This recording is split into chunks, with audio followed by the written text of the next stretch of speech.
to deal with limited editions? They're not that limited. I've got 6 of them.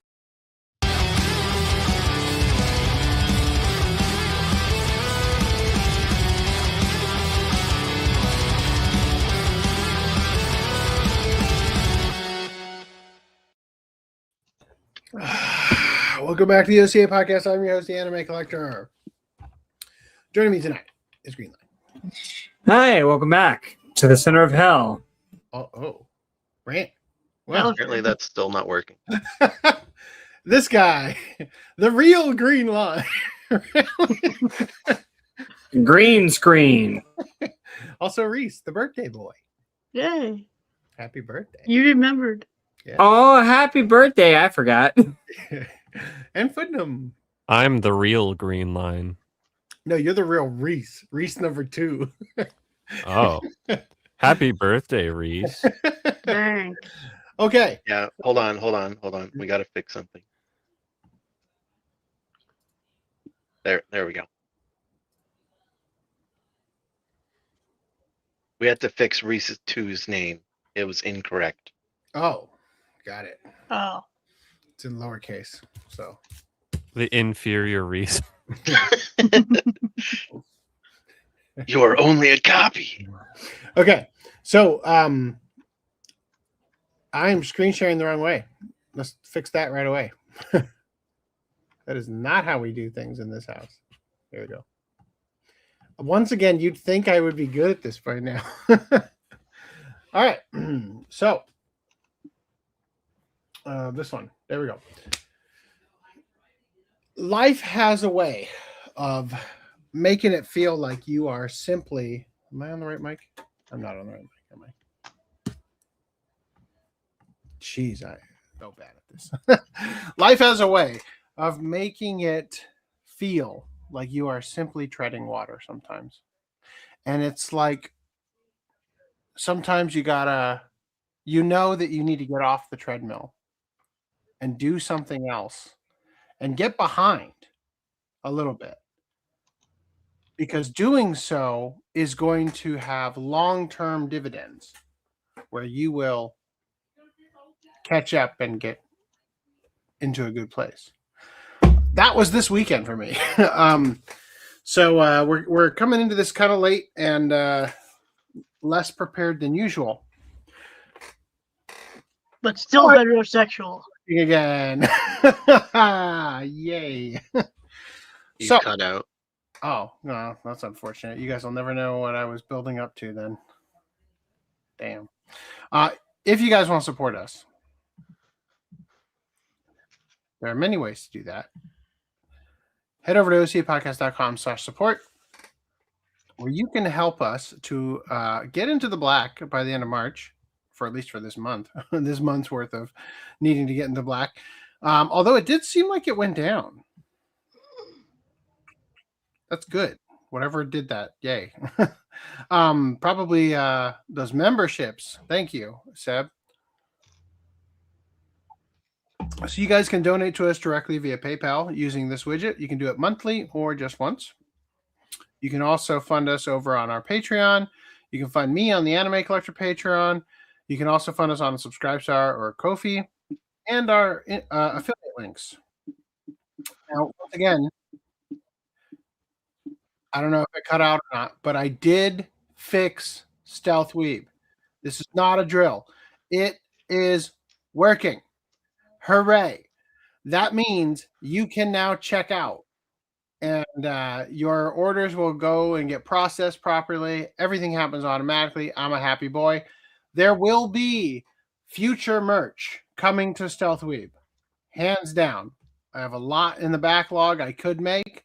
And I think it's about damn time that we revamp the site. However, let us just get on with the show right now. Also, I've got a massive migraine because I don't know if any of you were in Southern California yesterday, but motherfucker, unending wind that has just absolutely destroyed me. So I'm not feeling great, but show must go on. So the One Piece manga has surpassed 600 million copies in print. And the One Piece is actually real. Second global character pool launches. All right, so there's a bunch of stuff in here we're going to look at. Okay. So I guess I didn't need that tweet because we have it in the article. Oh, well. So first and foremost, Oda made a video here we're going to look at. One Piece creator has hidden secret of anime's treasure's identity in a chest at the bottom of a real-world ocean. After keeping secret for nearly 30 years, Eiichiro Oda has written it down on a paper, put that paper in a chest, and tossed it into the sea, where it remains even now. As both the writer and illustrator of One Piece, Eiichiro Oda has proven his talents as both a storyteller and a visual artist. However, the guy is also really, really good at keeping secrets. Yeah, especially what he looks like. The core plot promise of One Piece is that before his death, the king of the pirates, Goldie Roger, hid the world's greatest treasure, which he calls the One Piece, for a worthy successor to find. What is the One Piece? No one knows. But it's still something everyone wants to find, including series protagonist Luffy.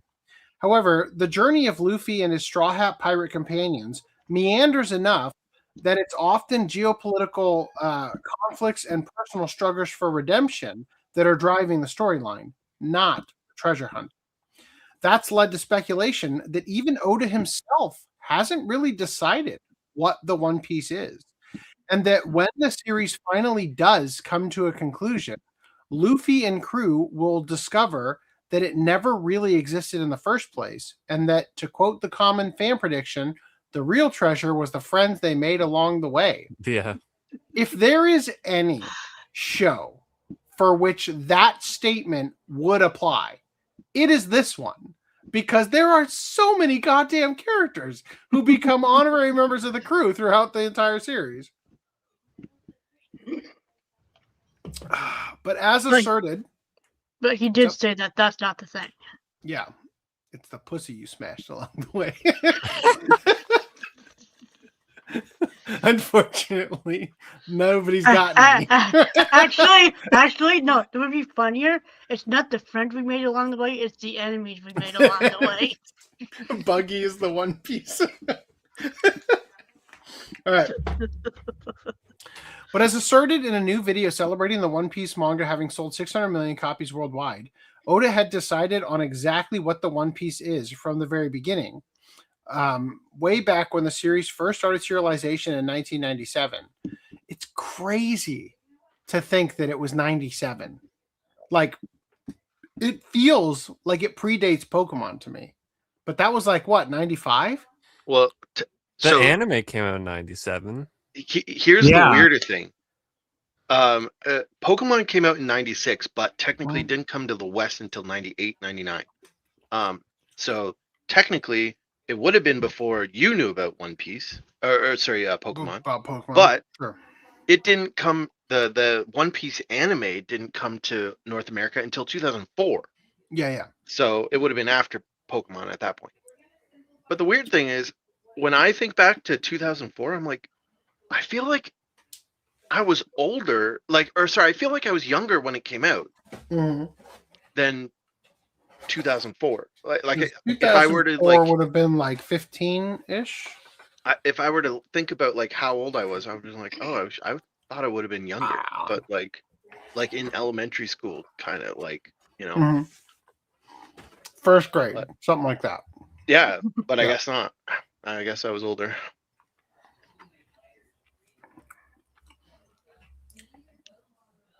Not only that, he recently wrote the secret down on a piece of paper, part of which is now sitting at the bottom of the ocean.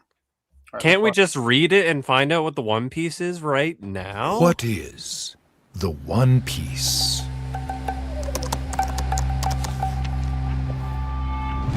That answer has been determined since the very beginning. The secret never written down. Kept in the mind of creator Eiichiro Oda.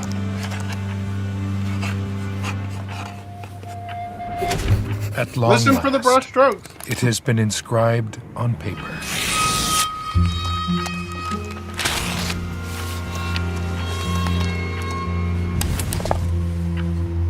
What if it just says the One Piece is your mom?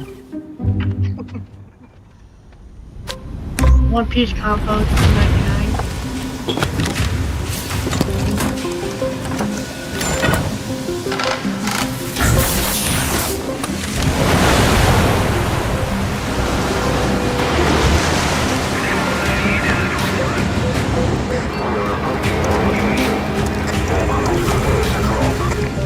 Until the whole story is revealed.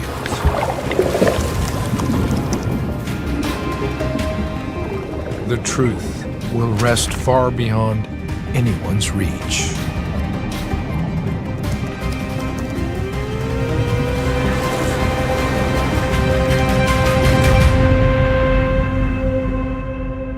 At the bottom of the ocean. Well, that light's gonna run out of juice. Oh.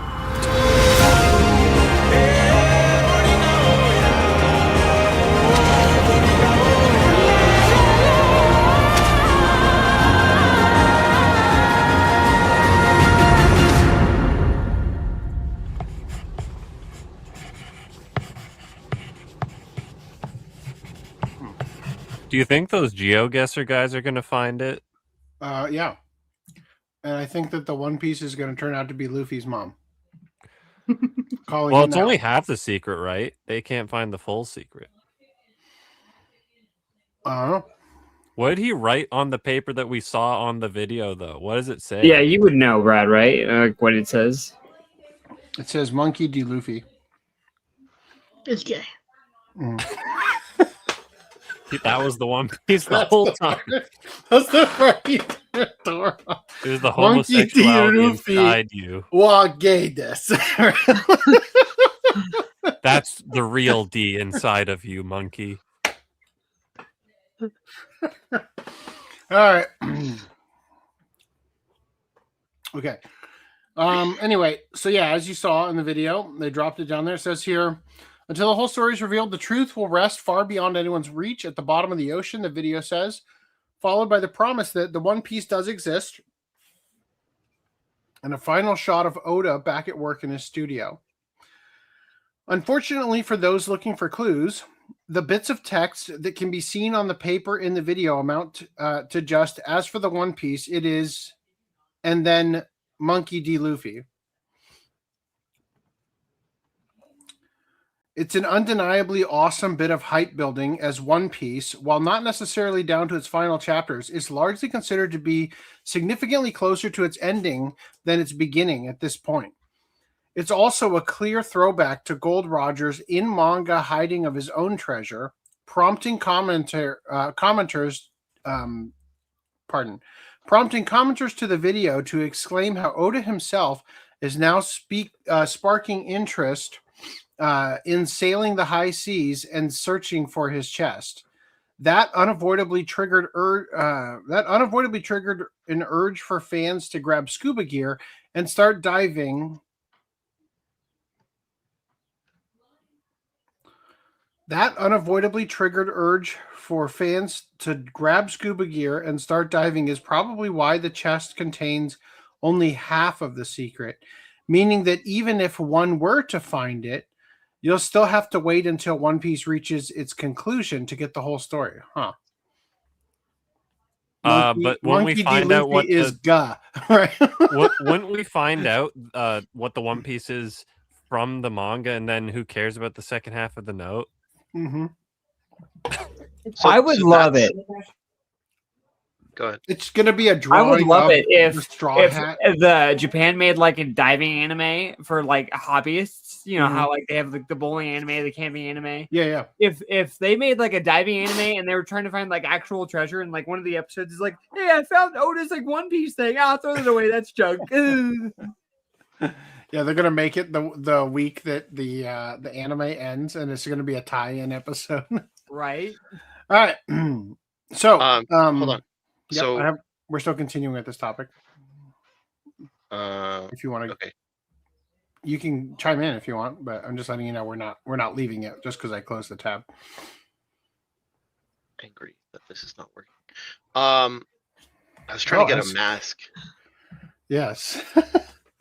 the masks are not loading for some reason. I don't know, but anyway. Oh, I used to be on a ship. Just No, I'm hold at your the bottom breath. of the It's all ocean. right. Oops, moved it. So there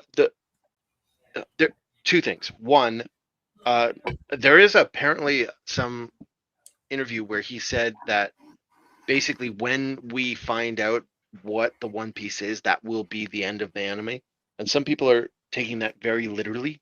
Like, some people think the order of events will be find what the One Piece is, then it will be the final like climax of the series where they fight over the One Piece, right?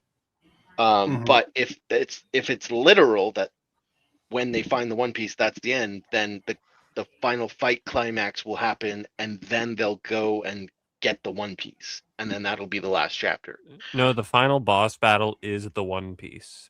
Like That like could that's be. the One Piece we found along the way, the final boss.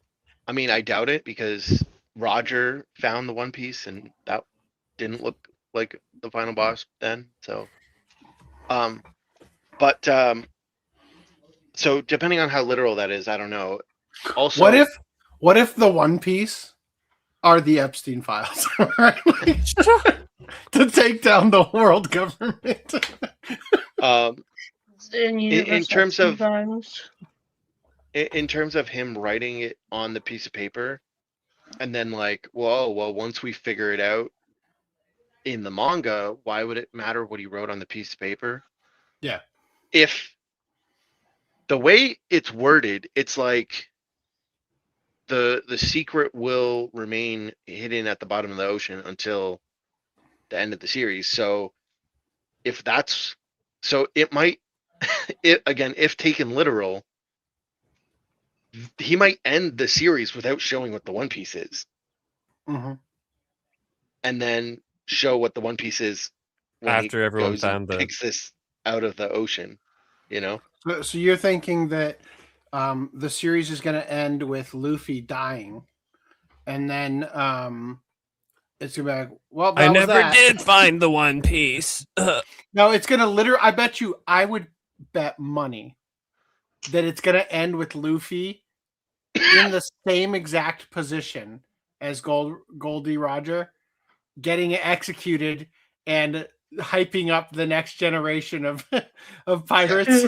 Right? I mean, there's definitely different ways that he can do it, but one way, if we're taking everything that we know about the reveal of the One Piece literal, he could end it where, because we've seen Roger visit the final island where the One Piece is, and the only bit we get like 2 panels about it, and one of those panels is him like just laughing, and so that's why they like, if you remember, well, actually, you wouldn't have known, you might have known it. No. Anyway, it's coming up in the live action, where they'll introduce the final island, right? The idea of the final island. It's like they introduce the laughter. Yeah. Smoker has a big issue with Luffy laughing just like Goldie Roger. Oh yeah. That's a thing, but we don't know if that's related. I don't think it's related. That seems like something else where you like laugh in the face of death, basically. But yeah, we don't know if that's related. Yeah, I don't think it's related to him laughing when he found the One Piece. We don't know. We don't know if there's any relation there. I'm whatever you're doing, it's going over my head clearly. He's Anyway, what I was Goldie Roger, Lucy's father or something. Shh. Reese 2 through 2 billion. I literally everything you're talking about is going over my head. Anyway, okay, great. The literal only person here who wouldn't be spoiled by it is probably you. Yeah, literally the one person that can't be spoiled. But anyway, yeah. So in right when they get in the Grand Line, it's explained that the last island is called Raftel. Okay, and there was this whole thing because the English translation of that island has always been Raftel with an R. But then when they finally showed the scene where he's laughing, it was Laugh-Tail. Mm. And so the One anyway. Piece is like insanity. Yeah. he opens the chest. It's a drawing of the Joker. It's going to be interesting on what they do with how they present it in the live action, because in the Japanese, it's always been pronounced Raftel, right? Mm-hmm. And it was clarified in that chapter how you would spell it in like, or rather not how you spell it, but that it's a combination of laughter and tail, you know? Yeah. But like for the Japanese, that was never, it was always the same. But in English, because of the way English had translated it, it changed in that chapter from Raftel to Laughtel. If the One Piece is just a Boa Hancock sex tape, all will be forgiven. So the live action could just straight up call it Laughtel from the start. Yeah. But anyway, so he's laughing in that chapter when he sees the One Piece, and so what they could do is they could literally end with the monkey, Luffy, and the Straw Hats getting to that island, finding the One Piece, and then not showing it and just showing Luffy laughing at it, just like Roger, mirroring that one panel where Roger is laughing at it, and then end the manga. Seriously, the manga's going to end exactly like you just described. And then there's going to be a press release. And they're going to pull it from the water. That's what I'm saying. And it's going to just like, I'll never tell. Like, it's just a rubber chicken. Yeah. So if we're taking everything literal, that could be a scenario that happens. That the secret will literally lie at the bottom of the ocean until after the show. He's going to open the treasure chest, and it's going to be like those cards that you open and there's like a speaker and it says something. It's just gonna go ha ha ha ha. Oh. JT Vega says I Show Speed plans to search for the One Piece. If the One Piece is the final boss, doesn't that mean Oda committed murder? Doesn't the dub use Laugh Tale from the beginning? Definitely not the Funimation or the 4Kids dub. Maybe the there was another dub. It's like very not widely known. I forget what it's called. But I think it was like the English Asia dub. ANIMEC? Yeah. I don't remember what it would be called or who made it. But anyway, it's like a really shitty dub. They might have sounds like ANIMEC. They might have got it right.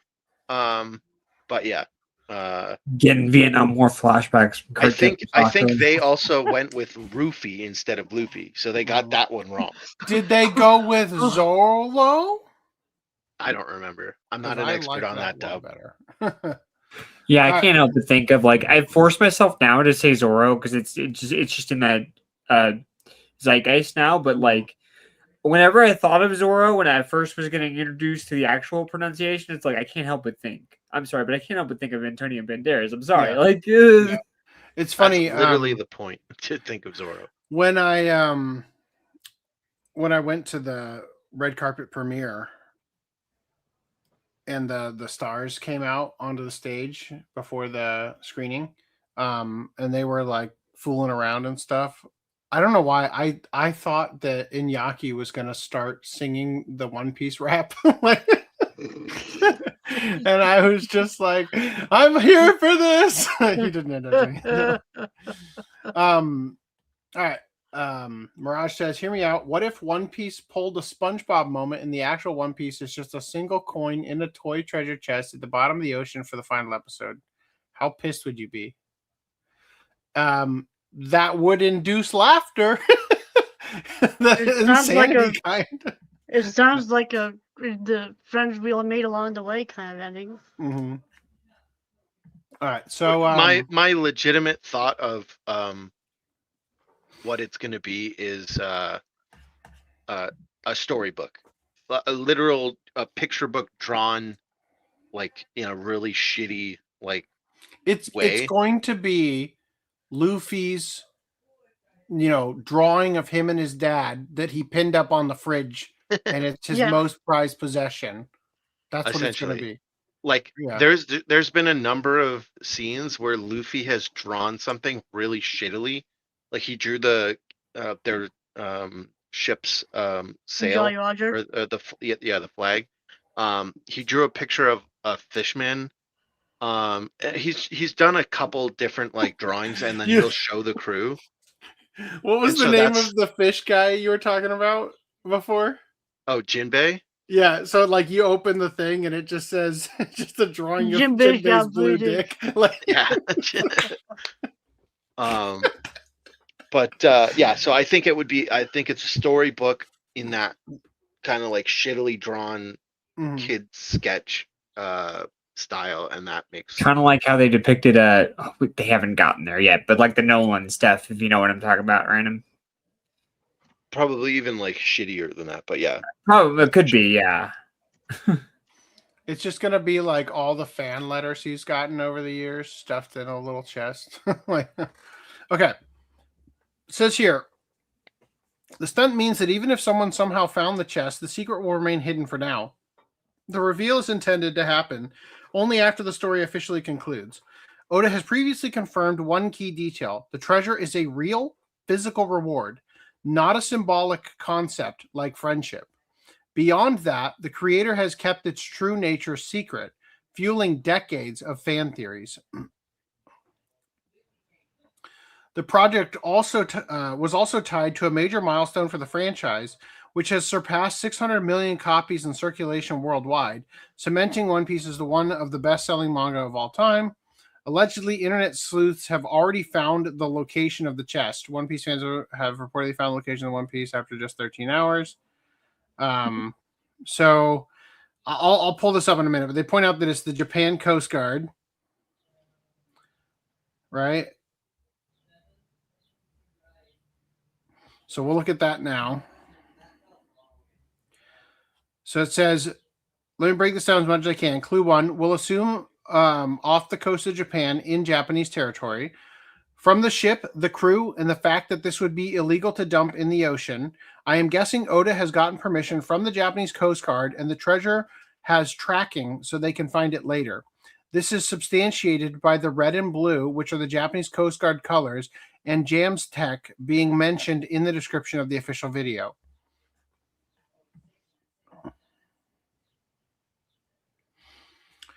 No land can be visible from the drop point when looking southwest. The sun would be setting southwest at 4 p.m. We have a high angle shot with no land in the horizon. So if the camera/ship is looking southwest into open water, the coast should be behind us / to the northeast. Behind all the drone's height, based on the drone's height, we can probably see 30 to 50 kilometers outward, right? And they're saying it's 3:40 p.m. February of this year, most likely. Clue 3, must be at 600 meters depth where sediment isn't disturbed often. The drop point under the ocean might be our best clue, the sediment. This is the silty fine sediment. This is a silty fine sediment, which means it's not being blasted by strong bottom currents.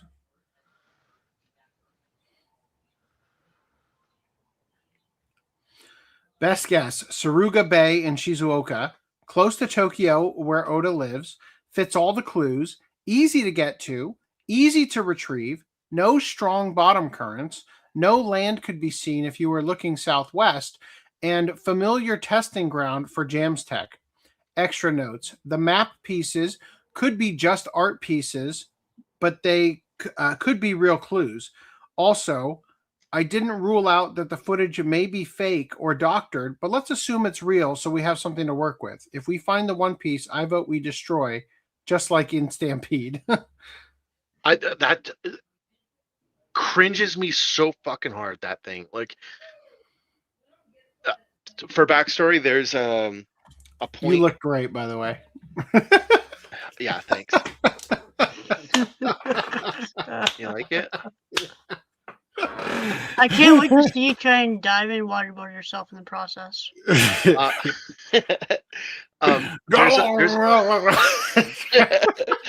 There's Like that one guy, you see the one guy in the Spider-Man costume jump in the swimming pool and he's like, he's drowning. There's a couple points in the anime where, in the manga, where they kind of have an opportunity to get information on the One Piece. The first one, which is already covered, is Zeph, Sanji's like mentor guy. Yeah. He offers them his like logbook, and Luffy's like, nah, fuck that. And so he's definitely had opportunities to like hurry his adventure, but the whole thing is like, he's like, no, it's an adventure. I'm going to find it on my own. That's the whole point. And so in the movie, there's a point where they like invented this way of like basically having a compass that points directly at the One Piece, or the final island, and he breaks it. And people are spamming that fucking GIF all over the place. Like, oh yeah, we're going to be Luffy. And it's like, I cringe so hard at it because it's like one person said this on the, like, and it's so obvious to everyone that like, yes, if Luffy had an opportunity, he would not take the shortcut. But like, one, you're not Luffy. Two, that literally is the One Piece. In our world, we don't have, it's not like that's a shortcut to the One Piece. It's like, it's such an unoriginal idea. I don't know. It's just, I cringe hard when I've seen it all over the place. That stupid GIF. I want to go delete that movie so that GIF can't exist. It might be slightly irrational, but it's driving me nuts seeing that all over the place. 1 second. God damn it. All right. Orientation back to landscape. All right. Cool. Continuing. Sorry about that. We also had this bit of news that was in the other article. The One Piece character popularity poll. You want to talk about this, Randy? Yeah, just really basically, they do a popularity poll. Usually it's restricted to Japan or people that buy the volumes in Japan, usually specifically. And so this is the second time they've ever done a global one. And so you just go online and you can vote each day on specific characters. They got like tons of characters. Basically, if the character has a name, you can probably vote on it, with the exception of a very few number of characters. One notable person that they don't let you vote on, which is odd, is Bogard, which is like Garp's like second in command guy. Not too sure why he's not included, but he's not in the list. But if you want to vote, you can go to that website in that tweet right here and vote. And then I think they said that Oda will like do like a drawing or something of the characters that like come in the top 5 or something. I don't know. So something like that. The top places get like special promo art and shit. So some people are trying to push up like characters that have been like put in silhouette only, or like very sketchy characters that haven't had a real design yet, and they're trying to vote them up. The odds of them winning that idea is probably low, though. But Right. Have we gotten a reveal of Emu yet, or no? It's just been silhouette. no, just silhouette. Cool. I would, as a rule of thumb, if I was Oda, be like, okay, you can vote on whoever except the Straw Hats. Because it's like, golly gee, yeah, obviously they're the most popular. Who could it possibly be? Favorite no-name bitch number 27. Right. Okay. Is this better or worse? Hilarious. Yeah, better and worse somehow, I think. Personally. All right. I kind of look like a duck now. It's I don't know. Duck The Vader. the nose part is just like From this too point pointy. forward, you shall be known as Duck Vader. All right. So spider other duck. One Piece news. Oda does these question and answer segments at the end of all the volumes, right? SBS, yeah. Somebody asked this question. Hello, Oda Sensei. For people in One Piece who dress like this, referring to the high-cut outfits in the image, one image is Nami's Elbaf skirt outfit, and one image is the Kuja skirt outfit. Are they not wearing any underwear? Pantsuit? Oda, of course they aren't. I mean, how would they even wear anything under that? Can you please stop ruining our dreams? Question mark, exclamation point. Right? So somebody's saying, oh, now we know why Kobe froze in this scene. It's like, damn. What of you?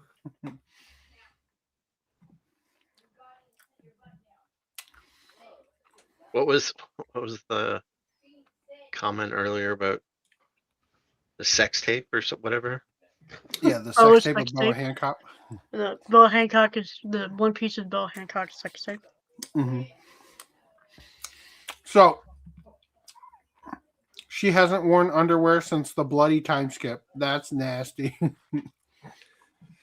Really? Since the entire time skip? No, that's not true. Yeah, I was gonna say, like, her. No. Stop I mean- ruining our dreams, Randy. Shut up. No undies. Like, maybe the like No undies. yeah, for like Wano, she could have been wearing underwear underneath her jeans, but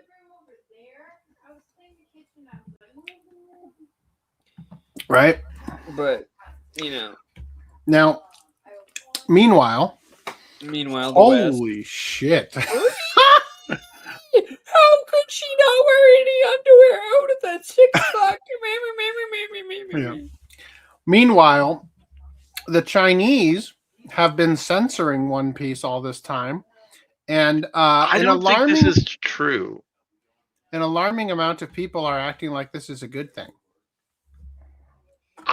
Alarming amount of people are acting as if this is true with no evidence.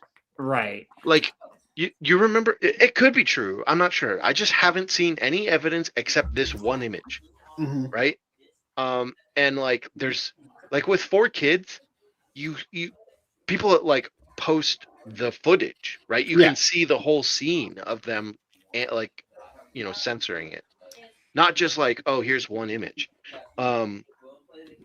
And with this, it's like whenever you look up China censor shit, it's like it's always the white jizz all over everything in a bloody scene. And that's the other thing. That's what I was gonna say. Do you remember that? Because that might have been real, that one of them, but then like people started posting it as a meme just to make it funny. Yeah, and it's like so all of those weren't true. Maybe one of them was. Maybe I'll give you. I don't even know if the first one was real or not. But definitely not all of them. And so I think that, and then there was also that Black Clover cover where the Scanlator group was posting the AI altered cover of them swinging Mhm. because they were all in bikinis on the swing for the Arab release, but like Mhm. it was unofficial. It was like a scan later group. And so those people were editing it, and I could fully see like some random fan using AI to make them more covered up. Also, if you zoom in to Nami, her outfit has like a weird texture on it, and I've seen that texture before in AI generations. Mm. Now it's possible the animators just decided to add a texture to that color when they were doing the retouch, but Mhm. I don't know. It's just odd. They also changed her color of her glove. I don't know what Yeah. censorship rule that would. Like, why would you make No, extra totally. work for yourself? You know. For sure. So You're bringing up good points. I'm very skeptical of this. Yeah, I kind of agree with Random. I think it's just like a fan thing because we never see like any footage or anything like that with these. As far as people championing it, yeah, there's people championing censorship, but there are times where like certain designs just look better, more covered up, quote unquote. Like it's like this one's not bad. Yeah. You know. Also, I will say, like, I'm sure they are censoring the show. Oh yeah. But like, yeah, I saw a video that was talking about censorship from like before. This is all from Wano, except Nami. I don't know where that Nami's image is from. Might be from Wano, maybe. I don't remember. But anyway, most of this stuff is from Wano, and it's probably from Wano. Anyway, the thing I saw on YouTube was someone talking about Chinese censorship earlier in the show, and the censorship was they pan away from the action, right? They cut out, they zoom in to a spot and hold that, or they just cut a scene entirely. They're doing like weird cuts. They're not reanimating the whole fucking show. And even I was gonna say, even in 4Kids' situation, their edits are like tiny edits, right? Like, sure, it was a lot of editing, but it was like they made Sanji's cigarette a lollipop. So you draw a little circle. They made a gun, like some fake gun. Okay, but the gun's in the scene. Yeah, but the gun's in the scene for like 2 seconds. It's not like every scene with this character we have to go and reanimate the whole thing to fix that character. Like they did with doing that in Dragon Ball. There's a scene where Yamcha's fighting an invisible man, and the way that they help him to win is that Krillin pulls down Bulma's tube top, exposing her breasts, and then Master Roshi's nose starts bleeding and it shoots blood all over the invisible guy. And in the censored version, they whole ass animated him opening a can of tomato drink and having the soda spray all over to cover him. I don't remember that, but still, that's like one scene. Right? I don't remember the censorship, but I weirdly enough, you bringing that up, I remember the episode. The biggest thing that I can think of, and I just thought of it as I was speaking, was that they edited all of the playing cards in Yu-Gi-Oh! Right? That was probably a pretty big deal. But generally, they don't do that. Like with Popo, when they made him blue, like that was just a filter they stuck on it. They weren't reanimating shit. Like with Nami here, like they completely changed the like they got rid of her boob line. They have to add the new boob line. With Yamato, they added the whole fucking armor of her outfit. They made her boobs smaller. Her leg isn't sticking up here anymore, or at least it's not quite the same amount. Yeah. Yeah, totally. Like that's a lot of work. And it maybe it's true. I don't know. Maybe the official Chinese release is also, maybe it's using AI to do all this. I don't know. But I'm just saying, they left it's suspicious. They left Nami's swastika tattoo. The pinwheel tattoo. Did Oh, you know that there is a character with the swastika tattoo? I did not. Yeah. I hope they The put him in the Buddha? There was, I character? should say. The Buddha symbol? No, Ace. Yeah, it was a Buddha symbol. Okay, yeah, okay. Oh, okay. The Hakenfu. I'm talking about the manji.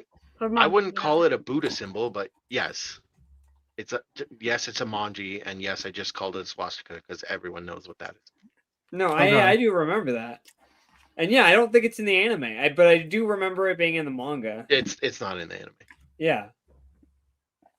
In the anime, it looks like they changed it to look like a dick and balls going into a sword hilt. Man, officially, that's a shame. I think in the manga he changed it as well later, but it's just it was originally Is it White? He might Beard, have, the guy yeah. with the big disc shaped. Yeah. white Okay. beard, yeah. Interesting. Okay. Anyway, yeah. So pickups. Who wants to pick ups? I got pickups. All right. Hey. Do you want Green to go Line, over go first? comments before we go into pickup? Oh yeah. Let's go over comments. Comments. Green Line, hold your pickups. I'm gonna So hold on, Dylan I'm gonna said- take my mask off. Ugh. Dylan said that I he feel looked it much up, better now. and you were right. The Odex dub uses laugh tail from the start. Yeah, Oh, okay. Odex. That sounds familiar. Yeah, and I'm pretty sure they went with Roofy too, which was kind of funny, because they basically Cool 2T says, flipped them. "What if it's literally just a piece from a jigsaw puzzle?" Well, the thing is, whatever it is, it made Roger laugh. So that's like, I mean, that's a small spoiler, I suppose, because that information isn't given to you till much later. But like, whatever. Wow. So Barry gotta doesn't keep that give in out mind. spoilers. I'm just trying to think about what could make somebody laugh. That would be a worthwhile solid- thing to. A solid gold dildo. there are also some other clues that I'm just not going to say because they are larger spoilers. But A solid gold piece of meat. Okay, Reese, number 3. Mirage says off topic, but I just finished the new Scott Pilgrim game that came out called Scott Pilgrim EX. Definitely a lot of fun. Was this just an elaborate way to dump more nuclear waste into the ocean? What's that like? What's that like? Uranium fission, like the steel ball in the cup meme. You know what I'm Demon talking about? Core. The demon core. Yeah. Yeah. That's inside of the chest. Like you open it and it's like nothing personal, kid. The Demon Core was the Radiation. They're like, I found the One Piece. They're in the hospital bed, just like, oh, I It's found gonna it. say, I found Your the one piece is in another castle. Like Yes. Your One Piece is in the other treasure chest. okay. I'm heading to Anime Town, Pensacola in May to meet Dan Green, Eric Stewart, and Dante Bosco. I thought Dante Bosco died. No. Who am I thinking of? Was it Iroh? Maybe Yeah, Iroh Iroh died. They had to replace him for The the original final one, season. Yeah. I watched Jurassic World Rebirth the other night with my mom, and the main villain of the movie isn't the humans or the dinosaurs. Nope, it was a Snickers bar. Yep. Got stuck in. Yeah, Yep. that Snickers shit was bar and a fucking security bullshit. system. It's like I what? hated that movie. Oh man! And the final dinosaur boss looked retarded. It was just like, what? This is the best you could come up with. And the whole time they're like, "What if we gave away the heart virus secrets for free?" You know, like, okay, Right. thanks, Robin Hood. You know, like, Yeah. how about we focus on not dying first? You know, like, Yeah. Let's plot this conspiracy later. All right. I think that Dragon Ball censorship is lost media since they never release it on home video. Oh, interesting. I think it might be on the VHS tapes. I think. Did they put Dragon Ball out on VHS with the uncut and censored versions? Because they did that for Dragon Ball Z at least. I think. I think 'Cause they I might know- have it I know there's a guy who collects all of the Dragon Ball physical home media Mhm. shit, and he probably has that. Honestly, pretty sure they edited the cards in Yu-Gi-Oh because it's easier than translating all the text into English. Yeah, maybe. Could have just There's left it also untranslated, but yeah. I think the larger thing, although this might not be true, was that because there's other examples that are like what but I've heard a rumor that it was because if they had the actual cards from the actual game, then it would that's a go commercial. against syndication law in the U.S., right? Because Well, it's advertising a product in the yeah. that But could be why. there's Beyblades, and I mean they're just Beyblades. So Yeah. There are literal Metabots.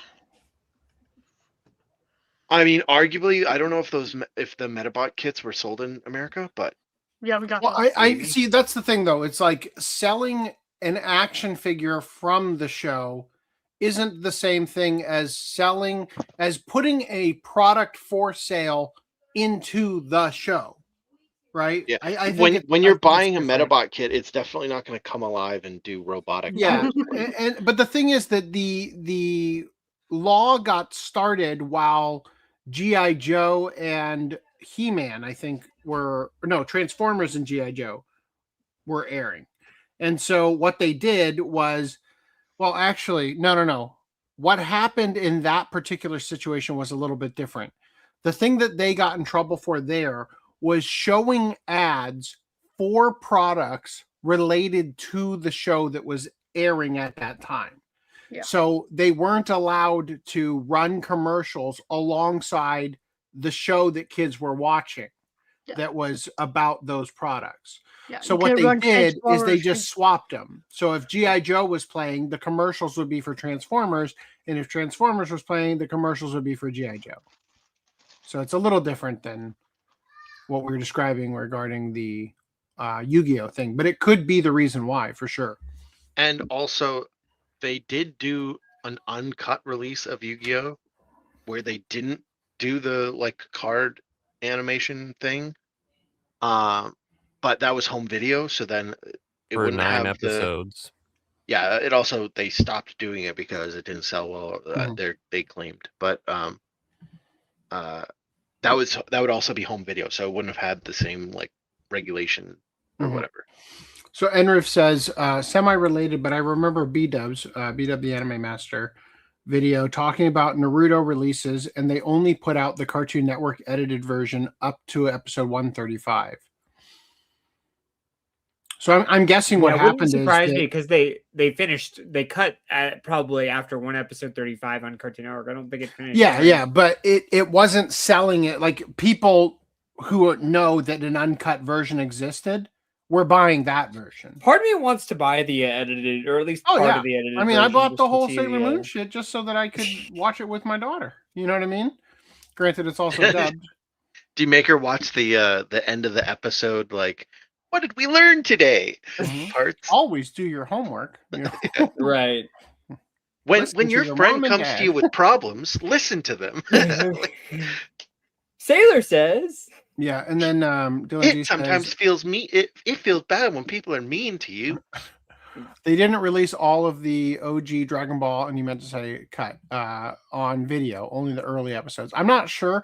I feel like the episode that I'm thinking of is kind of in the middle, so it might not have been included. You might be right, but I don't know. I definitely saw it. I know what I saw, but yeah, you're right. It could be lost media. Anyway, Greenland, I'm gonna let you go first. Okay, you can see me, right? There's no black screen or any like I'm here. You're good to go. We just see a loser with a D&D shirt. Yeah. All of your from asses in the I background. see a winner Yes. with a D&D shirt. So from Lance, because he wanted to get rid of some stuff, I picked up Shion. This is a bikini version.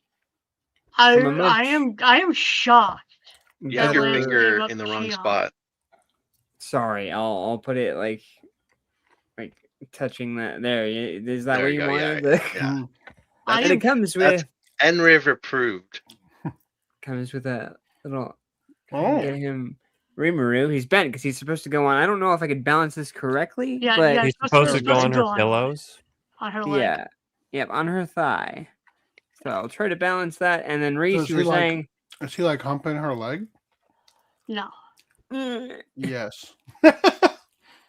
I'm just saying, I'm surprised that Lance gave up Shion. I mean, He's when you just get trying a to get rid of wife shit, IRL, you and, don't need you know. one in plastic.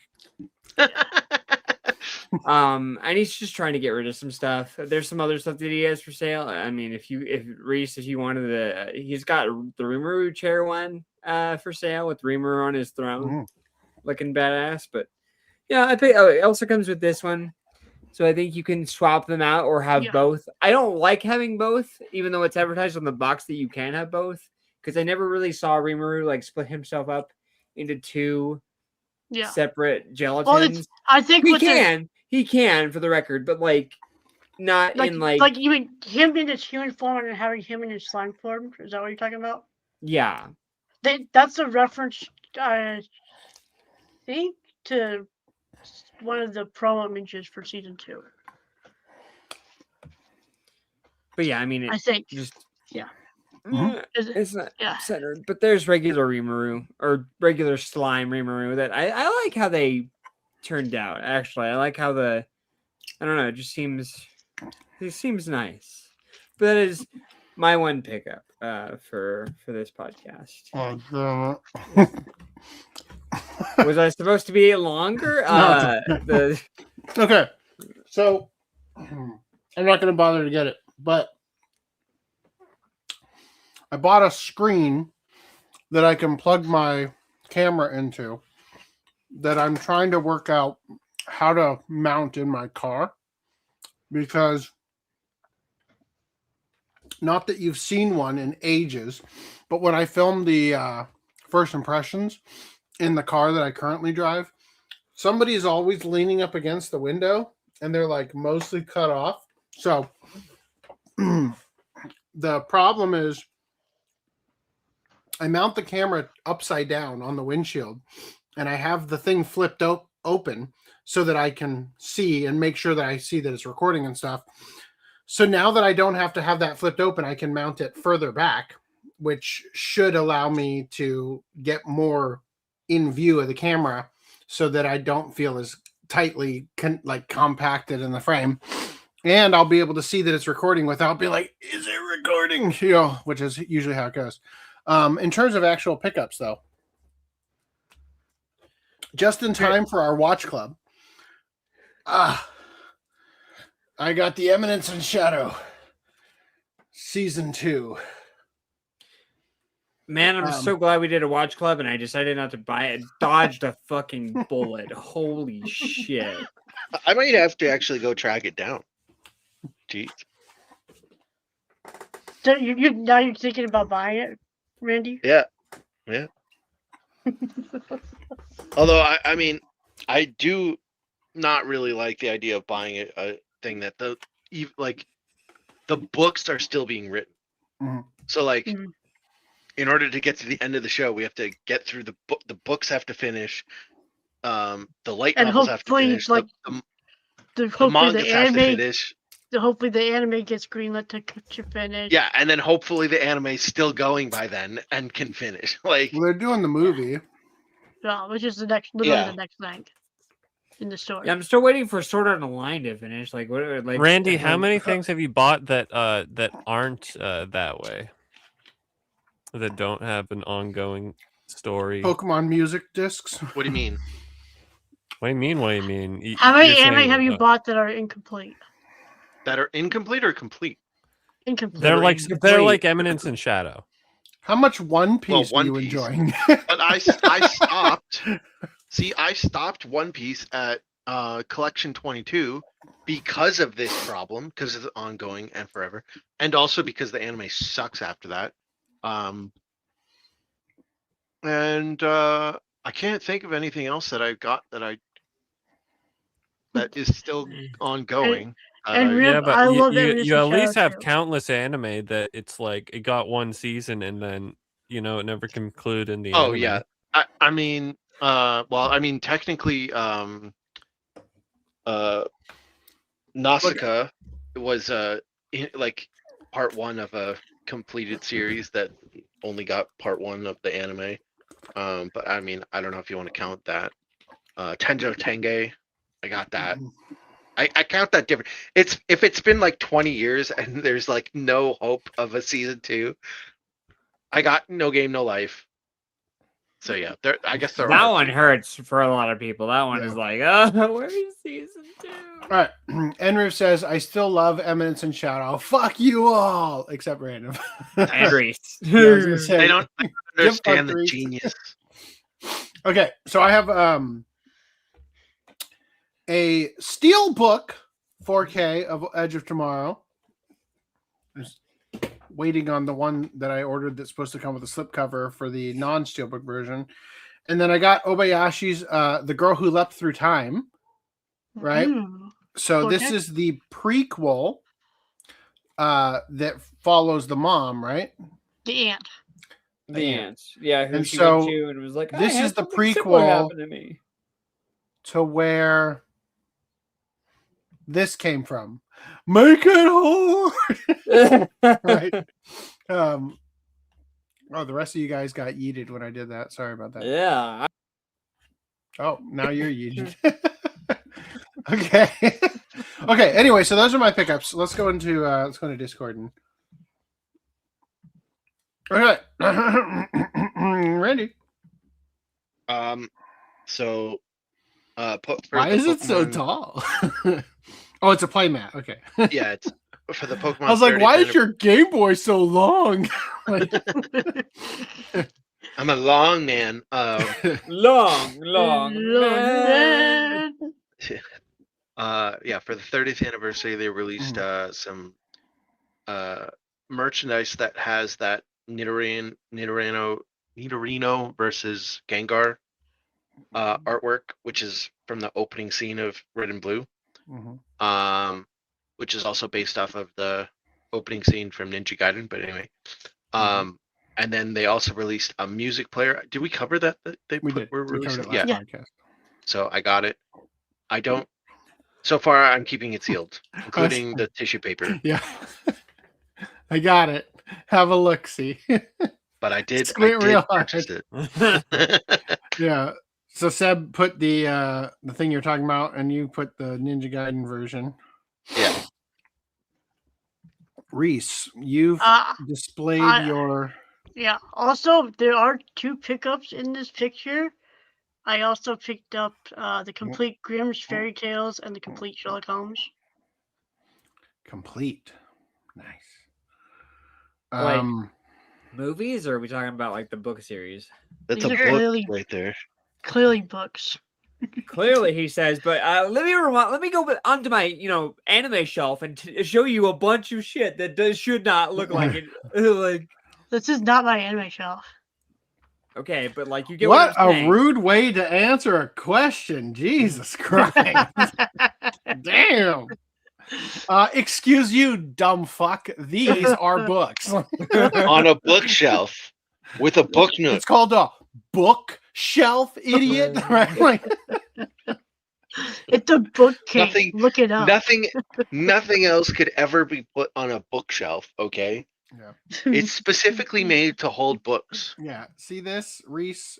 I don't know what I can even trust with you. You got trinkets on this shelf. This is for That's the books, one dumbass. ring. That's the one ring. Jeez. All right. Anyway, It's a book nook. Okay. so Bobby Hill picked this up at Anime Expo in 2006. I also have this poster somewhere from the same event. So he picked it up, or he got it signed. Was it 2006 or 2000? I think it was 2007. Where I got a signed poster of Elreka 7. Yeah, I don't know. He says, I picked up this poster at Anime Expo back in 2006, back when it was at the Anaheim Convention Center. That was my first year. Same old CD advertisement on the back. Get the complete theme song collection. Ready, Steady, Go by Larkin Seal. And Rewrite by Asian Kung Fu Generation. Yep. So, And a like- bonus DVD featuring the music video. I don't care about that. You also picked up. I kept my original Game Boy Color and Pokemon Yellow. Okay. You also picked up The Fourth Turning is here. What the Seasons of History tell us about how and when this crisis will end. So the concept of The Fourth Turning is, I think we talked about it a little bit last podcast, maybe, possibly. The idea that every 20 years we move into the next phase of a cycle that roughly equates to the strong men make good times make weak men make bad times kind of scenario. Reese, you picked up Another Batman Batmobile Lego Group wheels. That's distracting as all hell. I know, right? And But Enriv, part of the reason I got this one was because it includes a code that unlocks the gold version of this in the new Lego Batman game. So I can use the so gold you're a version. sucker, is what you're saying. Yes. Nice. He's an idiot. Right? Okay. I always hate it when there's like an option like you could unlock a gold version in the game. It's like that thing I'm never gonna equip in game. You know? Yeah. I would There was totally gonna ride around in the gold Batmobile.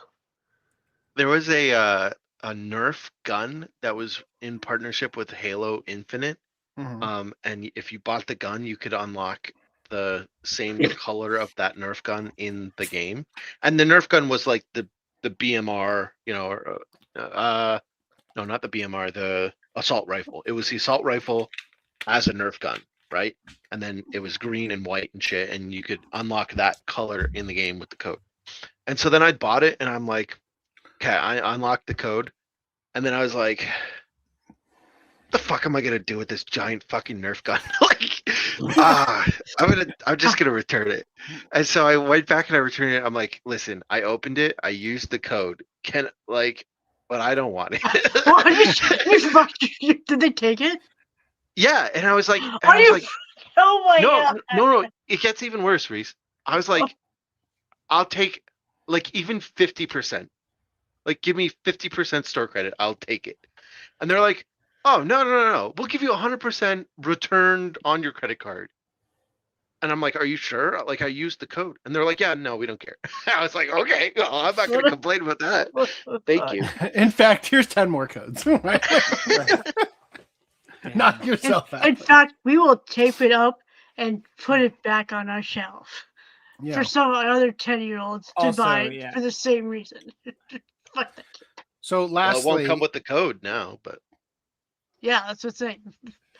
I bought for the code. Hey, turn it on me real quick before we cover the last one. Sure. Fuckface. What's this? Is this like a suitcase of some kind? Is this, or it kind of looks like a book, or I don't know. It's a suitcase. What is it? Oh, it's a suitcase. Oh, that's weird. Oh, I opened it up and there's let's see what's in here. Oh gee, is there a Blu-ray? Oh, gee. Somebody's mad.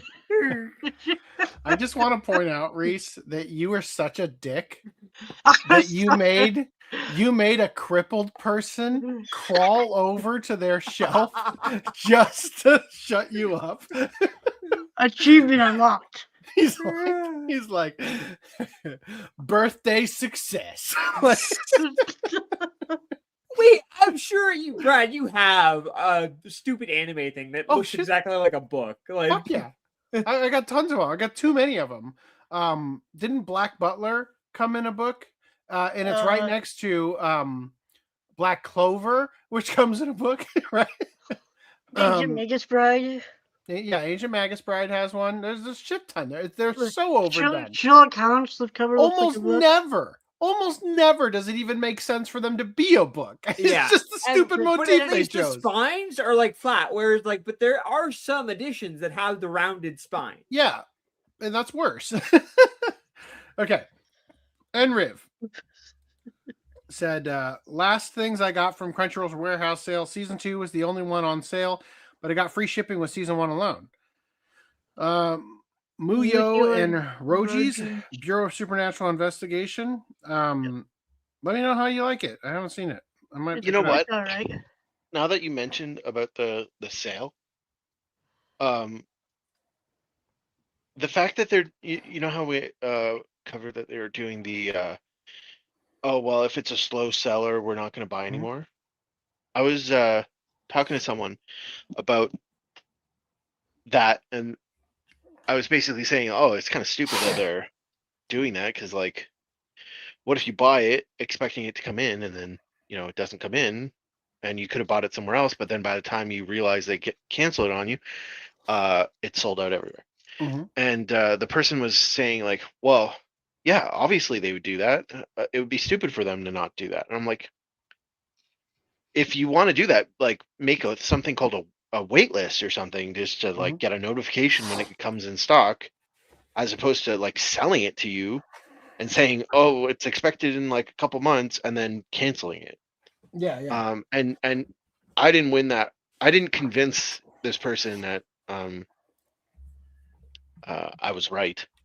They adamantly maintained, well, no, it makes sense. Why would you buy a bunch of anime that you're not going to sell if you only have like 2 or 3 people that want it? Obviously. And I was like, well, if you knew you would know how many people sales wanted it if there was a fucking wait list. Well, yeah, that too. But also, like, if there was you would know the sales volume, like per month, you sell X number of copies. And then, so when you get to the point where it's like, oh, we need to order more, if you didn't have the sales volume to justify ordering another case, like, then you just don't put more up. But if you're like, oh, well, we'll order more eventually, like, yeah, okay, it's on back order. To cancel it would be dumb. Anyway, they didn't really buy my arguments, whatever, fine. But my thing was, if you do buy it and you don't sell enough, the general model was you put it on sale to get rid of the excess stuff, right? Instead of having it sit in your warehouse. And if they're doing this, no, never mind, we're not going to do that anymore. We're just going to cancel the back orders. Expect no more sales, or expect the sales to be very shitty, Like generally they usually had like a pretty good sale every year. Expect those to go away. Yes. Also, thank you, NRIV, for pointing out that Soul Eater was a fucking yearbook. Yep. Oh yeah, I forgot about that. Nobody fucking wanted that shit. Oh my god. It wasn't even a good yearbook. Like, at least because it was actual yearbook sized. Like, you're supposed to stick it in your bookcase next to your goddamn yearbooks. Fucking enormous, this thing. It's like, do a free run and have like the actual set, and then if you want to do a stupid yearbook, have it separate from the dumb fucking So Reese, I know the answer to this question already, but there's not a season 3 coming out in the very near future for Promised Neverland, right? No, they finished that story with season 2. Yeah. Okay. I bring this up because if you don't remember, we watched season 1 for podcast 1, 2, 3, and then we watched season 2 for podcast 2, 3, 4, and the next podcast is podcast 3, 4, 5. So I just wanted to make sure. I just want to make sure that I wasn't shooting us in the foot by jumping into One Piece. All right. Anyway, let's go. Crunchyroll hit with a class action lawsuit over allegedly disclosing anime viewing habits to third party. Okay. Major anime streaming platform Crunchyroll has been hit with a class action lawsuit for alleged violations of the Video Privacy Protection Act. Plaintiffs argue that without consumer consent, Crunchyroll knowingly disclosed personal identifiable information to a third party, such as email addresses, device IDs, and anime titles being streamed on the platform. The conduct of Crunchyroll, which has yet to respond to the lawsuit or a request for comment given advance notice of this article, meaning they didn't respond to either, was described as particularly egregious, given that it settled a lawsuit in 2023 over similar VPPA, Video Privacy Protection Act, violations. Now, I just want to jump over here real quick. Sankaku Complex reported this by saying that, oh, that's interesting.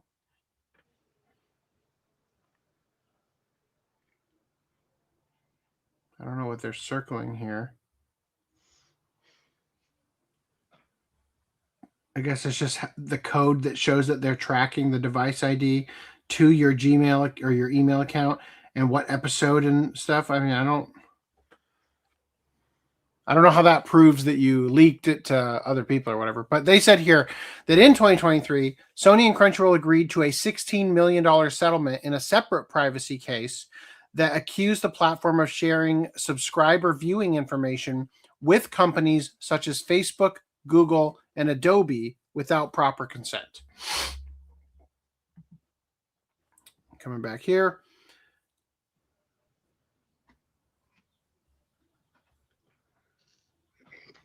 Okay, this is insane to me. Crunchyroll's violations are particularly egregious, given that the company previously settled the class action lawsuit in 2023 for substantially similar VPPA violations involving the Facebook Pixel tool. Yeah? And? Like, despite agreeing to the settlement to modify its use of tracking technologies to comply with the VPPA, Crunchyroll has continued to violate the statute through its use of the Braze SDK. Do you know what that is? No. This pattern of conduct demonstrates willful disregard for users' privacy rights and warrants substantial punitive damages. This is insane to me.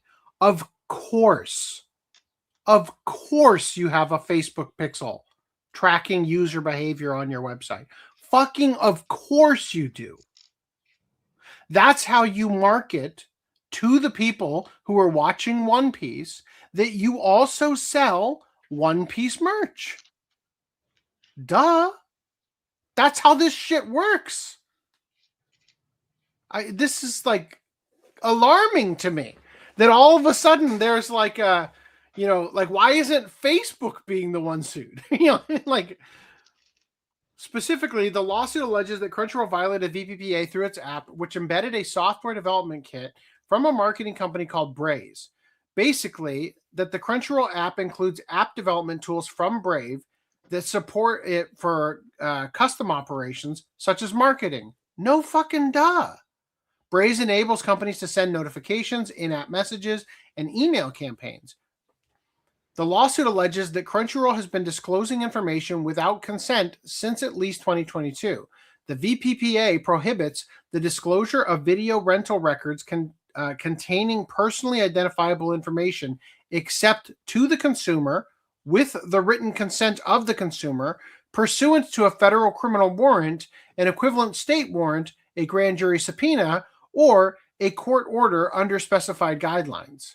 To any person, if such disclosure is solely the names and addresses of consumers and the consumer has had the opportunity to prohibit such disclosure, to any person if such disclosure is incident to the ordinary course of business of the videotape service provider or pursuant to a civil court order.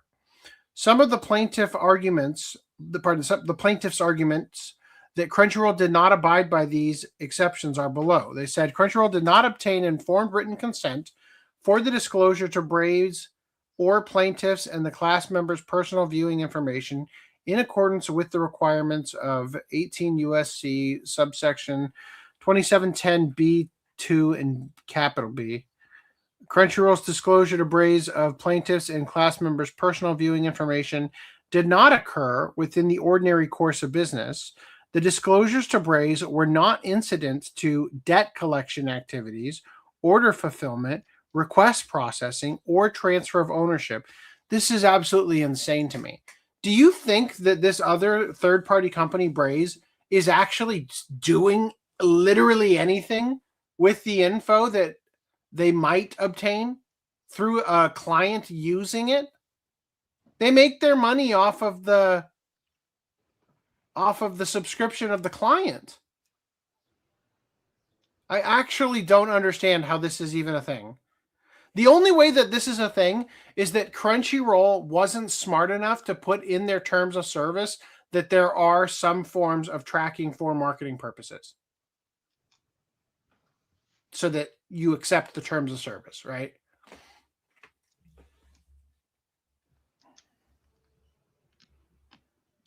The plaintiff's evidence of Crunchyroll disclosing personally identifiable information is below. The device ID, the SDK host.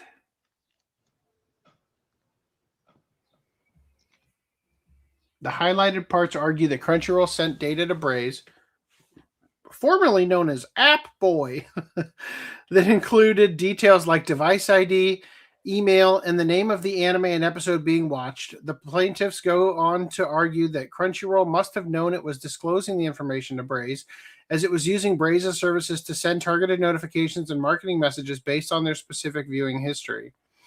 Plaintiffs continue, quote, the information transmitted enables Braze and any of its clients or partners to identify exactly what video content each specific Crunchyroll subscriber is watching. Over time, through repeated transmissions during multiple viewing sessions, the app, Crunchyroll, facilitates the building of comprehensive profiles of each user's viewing behavior. Am I crazy for thinking that that is just built into the agreement of using the service to begin with? I think it would be. That's just insane to me that this is even an issue. Like, that's how it's fucking done. You know, I don't understand why we're making a big deal out of it. Sorry, trying to save it. Now we're monetized. Anyway, the implications of Crunchyroll disclosing viewing habits and personally identifiable information to third parties without consent would clearly be serious. Crunchyroll contains numerous titles featuring gore and sexualized elements that many would rather remain private. We will update this article if Crunchyroll responds to our request for comment. Crunchyroll has over 17 million subscribers, 130 million registered users, and over tens of billions of hours watched yearly. Senator Leahy, who introduced the VPPA, said, quote, in practical terms, our right to privacy protects the choice of movies that we watch with our family in our own homes. Yeah, you know what's a good way to do that is fucking buy a Blu-ray. Checkmate. And it protects the selection of books that we choose to read. Even doujins. Right? He also said, these activities are at the core of any definition of personhood. They reveal our likes and dislikes, our interests and our whims. They say a great deal about our dreams and ambitions, our fears and our hopes. They reflect our individuality, and they describe us as people. Despite potential global ramifications, the lawsuit can only be brought forward for those affected in the U.S. The lawsuit is pursuing certification of the following classes of consumers for this lawsuit against Crunchyroll, including both minors and adults. Subclass 1, minor subscriber class, a person in the United States who, within the applicable statute of limitations, were minor children and created accounts on the Crunchyroll app, watched videos through the app, and had their personal viewing information disclosed to Braze by Crunchyroll. Subclass 2, again, I just don't understand why Braze isn't the one on the hook. It doesn't make sense to me. Subclass 2, adult subscriber class, all persons in the United States who created accounts on the Crunchyroll app and watched videos through the app and had their personal viewing information disclosed to Braze by Crunchyroll within the applicable statute of limitations. Among many things, the plaintiffs are seeking damages of $2,500 per VPPA violation.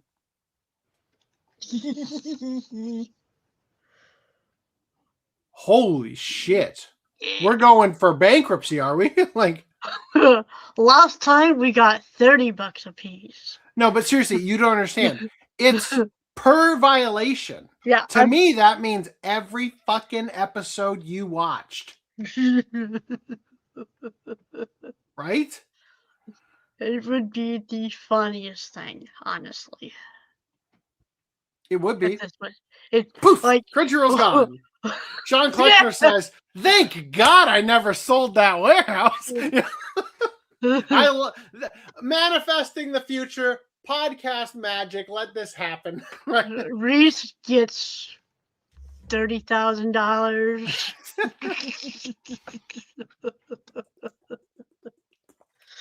Suddenly we're in the black. The podcast is saved. Dang, You yeah. think I'm It's gonna just fund dead. the podcast? Are you high? What? Well, wouldn't we all I'm get? gonna- Don't we all have Crunchyroll subscriptions? Like, wouldn't we all get like a cut of it too? I don't, but the most of I us think do. you That and I means are that the you only guys one. would all be getting paid, right? I think Greenlight and I are the only ones with Crunchyroll subscription, unless Oh, Randy okay. has it. Randy, do you I have it? one too. But Okay. Randy's Canadian and therefore not entitled Right. to the tens of millions of dollars you would be getting for all of this. Sucks to be Canadian. I TV. watched all of One Piece on there, so that's like Sorry, wanna sir, sue you're them. Canadian. I want to sue them because they don't put the fucking Blu-ray quality episodes on there after the Blu-ray released. I was just They're rewatching not putting out JJK. fucking Blu-rays at all. Fuck. Yeah, I was just watching JJK season 2, and they get to like a big flashy, like hugely well animated fight, and I still get the like dim, like seizure shit. You know, I would sue like- over that. Yeah, God damn it! Yeah. I had to go look it up like on some you had to pirate pirate it? website to Wow. go figure out to go Look watch what you're the doing, Crunchyroll. high You're quality. leaving money on the table. Man, now go watch there's a video that I've heard that explains all that. And what might have happened. Yeah, you guys should go You- check you out know what? Greenlight's video. Shameless plug.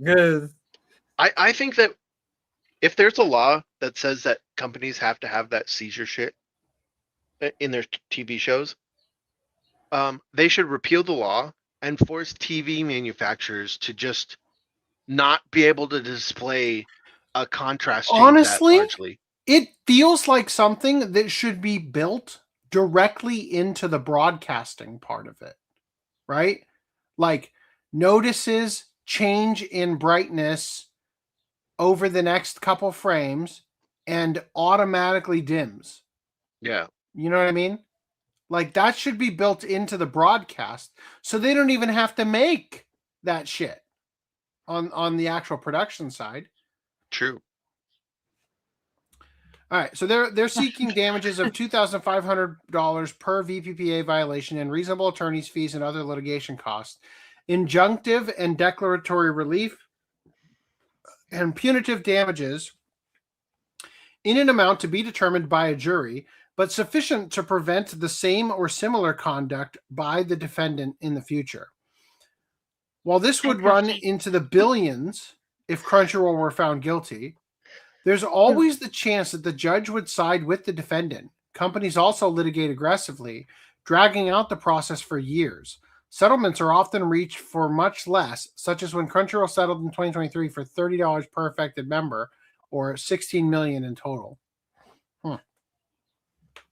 Even if it's $2,500 per affected member, like that's Crunchyroll for 10 years.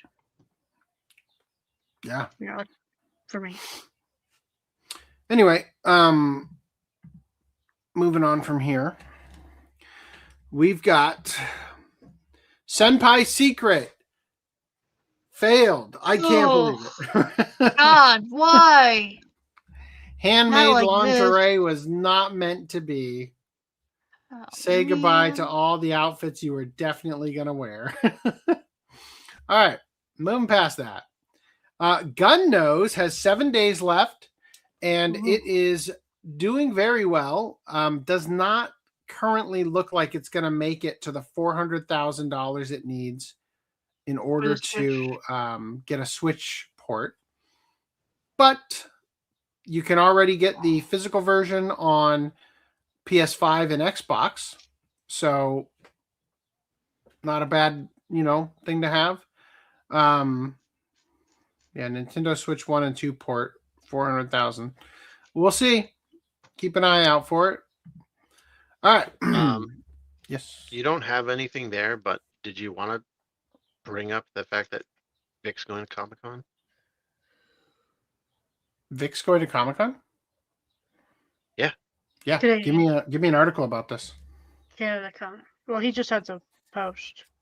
He had a video about it Let's on see his it. Twitter. Is it on his Twitter right now? Should be. I forget what his handle is it? Real Vic Mignogna? I put it in the mod chat last night or the night before. I don't know. I've been quite busy. Here, I got it right here.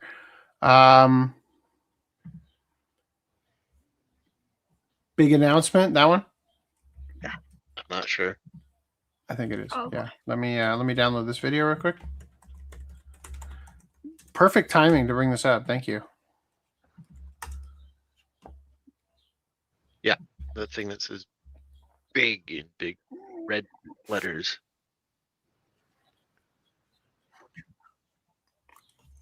Wow.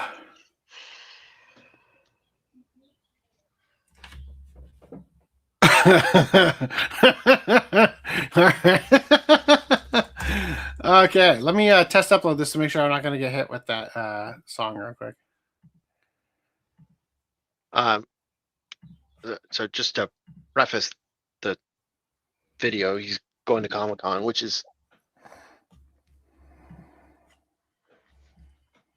sorry, something was playing in the background. And I was like, what the fuck's making that noise? So he's announced that he's going to Comicon, and I'm like, okay, that's cool. Because I think this is the first like quote unquote like conventional convention that he's going to since 2019. When he got like banned. And this one's run by Fan Expo, which is like they run like Fan Expo events all over the country, in both US and Canada.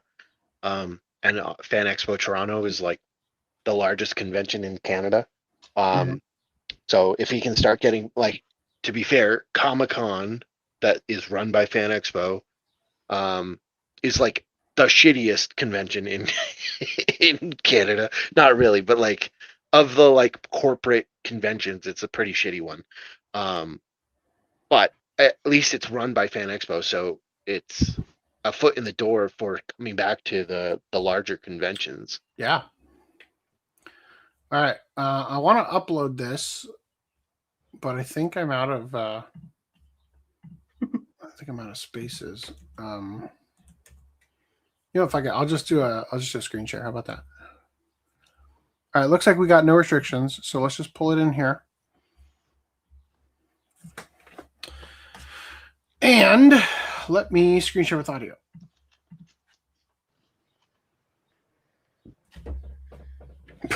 Come on. There it is with audio. All right. Big announcement.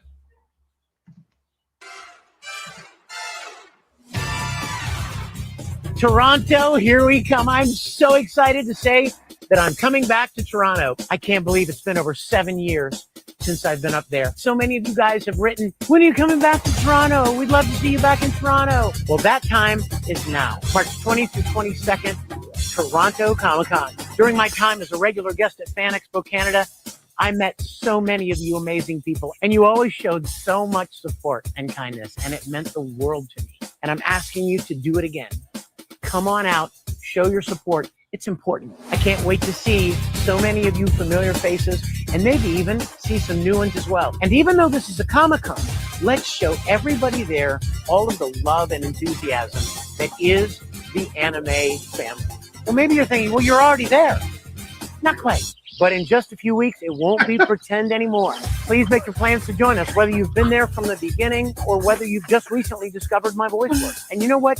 These conventions are about you. These conventions wouldn't even exist if it wasn't for you. Can't wait to see your smiling faces, share some stories, some laughs, connect, and celebrate together. Toronto, here we come.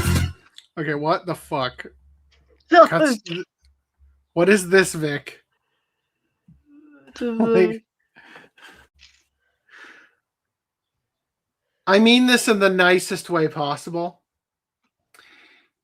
He looks like he had some work done by the person who applied the prosthetics to the fake Jim Carrey. Right?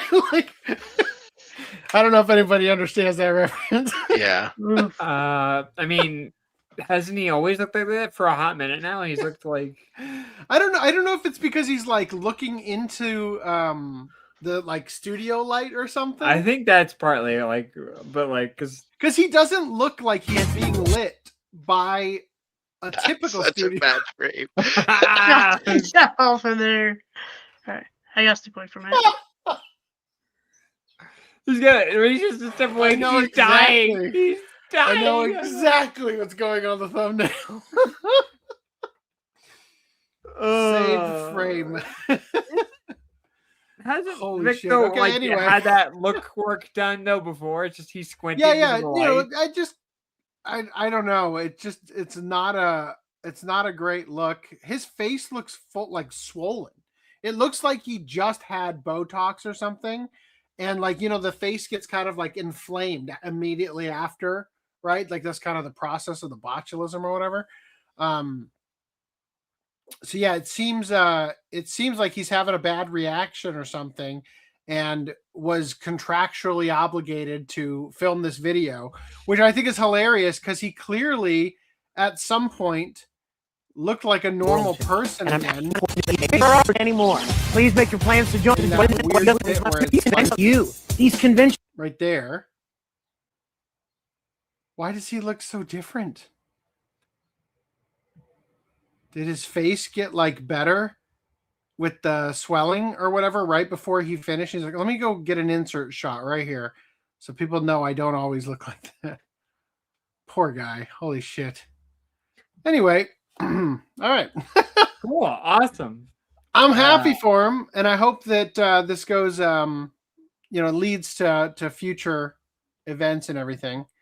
I can't wait to see the usual suspects come out of the woodwork just to be dicks about it. Yep. How dare you? Canada's progressive. All right.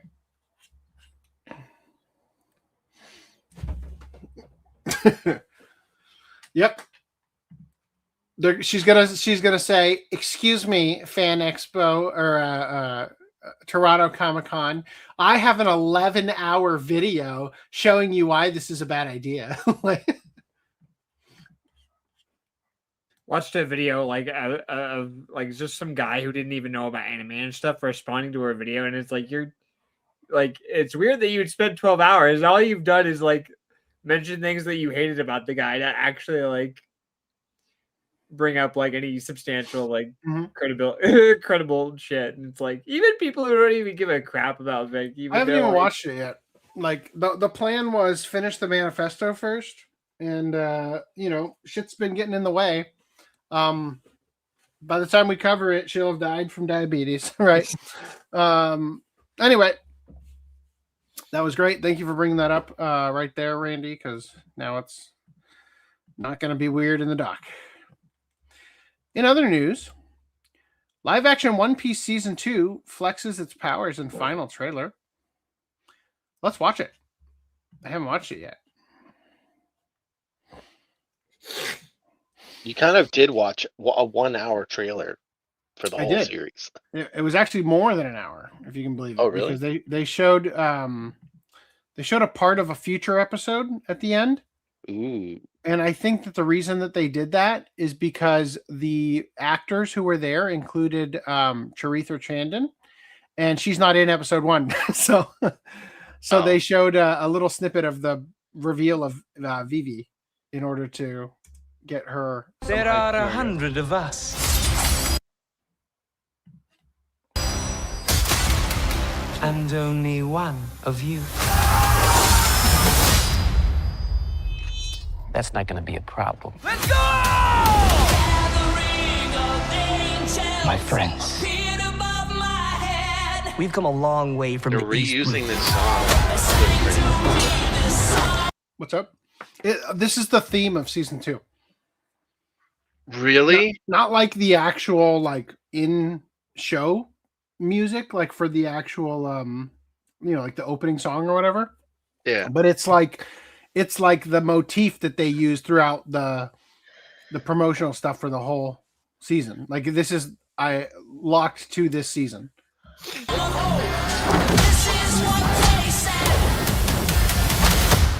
Now let's find out what the Grand Line has in store for us. Let's party.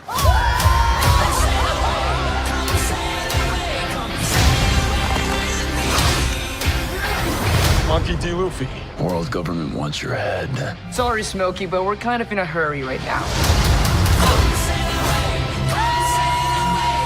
There's something swimming right for us! Brace for impact! What the hell was that?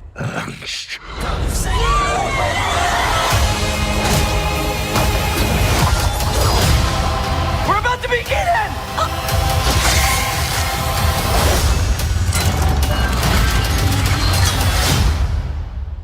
Let's hope you're hungry.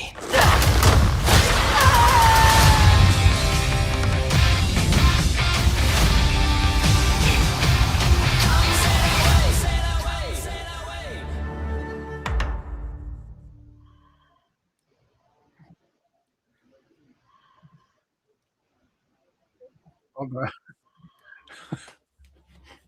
Damn it. Hold on. I got so distracted during that trailer. I just have to make sure I'm not going to get copyright claimed for this.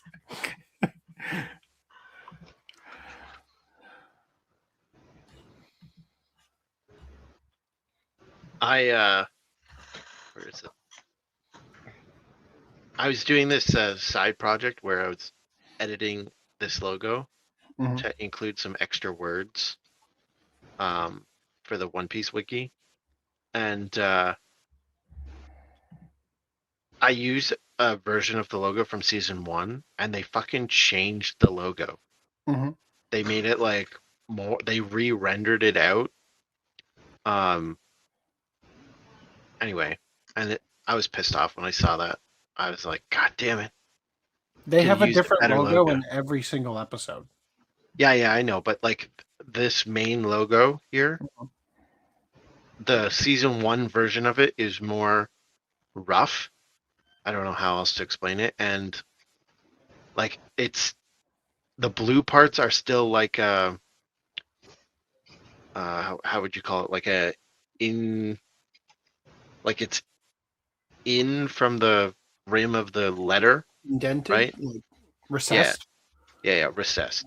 But the way the shadows on it look different. Anyway, it's just minor things, but it bugged the shit out of me that I noticed it after I made the logo, and I was like, God damn it, I could have used the new version of the logo instead of the old version. Slight pet peeve.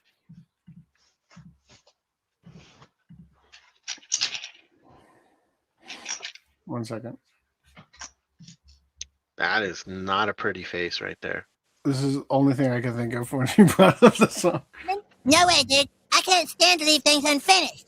It's like when you hear the first part of that song, Come Sail Away by Styx. If I hear the first part of that song, I have to finish it.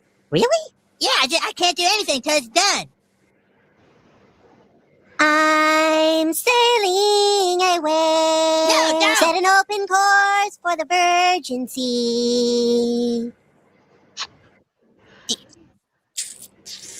I've got to be free, free to face all that's ahead of me. I'm bored on the couches, climb aboard, wishes for tomorrow, and every story I know that I tried carry on. Gathering all these just a bit about my head, the same girls, the song of hope, and this is what they say. Comes away, comes away, comes away.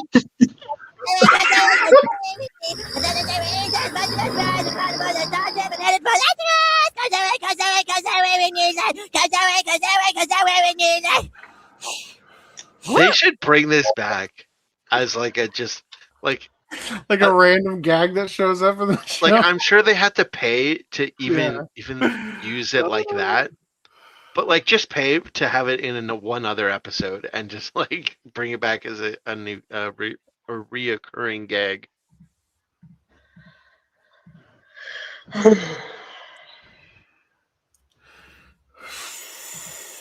Where is my...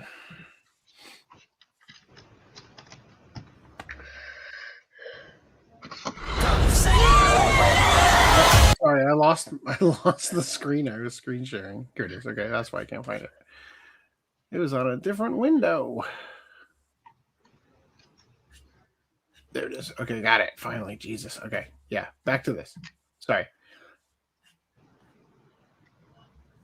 The smoke sims weirdly look like every smoke sim I've ever done, but the color of the smoke feels so good for the character. Like it just something about it felt very satisfying while we were watching it. Yeah, it looks okay. I don't really like the way he looks. Oh, he's the best thing in episode 1. Hands down. Like he is so great. Yeah. Instantly likable. Him and Tashigi. I'm sure as a character he'll be fine. Like when I see it in action, it'll be fine. But something tells me you're gonna prefer the live action to those characters, Brad, compared to the anime. Yeah, because Tachigi's voiced by Monica Rial. Yep. This guy seemed a lot more effeminate. Let me just say, even if I hadn't seen, I told this to Randy already. Even though I hadn't seen Tachigi in the anime yet, I knew as soon as I saw her in the live action that she'd be voiced by Monica Rial. This is kind of unrelated, but where'd it go? Here. This town that they get to, Whiskey Peak. There's a song in the OST, and I guess it has lyrics where it's just like Whiskey Peak, Whiskey Peak, Whiskey Peak Saloon, and it just keeps repeating that over and over and over again. And there's been kind of like a joke about how like the Canadian theme songs are all just like Dragon Ball Z. Dragon Ball Z. Yeah. So it's like, you know, it would be funny to make like take the song from the actual show is more like they're singing and dancing, like there's no video, but just it sounds more like it's more like an uppity thing. Anyway, go listen to it. But I was like, I need it to be like a rap, right? Yeah. And so I put it in Suno, and it was okay. You know, it was good enough for what I wanted. But then I was like, I think we should. I think I could make some lyrics to this. So I ended up making. Excuse me. I ended up making like a 90s rap about Whiskey Peak Saloon using Suno.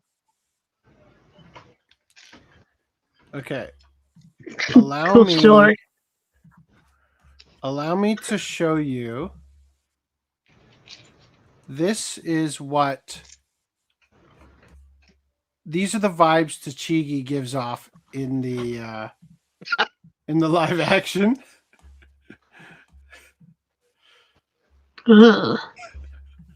Honestly, in the anime too, she just doesn't look like that. Her attitude though is the very girl much... playing her is gorgeous. Don't get me wrong, but she's intentionally doing something with her mouth to get this weird, like cartoon shape to it, and it looks great. Like she's doing a very good job making it feel natural enough that it doesn't like you logically know the actor is doing that because you've seen her not playing that role, but in the show it doesn't feel distracting that she's doing it, but it gives off this whole vibe which for the character actually kind of works.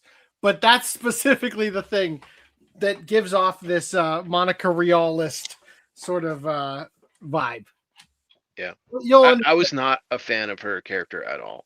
Like, she's very like, I self-important is maybe the wrong word, but like, just her attitude is irritating. Especially in the beginning, but then after the fact that she doesn't do anything else past that, it's like, why? Like, I don't know. Like with the sword dream that she's got, it's like you're not going to do anything with that. Like, what? Huh? I just want to remind you that she's absolutely stunning, right? Her nose looks so fucking wide in the show, though. I think it's because of the glasses, right? And part of the plot is that she looks a little bit like Kawina, right? That is part of the plot, yes. That's part of it, right? So he and Kawina the kid who played Kawina also had that like huge ass wide nose, right? Disproportionate to the rest of her face kind of thing. So I feel like they were kind of going for that. But I think she did a really good job, and she was very committed to the role, right? So anyway, so we've looked at the trailer and everything. We got more here. In Nami We Trust, One Piece Into the Grand Line, 3 days left. Actually, it comes out on Tuesday, so this is from yesterday, right? Anyway, I just want to show you this.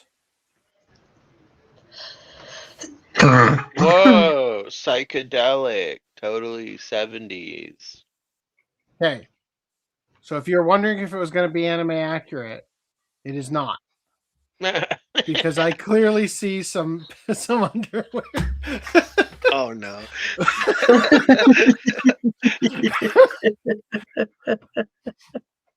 I will say this. How can I phrase this? I liked all of the characters in season 1. But Nami felt... I don't want to say it felt like Emily Rudd didn't want to be there, although she definitely was fucking high as a kite all the time because her pupils were goddamn enormous. But it felt like there was some distance there, right? And having seen the first episode of season 2, I don't know if it's that she's gotten better acquainted with the other actors, or if she is just such a good actor that she waited to give off the camaraderie vibe until after the events of season 1, where there is some distance between her and the other crewmates. Shut up! Because of the betrayal and all that shit, right? So I'll just say that the first episode of season 2 was an incredibly strong introduction to the season, and the camaraderie between the crew is like, it's just one of those things where sometimes like you watch like a talk show or a podcast or something, and it's just fun to watch the people interact with each other because there's such a good group of people. That's what it feels like watching the first episode of season 2.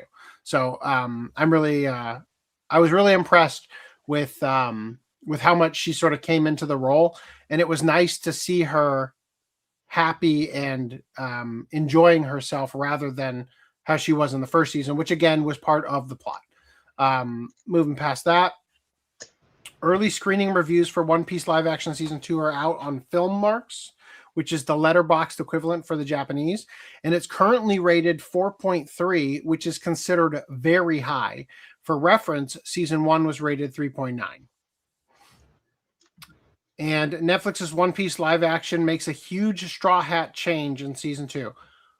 Full disclosure, there are spoilers in episode 1 of season 2. Like, they dropped something that made the audience gasp when it happened. And I think it's well known in the anime community by now, but the fact that they dropped it so early in season 2 was like a slap to the face, you know, just like, because you weren't expecting it. Not like a mean slap, but just it felt like getting slapped because you're like, what the fuck did he just say? Did they really just reveal that now? You know, kind of thing. So if that's the case, they're 100% calling it Laughdo. Yeah. Like they got Brooke in it. So I was about to say, Reese number 3, that if you don't want to be spoiled, I'm letting you know now before I scroll down that Brooke is in it. Okay. Okay, so it's seemingly Brooke is going to be in it in a flashback capacity because it looks like it's Brooke before his skeletonized form. Yeah, and it makes sense contextually that he would be there. There have been a number of scenes that are sorry, one sec. Recontextualized later on in the anime, like pretty sure this is all season 1 related. think. Well, I'll just say this: they show Buggy and Shanks like in a flashback earlier on, and they show the crew, and later on, it's kind of revealed that there's more to that flashback, and even the gallows scene with Roger. Like in the original manga, it was just like, here's the gallows. We're not seeing anyone in the audience. Okay. But later on, they've introduced. I was just about to ask about this, actually. A bunch of people like, oh, actually, I was there. I was there. I was there. Oh, I was going to ask that very question. When I was prepping to go see the live action, Vic Mignogna is going to Toronto Comicon. Okay. When I was prepping to go see the live action, I was trying to rewatch season 1 so that I'd be ready for it. And at a certain point, it's like, I didn't think I was like, obviously I didn't have time to rewatch the anime too. So what I did was I watched a Watch Mojo style video of the differences between the anime and the live action to refresh my memory across like what was different. Because if things are the same, I don't need to remember specifically what happened in the anime, right? Seeing what's different is what's going to jog the things that might become a talking point, right? And when I was watching it, they showed shots of Mihawk in the crowd and whatnot in the live action, and then when they showed the anime one, they showed Doflamingo in the crowd. Yeah, and I thought to myself, I don't remember that being in episode 1.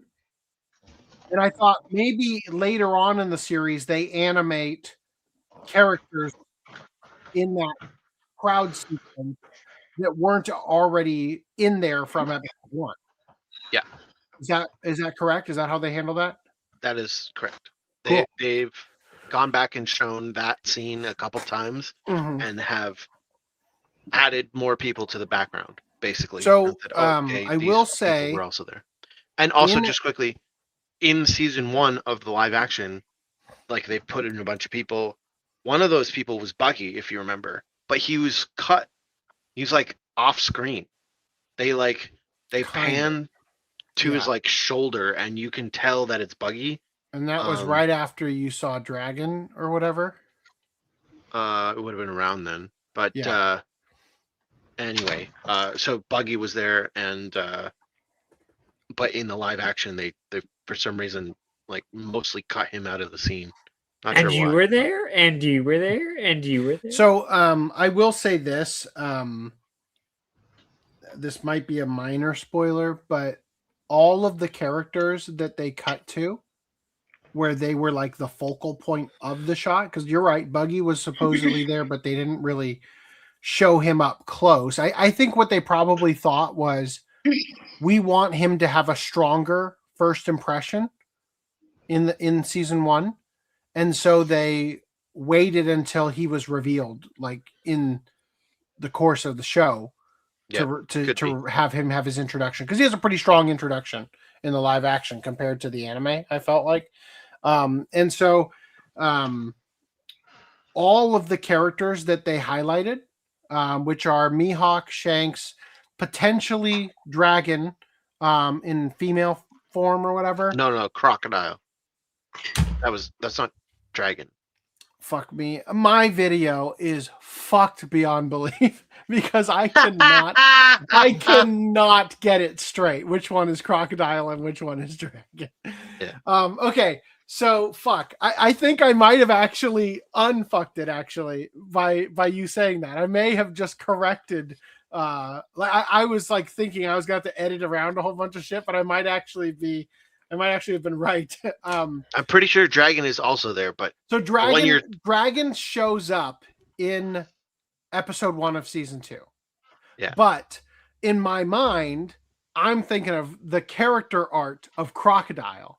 And I'm thinking like, that guy doesn't look anything like what I thought he was going to look like. You know? Yeah. No, Crocodile is. But then gonna when I be saw season 3. Dragon and I actually looked him up to see his anime for, I'm like, oh yeah, that's pretty good. You know, like, fuck. Okay. Anyway, yeah. So you don't see Crocodile in episode 1, but you see Smoker is the last person that they show in that opening sequence with Goldie Roger, and you see him as a kid, right?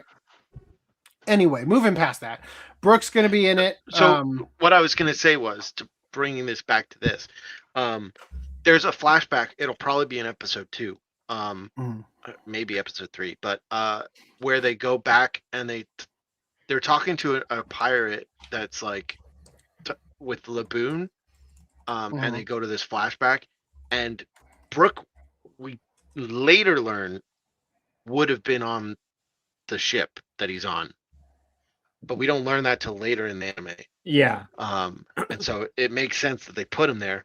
It is kind of like a weird thing, because in the anime, the reveal, I guess it is kind of, if they don't name, well, even if they name him Brooke, like there's a whole thing of like the marketing team was focusing on calling Vivi Miss Wednesday instead of Vivi, because calling her Vivi now would be a spoiler for season 3, technically. So my understanding, maybe they don't name him at all in this one, and they just my have understanding him in the about background. this image is that it was accidentally released.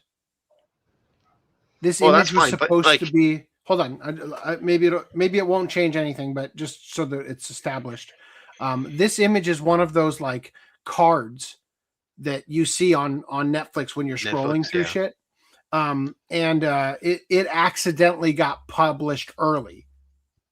Yeah. Like it shouldn't have been in the cycle of cards yet, because the show hasn't even come out yet.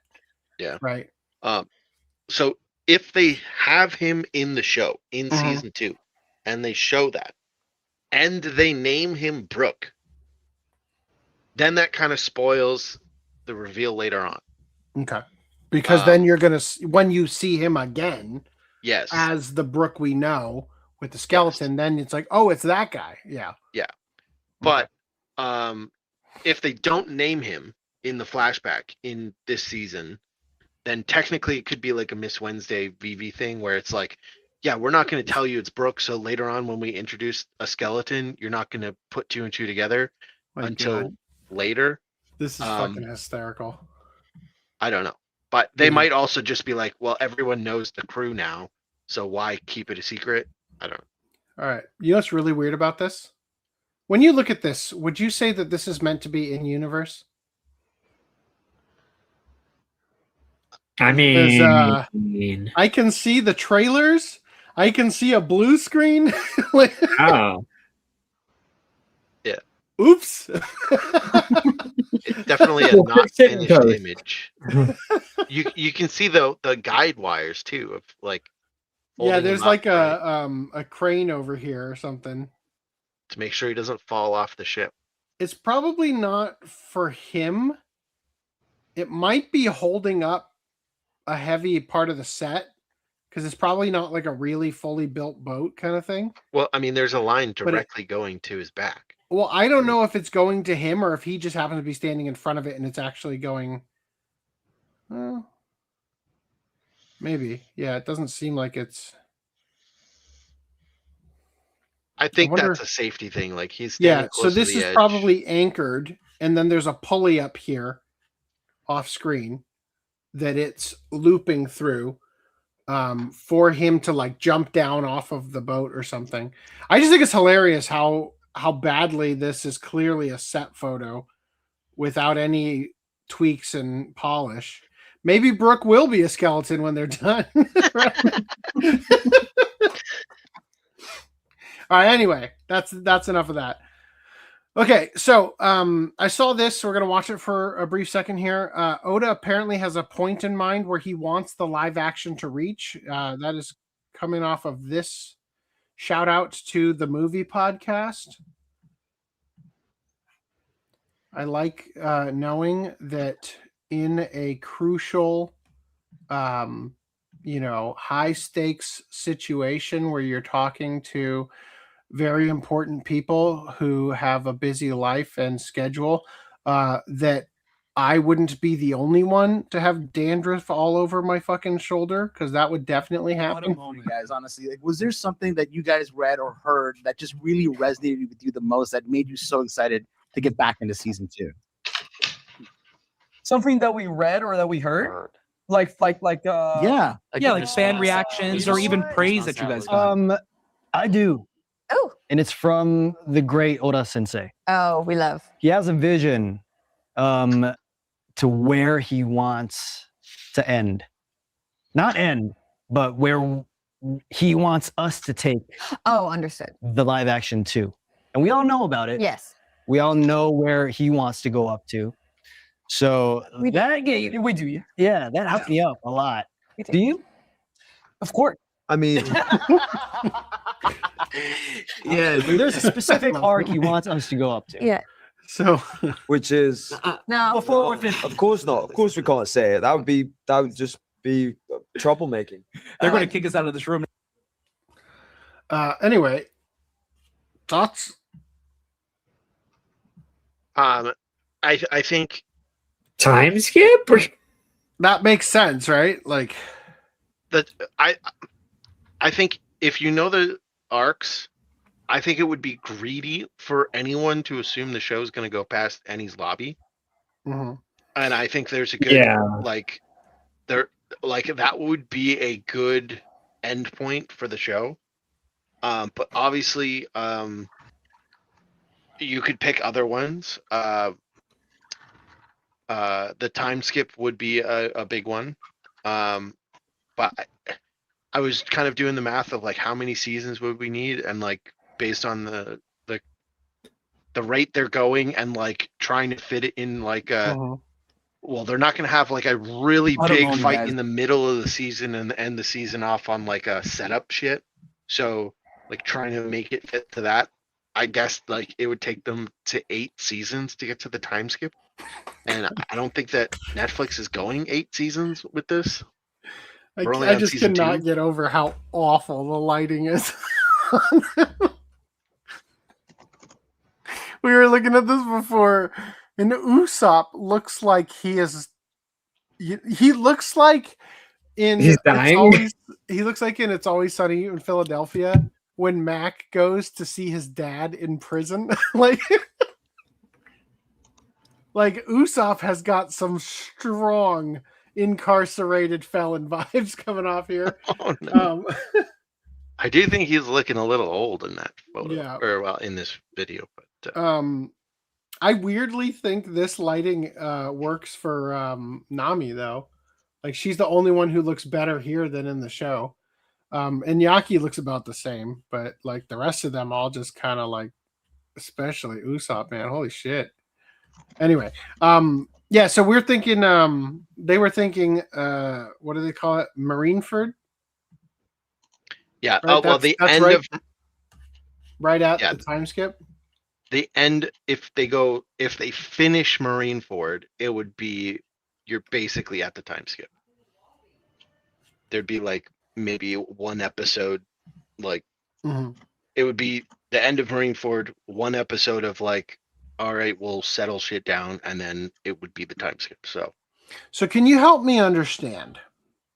Because it seems to me, if I was in charge of this, I would look at the fact that there is a time skip as a blessing, where I'm going to have my actors age up to that range as I'm getting to that time skip. But what is the reason for which they simply can't ignore the skip of time and instead, play it straight like the actors just got older, right? They could. Nothing. So there's no reason that they would have to. It's literally it's just an excuse to change their designs in the show. Is that what? It's basically just a training arc, or well, not even an arc. It's a time skip to allow training to happen off screen. Okay. So that because he was running into issues where there was power cliffs, right? And he's like, well, I need them to get stronger, and I guess he figured 2 years would be a reasonable amount of time. Well, shit, man, we've already had the time skip 2 fucking years. Are you kidding? So like thematically, if the live action get there, they could make it like they could still put a time skip in, but make it like a couple months. Like, yeah, totally. Absolutely. That's not a huge deal. They also all this time I'm thinking that there's some specific reason, like, no, they have to have the time skip because what happens off camera at that point has to take like 10 fucking years, or no, 2 years, just cause. Actually, you know what? Now that you say that, there is some stuff that has to do with dates, but they could work around that. No, they it's easily like work around that. Meaningless like stuff. They could easily fit stuff around that. But anyway, yeah, there's nothing really fundamental about them waiting 2 years. So wild. Okay. One more thing I want to share. But I will say that by the time they get there, there's almost no chance that like I can't imagine all the actors wanting to continue because they've just done 8 seasons of the show. Yeah, like, I definitely. If the entire cast makes it to the end of the 8 seasons, that would be a miracle. Like, well, it's not only there's that. no recasts. When every time you have an opportunity to re-up your contract, the value you can pull as an actor increases. Yeah. Right. So nearly every major, huge, like monumental television series that just up and fizzled out did so because it became too expensive to pay the lead actors. Right. And it's sure, one of the like, reasons Emily Rudd might want to have a kid at some point. Sure. But it's also just like some shows work around that and make the character get pregnant. They're not making Nami get pregnant, right? So yeah, but they could possibly hide it with, effects and clever, body doubles. I mean, yeah, and you shit like you that. could try. Yeah. It's not fun from a production side, but definitely like the cost thing, I think, is where it's going to become a problem. It's like, yeah, we paid him $30,000 to be in the first season. By season 8, we were paying him $4 million. You know what I mean? Like it really just, I think something like that happened with 24, and that's where that show sort of fizzled out. And then they had to reboot it with somebody that wasn't Jack Bauer because you don't have to pay that guy the same you had to pay Kiefer Sutherland. You know what I mean? Like, yeah. So that's definitely a big problem that they're going to run into.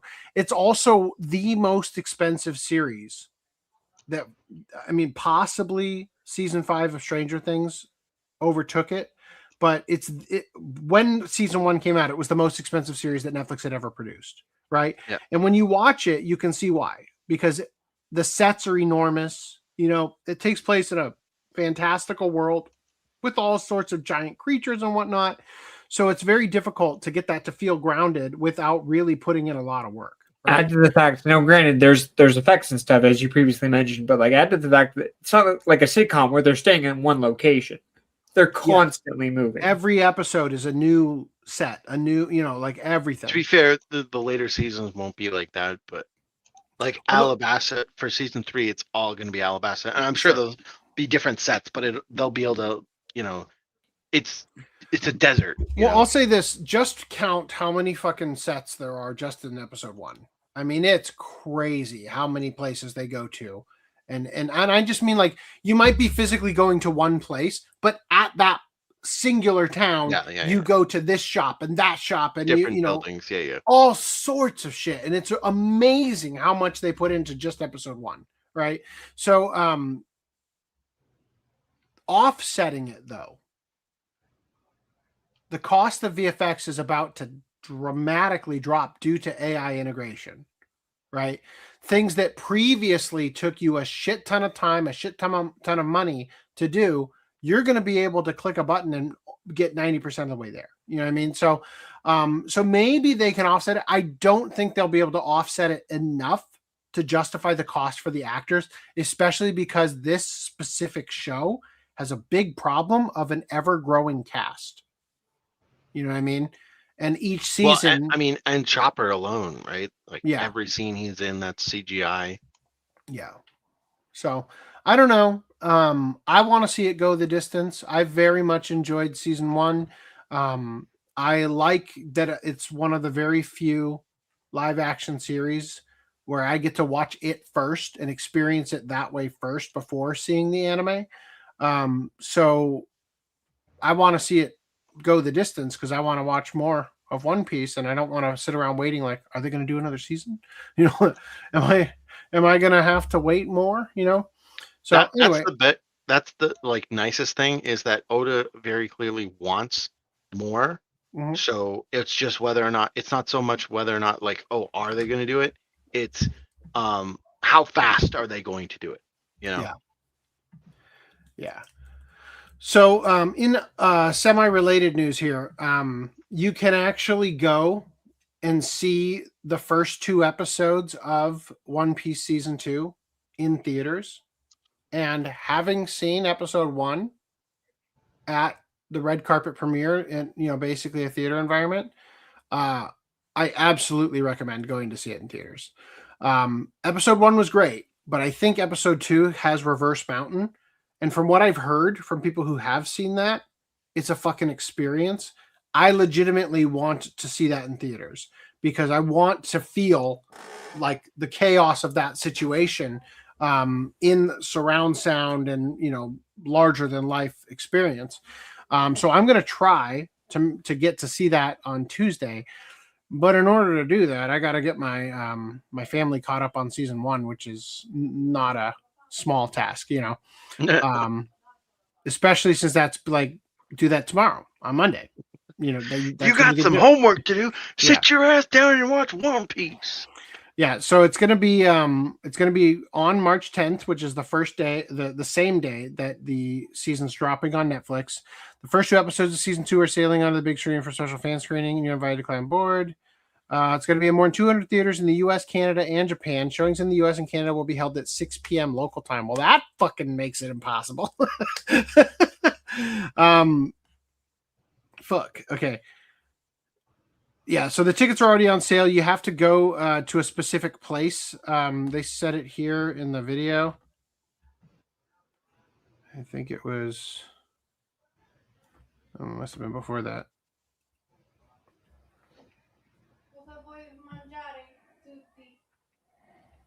Right. Oh fuck! I just got past it. I think March 10th. One Piece finally hits the big screen. Here, opgrandline.com. It looked like. I don't know. I could see. Anyway, that's where it was. All right, cool. Moon past that. Let us go into the next topic. Oh, what a hilarious topic it is. Holy shit. Okay. Yeah, so you guys remember last podcast we talked about the Studio Khara the Studio Khara 30th anniversary Evangelion short? Yes. And how it was released with a cam rip. Yeah, so Chibi posted a like screenshot or like video clip from it for just a small part where he said there was a giantess Asuka. Oh my god, what the fuck? Release this shit right now. Studio Khara issued a DMCA takedown for a bunch of tweets, and it seems as though they thought they were issuing the DMCA to Twitter and giving Twitter the list of offending people because they included the tweets for all the different people, right? Here's Chibi's right here. And they also gave an attachment of the actual short in the email DMCA takedown that it seems like they thought was going to Twitter. and they were saying, here is the file, and this is our property, and this is why we are issuing the takedown. But that email didn't go to Twitter. It went to the people they were issuing the DMCA takedown to. So every person who posted a cam rip of the short then got hand delivered the full quality version of the short. And it wasn't even like a low res version either. It's full 1080p. Full quality. Like it honestly reads like, yeah, we're totally sending you DMCA takedown secretly. Like we're handing this to you. Nobody noticed. So that's what people have been saying. Guarantee you, this is Anno trolling from on high. He says he'll never release it digitally, then attach the whole film to the DMCA complaint, then CC'd everyone who posted the screen caps. Did you have the actual website press release from them? I got something else. We'll look at it in a second. It's definitely intentional. Anno said he'd find a way, though legally it's really problematic. That's just his style. Someone should use screen recording to make the metadata invisible. That I'm not going to go off on that point. That's a whole other thing. There's a whole thread here about why that wouldn't work or whatever. Evangelion 30th Anniversary Special Screening Anime Short is now officially streaming. It is now on their official YouTube channel. Let's see if it mentions. The organizers issued another. Okay, hold on. Let's read this then. The 13-minute short stars Asuka and is set in the Hakone Yumoto Performance Theater. I guess that's this. The franchise's website noted that Sunday marks the 5th anniversary of the opening of the Evangelion 3.0 plus 1.0 Thrice Upon a Time, the 4th and final film, the Rebuild Evangelion tetralogy, after 2 delays due to COVID-19. Khara announced the short in December. Anna was its planner, scriptwriter, and chief supervisor. Evangelion 3.0 plus 1.0 Thrice Upon a Time animation director Naoyuki Asano directed the short, with Kazuya Tsurumaki, Shinji Higuchi of Evangelion 1.0, 2.0, 3.0, and 3.0 plus 1.0 director and storyboard artist respectively, and Iki Todoroki, Evangelion 3.0 plus 1.0 Thrice Upon a Time assistant chief director as supervisors. The franchise's website previously issued warnings on prohibited conduct and enforcement following leaks of the stage area performances, notably the new Evangelion anime short, on social media. The first statement on February 22nd, the festival's second day, stated, quote, "At Evangelion 30 plus stage area performances, unauthorized photography and recording are strictly prohibited. Reposting, sharing, or otherwise distributing such content without permission on social media or other platforms is also prohibited. Violators may be subject to legal liability." The organizers issued another statement on February 23rd. Prohibited conduct and enforcement policy for the Evangelion 30 plus stage area performances. We have confirmed unauthorized recordings at Evangelion 30 plus stage area performances and the unauthorized reposting, sharing of such content online.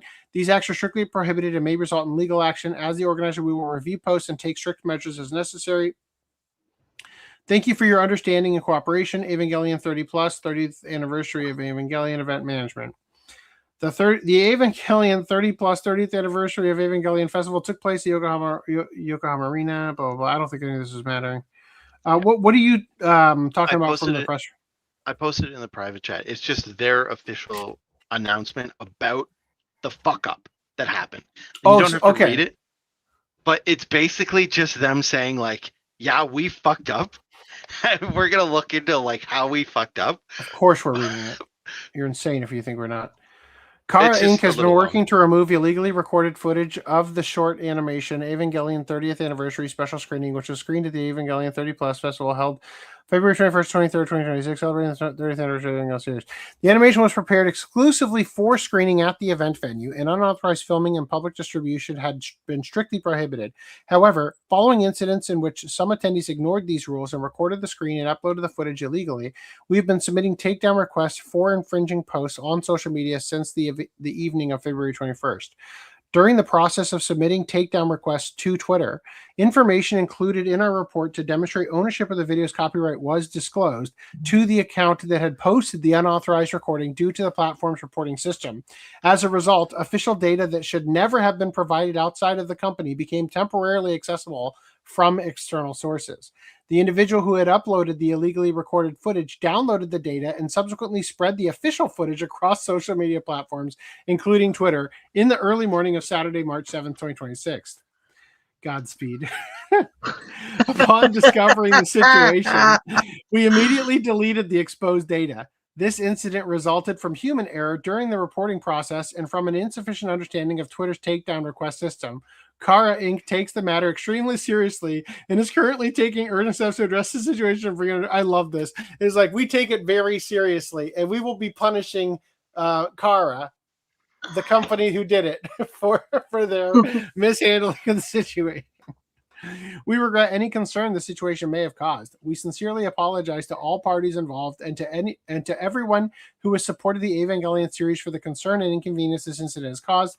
We also sincerely apologize to everyone who attended the event for the distress and inconvenience caused by the situation.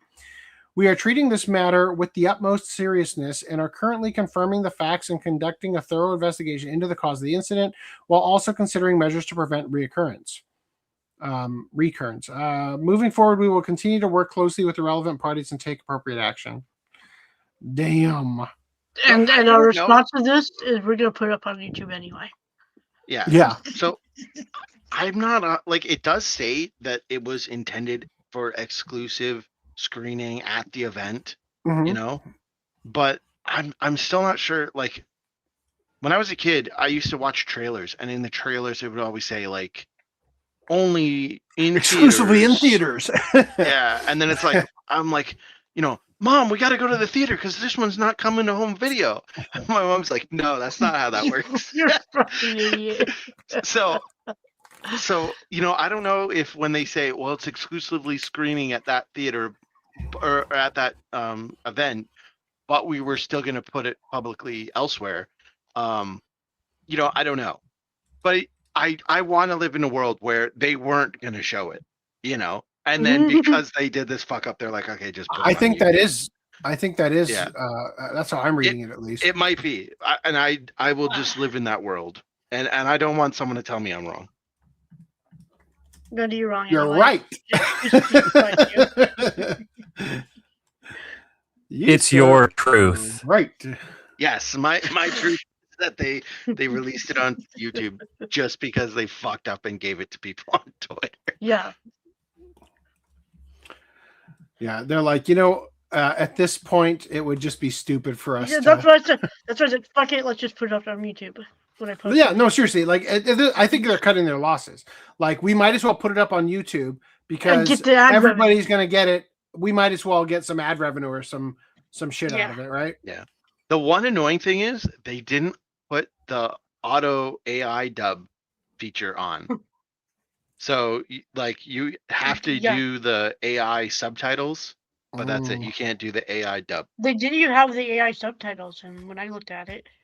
Oh, when I looked at it, they did. Oh, okay. I don't think you can turn AI subtitles off.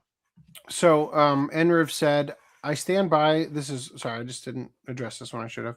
I stand by. I don't care about One Piece, but I respect this adaptation. I'm happy for the fans. With how many garbage Western adaptations there are, this series seems like a miracle. Dylan says, we're sorry. They announced at the final screening that they plan to give it a general release eventually. It sucks now because it's like we might have gotten it on physical media, and now it probably never will. Yeah. That's also the world we live in. Okay. Amazon offers Lupin the Third, Zenigata. Hold on. I said, don't tell me. I said, let me live in my bubble of ignorance. And you told me I was wrong. Bad. Just go live in your bubble thing off screen. I want to go back in my bubble now. I'm going to go back to the bottom of the sea. Go back pulled him off screen while he was exiting, man. Come on. All right. Amazon offers Lupin the Third, Zenigata, and the two Lupins anime in the US. So this is coming to theaters, or it was on streaming? Amazon. You had to buy it. So the point was that we have confirmed they are using the Koike dub cast. It is the full Koike dub cast. You know, basically just the exact same cast that they used for Immortal Bloodline. Mm-hmm. And I don't. This doesn't say it, but for some reason, a couple of days ago, it was pulled. Like it got put up when it shouldn't have been put up. But you still had to like pay to rent it, pay to buy it. You know. So we're thinking that this probably should have gone up when the Immortal Bloodline goes up on Amazon later this month. Okay. So, in other news, sorry. The main thing is about this. This has not been forgotten. Like there was no announcement that G Kids had it, but it has been dubbed. It's going up on Amazon. So either G Kids has it and they release it with the Immortal Bloodline, or Discotheque will get it because it's on Amazon. It'd be up and either way, it has a wins. dub. Yeah, and either way, it has a dub, and everybody wins. Cool. I don't win. I was taken out of my bubble. Put it back down there. By a mean comment on YouTube.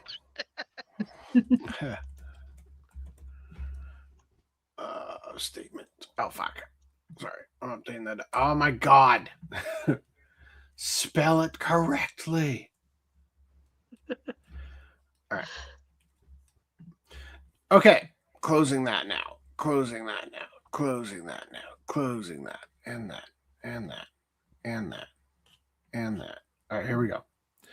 Closing that. All right. In other news, Kaho Shibuya has become an official Twitch ambassador. The Japanese adult video actress, gamer, and voice actress has become an official Twitch ambassador. Shibuya is largely known for her AV work that has branched out into streaming, gaming, and other media. I'm sorry, but has. Her adult video work hasn't. She has. She's become a regular in the US convention circuit, making appearances at Otakon and other high-profile events. According to Twitch, Twitch ambassadors represent ideals of the platform,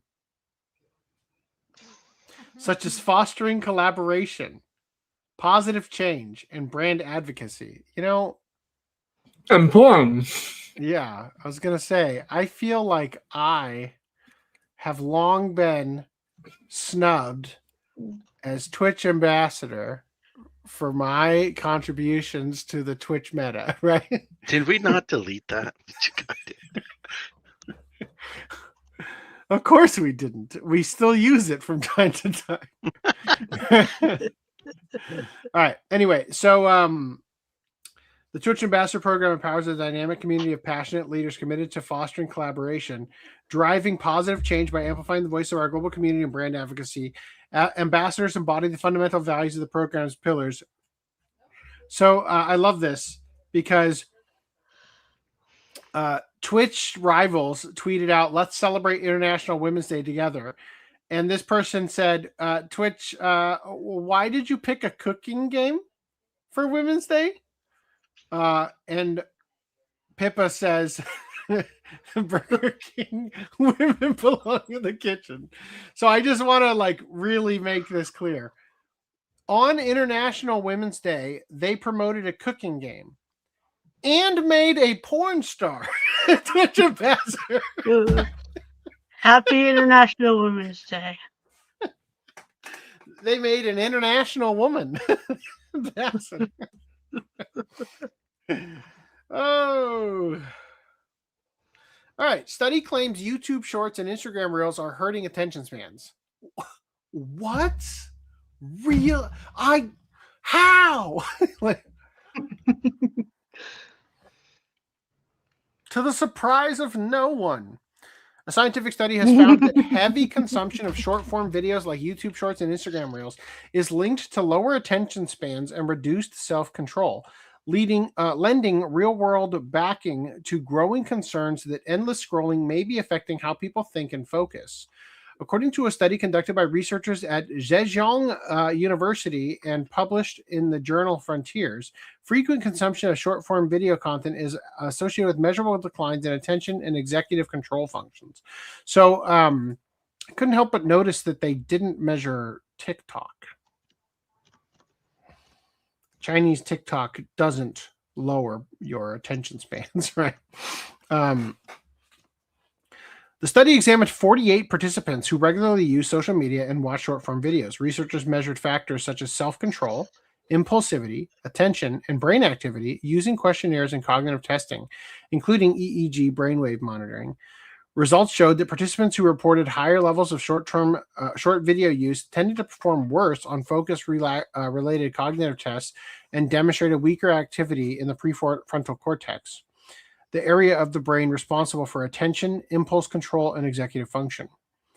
The researchers concluded that excessive short-form video consumption, quote, could negatively impact self-control and diminish executive control, suggesting a link between frequent use and reduced cognitive regulation. Importantly, the findings show a correlation rather than definitive proof of direct brain damage. The study does not claim that watching short videos literally makes people stupid, but it does highlight measurable associations between heavy usage and reduced attention and impulse control. The research adds to a growing body of evidence raising concerns about how modern social media consumption habits affect mental performance and focus. With short-form video platforms designed to deliver rapid, constant stimulation, experts suggest the format itself may encourage fragmented attention patterns over time. Yeah, to the surprise of no one. All right. In other news, Demon Slayer Kimetsu no Yaiba Infinity Castle Movie 1 got its final Japanese trailer. The film is returning to theaters in the US and UK this week as well. Actually, this is probably last week because this was from March 3rd. Anyway, in the US, they gave us this card, and in Japan, they're going to get new promo cards with it or whatever. Anyway, moving past that. Jinsei Anime from Ryuya Suzuki is getting a North American deal. Reese, tell me about this. I just saw that it seemed like a independent anime movie that this one guy did over the course of 18 months. 18 months, yeah. It says here that it debuted at Annecy Film Festival. The debut film was animated entirely by Suzuki over 18 months based on his script. The Rock and Roll Mountain production features voice work from rapper Ace Cool, Takedo Tanaka, and Shohei Uno. The film had its world premiere in the Contra Champ section at Annecy, and its North American premiere at the New York Asian Film Festival. Greenwich will release it in theaters this summer. So the movie's called Greenwich? No, that's the name of who's releasing it. No, because it says Greenwich will release in theaters, not Greenwich will release it. No, the Greenwich is the name of the movie is Jinsei. Oh, Greenwich Entertainment. Yeah, you're right. Okay. Jinsei charts a man's journey through life as it leads him to unexpected success, but also to confrontation of modern social issues and personal struggles. Suzuki also served as editor, art director, animation director, and director of photography. The deal was negotiated by Greenwich's Jasper Rod. Who cares about that? Cool. Anyway, we'll keep you posted on when it gets released and everything. Also, Kadokawa and Aniplex have launched a new joint anime film distribution company, ANIMEC. So Kadokawa and Aniplex have announced the establishment of a new joint company dedicated to anime film distribution in Japan and overseas, seeking to strengthen coordination across production, promotion, and global theater releases in an increasingly competitive market. Kadokawa and Aniplex, both major players in anime production and media, have created a new joint venture called ANIMEC. Great, same sentence again. The new company will focus on distributing theatrical anime films with the goal of improving planning, marketing, and release strategies both domestically and internationally. Anime theatrical releases have become a growing business segment in recent years, with titles regularly earning strong box office results in Japan and overseas. However, competition for screens and market share has also intensified, prompting Kadokawa and Aniplex to formalize their collaboration. By pooling resources and expertise, ANIMEC aims to better support titles throughout the full life cycle of a film's distribution, from initial planning to promotion and global rollout. The new company will handle distribution strategies for anime films produced by both parent companies, allowing for closer integration between creative production and release planning. Automaton notes that this structure could help streamline decisions and adapt more efficiently to audience trends and market conditions. In addition to Japan's theatrical market, ANIMEC is expected to play an active role in expanding international distribution networks, particularly as anime films see increased demand in overseas theaters. Strategic alignment between Kadokawa's content portfolio and Aniplex's global promotional capabilities could give the venture an edge in coordinating multi-region releases and marketing campaigns. So all I really care about is figuring out whether or not we're actually going to be able to supplant the Sony monolith and whatnot, and like try to, I mean, I know it's Aniplex is part of this, but it would be great if we could get some, Japanese companies handling their own releases over here so that we could start to, break up the monopoly we've got going on. Do you think ANIMEC will cost twice the price of Aniplex releases? Yes, at least 5 times more than normal. All right. Yeah.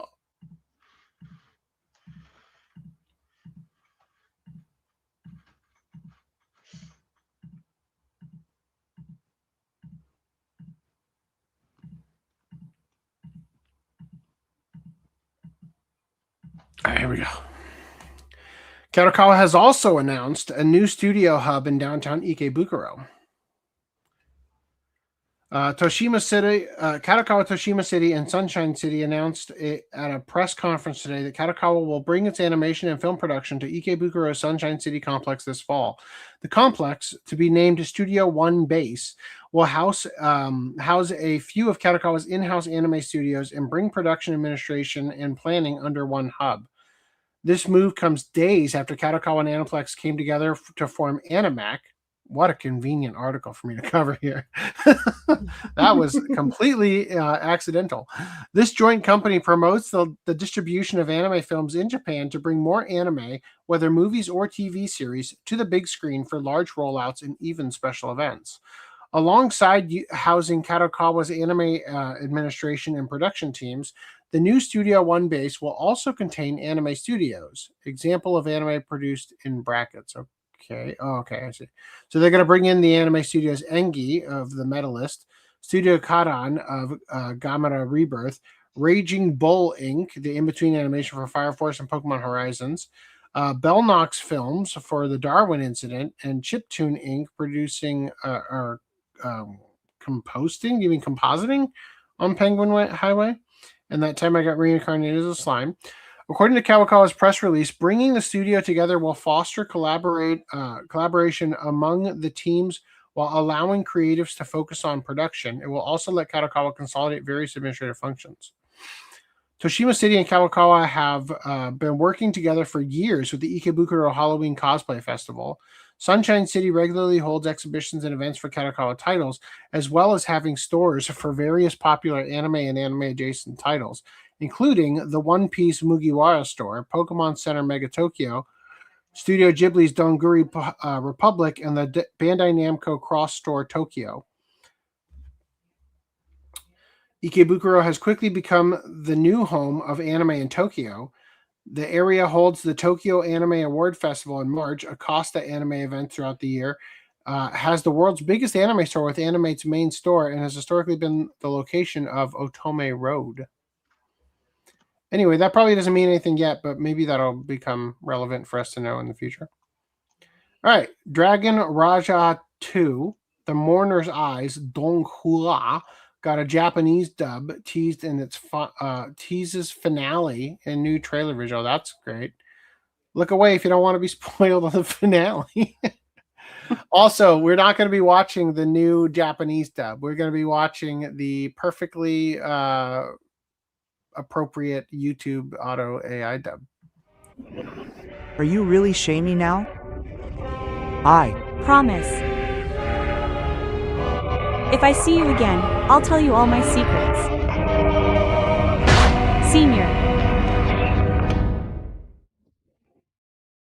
I'm Shamey. I'm a new student. If I ever get into trouble in the future, please help me. We dragons are bound by bloody battles, so we can't integrate into society. Do you really want to be a hero that much?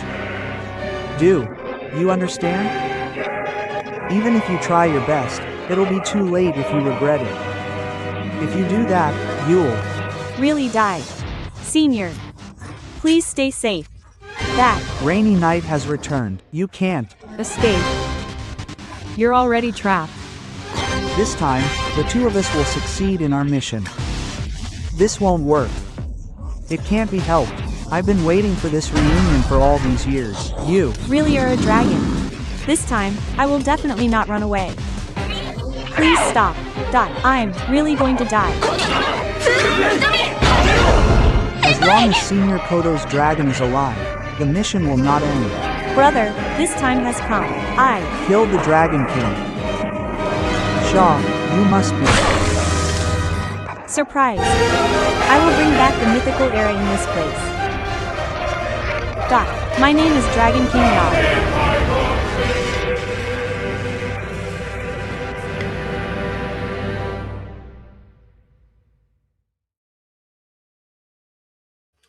So do you think that when it goes ... that it's actually literally reading the period in the YouTube generated transcripts and then converting them into like text? I wonder if, yeah, maybe. The Japanese period is different than the normal period. Yeah. So I wonder if it's seeing the Japanese periods and then thinking, oh, that's not a normal period. I should read that, you know? The Japanese period is a circle, though. Yeah, but they could still call it a dot. Maybe. I don't know. I'd have to test some other translations. Anyway, I'm sure nobody has anything to say about this, right? No, I did send you some private chats for you to take care of when you can.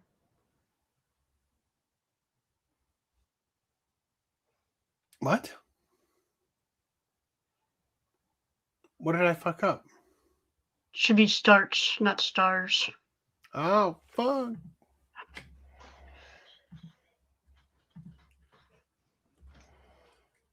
Where would I be without Reese correcting me?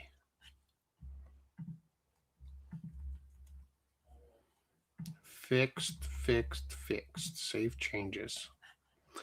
The stream is scheduled in the future and within 1 year. Please edit the start time. Okay. How about the fact that I'm live? How about we don't schedule it for later? How about I can't fix this right now? All right. Everything else is fixed except for the one that matters. View on YouTube. Oh, fuck. Switch account to the one that actually can edit the video. Edit video.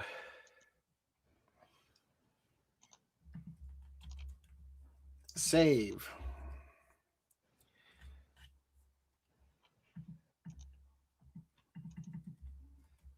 Oh, God. Starts now. Save. All right, I'll fix. Thank you, Reese. Rooster Fighter Anime publishes a new English subtitled trailer. And here it is. This one I left in Japanese for reasons that should be obvious because it's also subtitled.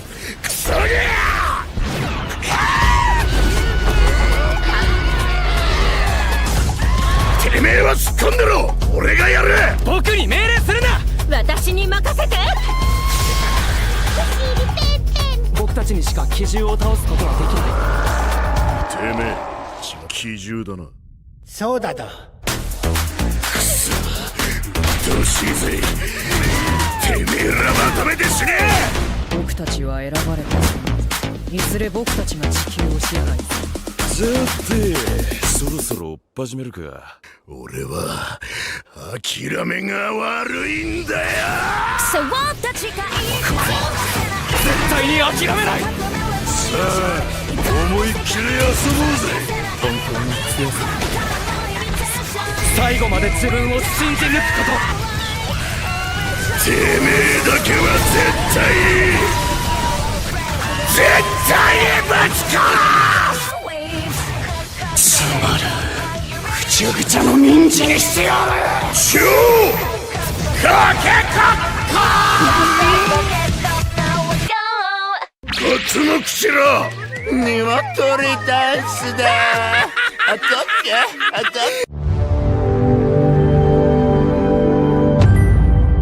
That's what the One Piece is. Right. Yeah. The CGI. Lisa's right. It is a golden cock. What's up? I can't put up with the CG. Man. Yeah, I'm turned off by this one. But you can't say no to one cock's gotta do what a cock's gotta do. All right. Monster Eater Light Anime debuts on April 2nd. Now, I need to show you a clip from a couple podcasts ago. Monster Eater Light Anime reveals new teaser trailer cast. Really looks like they didn't have a character sheet, so they just took the layers from their fucking poster. $10 says that this is from the poster. If you took this one and put it on top of this one, I bet you it lines up exactly with where it's going to be on the poster.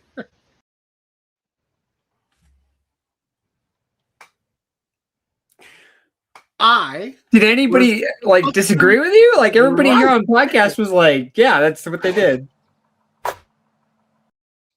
Thank you, Reese. That was clean. Okay, that was pretty clean. But like, no, we all knew. Yeah, you said it, and then we all knew. No, Yeah, literally, I said that if you like the reason that they are with so much white space around them is that they are from the document that made this poster. They just cropped it into the poster.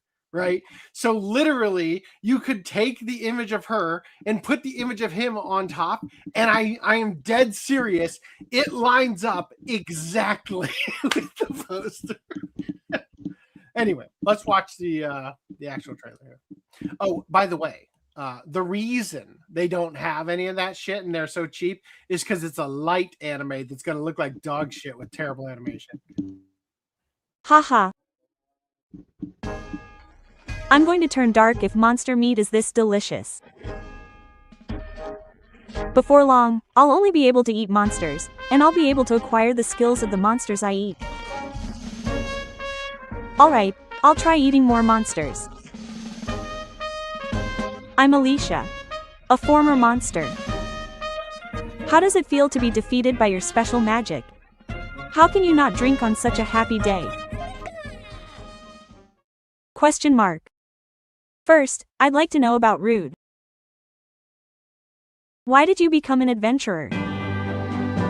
I want to become an S-rank adventurer someday and be able to save many people like that guy. If I'm going to go on an adventure with someone, I want someone I can trust with my back.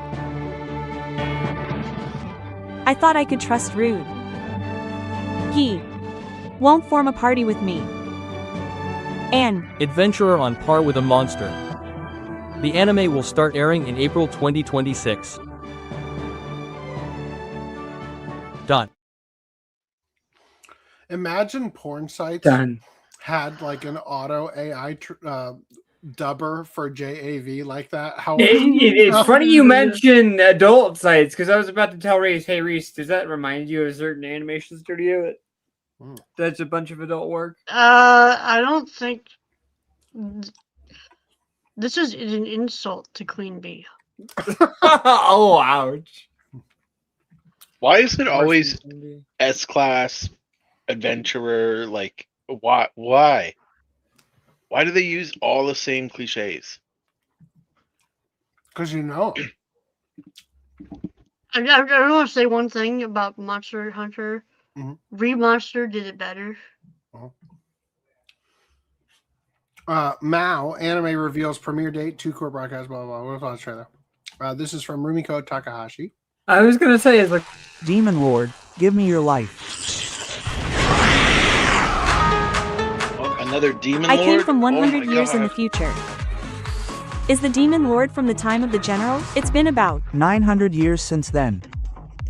Dot. That means you're a Furushi, right? It's a Curse. I'm cursed with an illness.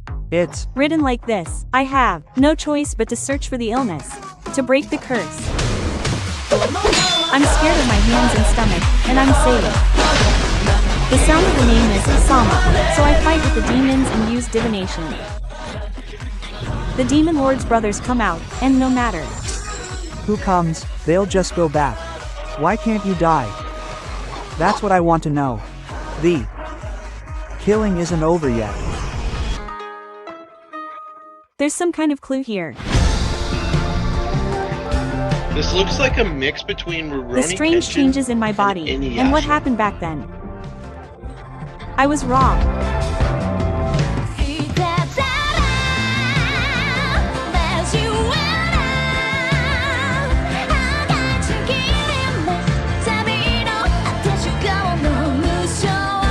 I don't know what will happen from now on, but come, be careful. I'm not alone. The Traitorous demon, the sacrificial demon, I want to see the demon again. You even like demons, right?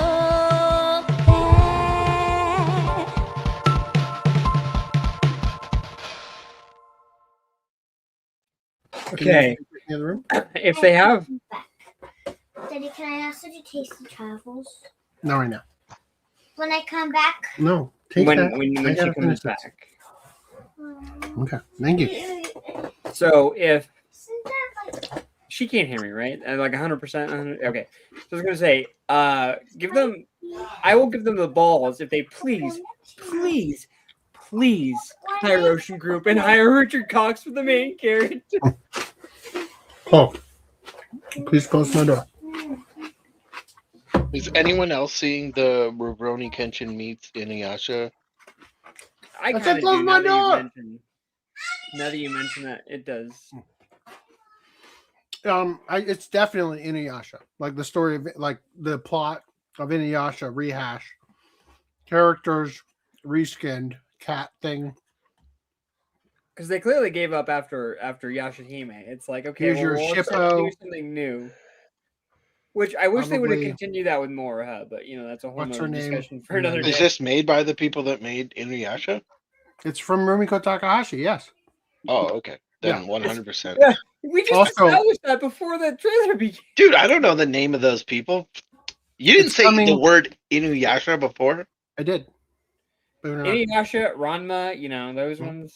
You spoke those, or then I was. I did. Yeah. Well, actually, you're right. I said Rumiko Takahashi. During the trailer, I said Inuyasha, but I might have been muted. I'll go back to the tape. I'm pretty sure I'm in. Let me make a dumb joke. Look, it's streaming exclusively on Google Plus. What is this? Is this not the Google Plus logo? I don't think so. The fact that it's an Inuyasha clone Mhm. by the people that made Inuyasha, I feel much better about. Yep. But again, Yeah. I really wish they would have just continued with Yashahime and made more of the lead character. But whatever, I'll take this. wasn't that like? Didn't they have like some quote unquote problematic relationships in that show? No. He waited till she was 18.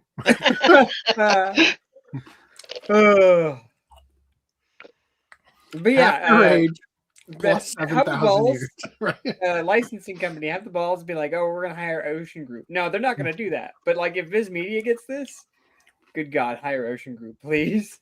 It's definitely going to go into Viz Media for sure. Fuck yeah. All right. Ocean Group. Okay.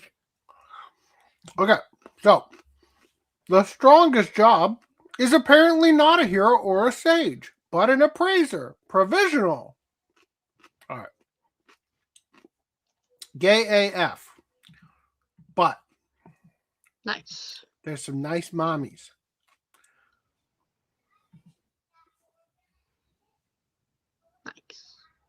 On the not furry side, the safe side of furry. Uh-huh. The sexy side. All right, let's watch that trailer. Occupation. Appraiser or borrower. So it's a skill that will protect me, right?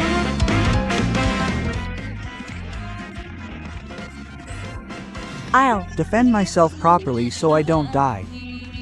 But don't get the wrong idea. I'm not always going to help you. Aren't you lacking muscle? What's going on? Question mark. Should I add something? You've endured a great job. It's okay. As long as I'm with my friends. Who are you? I want to know one more time. Even if you hide and panic, even if there's just one person. She must have been one of the people who betrayed me and cursed me. Then if I defeat that person, the curse will be lifted. No. She wasn't the one who cursed me. Also, Anastasia is dead. Hibiki-sama. Hibiki-sama. Big brother, lend me your strength. That's enough. Ah.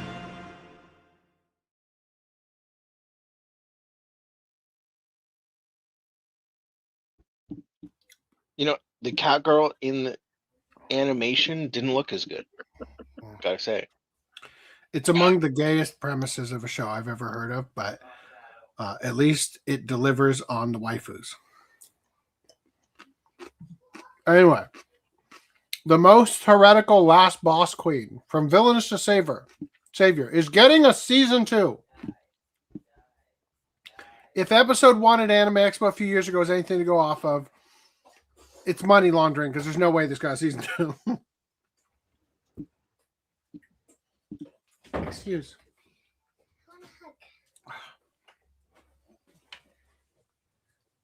I don't give away hugs for free.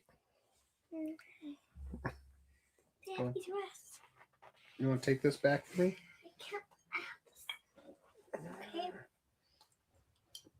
I can't. Okay, I'm going. Get out. Can I just sit here? Nope. And I just want to drink this and stuff. No. Why not? Close.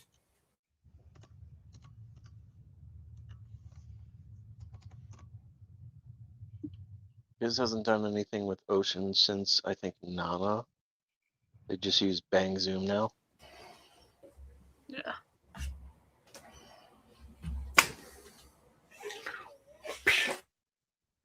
The last anime Ocean did was like Gintama, then World Trigger. Okay. We're going to have a problem if you don't close that door. Yep. Okay. Anyway, in other news, let's keep moving here. Oh God, Greenlight's talking about Queen Bee. All right, Kujima, why sing when you can warble? Anime reveals an April 9th premiere, theme songs, and new trailer. Boy, people keep bringing me food. Thank you. I'll take your dishes. I mean, I wasn't finished, but you can have them. Oh, I didn't know. Oh, new bar. I was gonna say, could it kill a God. grandma? Yeah, it can kill grandmas. All right. Excuse me while I chew for the next hour.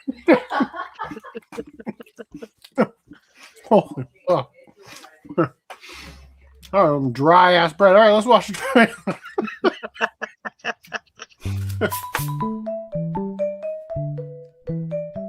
中学1年生の秋、僕は変なものに会いました。よーし、20円。これがあと10枚で鬼切れだ。それ犯罪だけど。私、クジマ。よろしく。あなた。クジマはやっぱり宇宙から来たの？いや、ロシア。どこにしなに釣りしたんや。おーでっかい鳥？鳥じゃないだろこれ。化け物！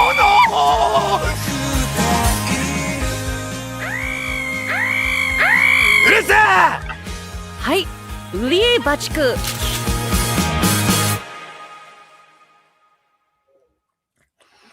Look, this shouldn't be the biggest takeaway, but like, my first thought was, dear God, if this gets dubbed by Crunchyroll, it's gonna Monica Rial should take the role of the bird. That's not a bird. That's a new Pokemon. You hear it scream? That wasn't screaming. That was warbling. First thing I heard when I heard it, I was like, that sounds like Monica Rial, and then it spoke Japanese. Oh, Japanese Monica Rial. So I'm sorry. All right, stop bringing me food. Okay, as he continues to eat it and stuff it down his fat gullet. Yowayowa Sensei anime confirms its April 11th premiere. Nice. Getting a handful there. No, not just that. It's like, quick, I'll hold her hand. Quick, get a shot. Right?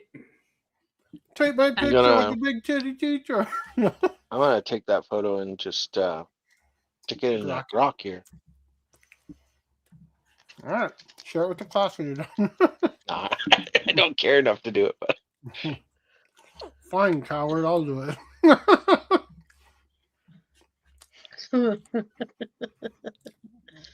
Did you see that they added a new extend feature to Grok? Oh no! I heard you talking about it. Oh yeah. And then they took it away from us. No, they brought I forget. How do you do the Grok video thing?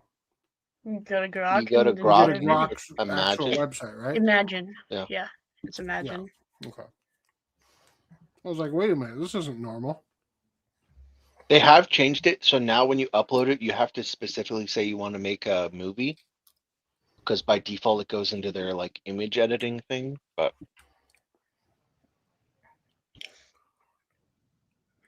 try for 3 days, then $30 monthly. Oof.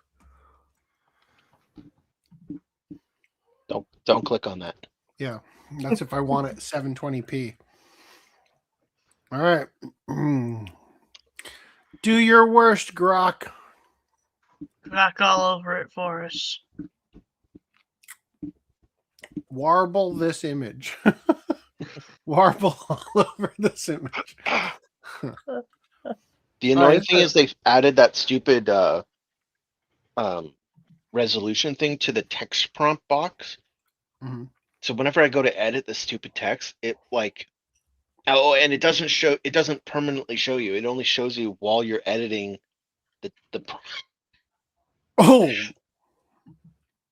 while you're editing the text. So when you click to edit, it pops the text up, and I always accidentally click that stupid resolution thing, and then it's like, do you want to buy Grok? Yeah, no, buy Grok, please. Okay, I'm just gonna say, file wasn't available.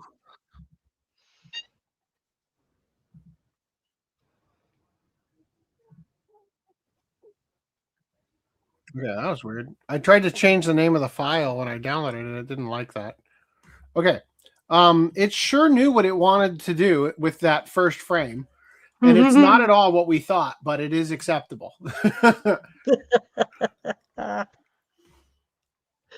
It's so weird how like some pictures have like a rut they'll get into. I uploaded this picture of a girl wearing the like Saiyan armor, and it kept wanting to give her like eagle wings if I didn't prompt it to not do that.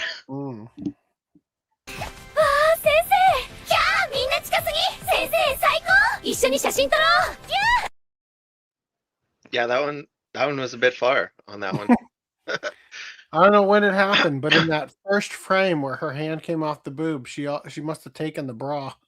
Yeah, she lost her inner shirt there. All right.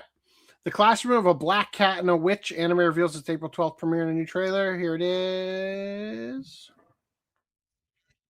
All my stud.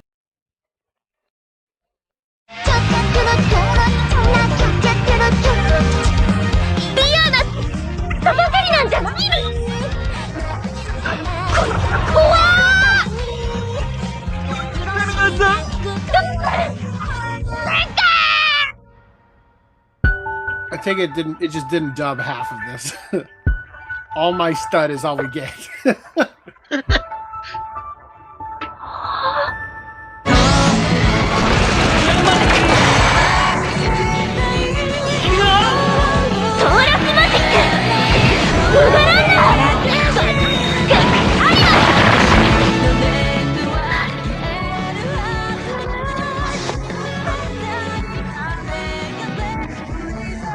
Yeah, we definitely just go without something that's screwed up. Whoa! You see those cats fall?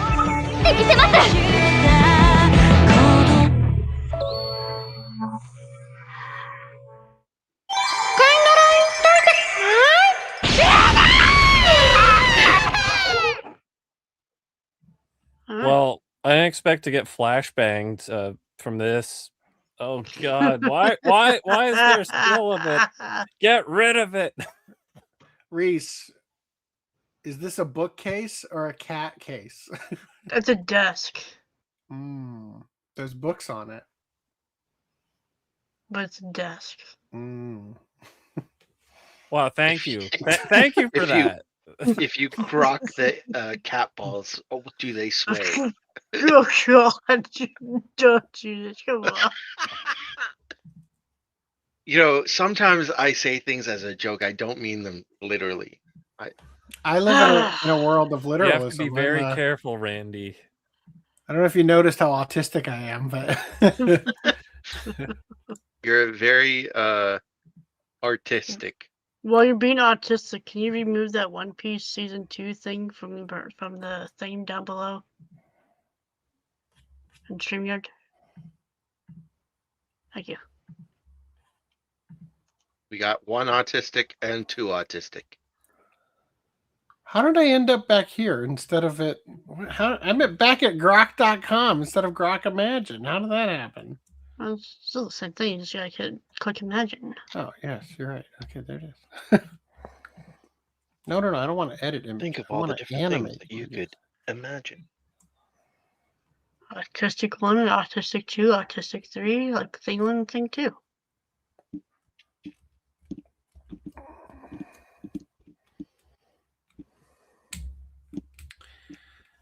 So Spica Virgo is an apprentice witch but can't use any magic. She needs someone to be her master in order to get into the academy of her dreams. But she has no money and no connections. Suddenly, a mysterious talking black cat that can use magic appears before her. Oh. When Grok sees something inappropriate, it determines that the most appropriate way to handle it is to just get that shit out of there as fast as humanly possible. So the cat just run off the screen? Not quite. Did it not save? A scissors comes in off screen and snips them.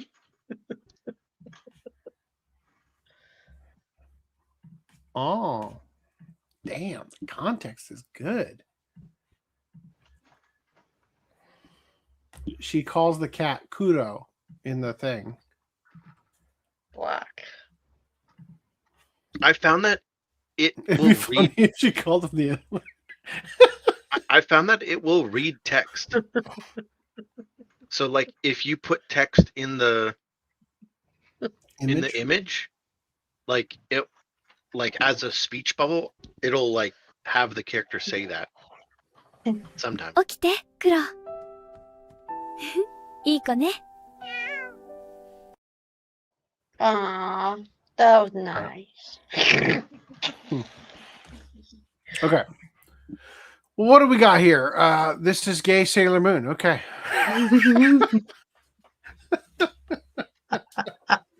I'll allow it. I just crashed out about the Gintama dub to a friend yesterday. I fucking wish Ocean was still doing Gintama. Yeah. Fuck TV Tokyo for committing to that shit. To that shit Miami team. Yeah. Did Dino Daiboken ever get a physical? Dragon Quest Adventure of Dai? I don't think so. I don't think it did, right? I'd have watched that shit by now if it did. All right, the Exiled Heavy Knight knows how to game the system. Anime reveals premiere date, 2-core broadcast, and a new trailer. It says it's a new trailer, but it feels just like the old trailer.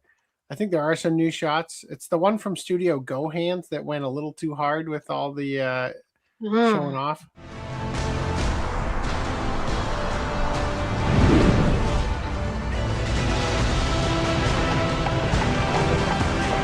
Oh, this is the one with the hair? I can't believe I've been reincarnated. As someone who knows the game inside and out, I'm sure of joy and victory. I did it. My father is Nakayoshi, damn it. I've been through a lot. I've lost my home, my family, and my life. But I have the strongest class, Heavy Knight.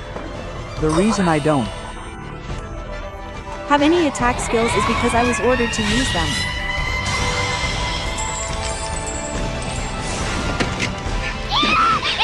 Please. Will you form a party with me? Here's the adult video. I'm relieved to see that you're having a little fun. I'm happy. It's definitely good at role swapping. Okay. Leave it to me. I'm counting on you, Elman. It'd be funny. It's a battle with you, the one I've always admired.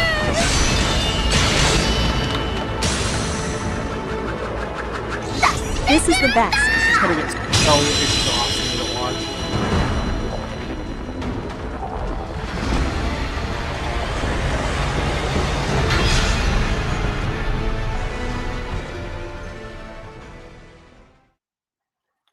So I was just thinking, like, you know how it does that problem where it switches mid-sentence from male to female and whatnot?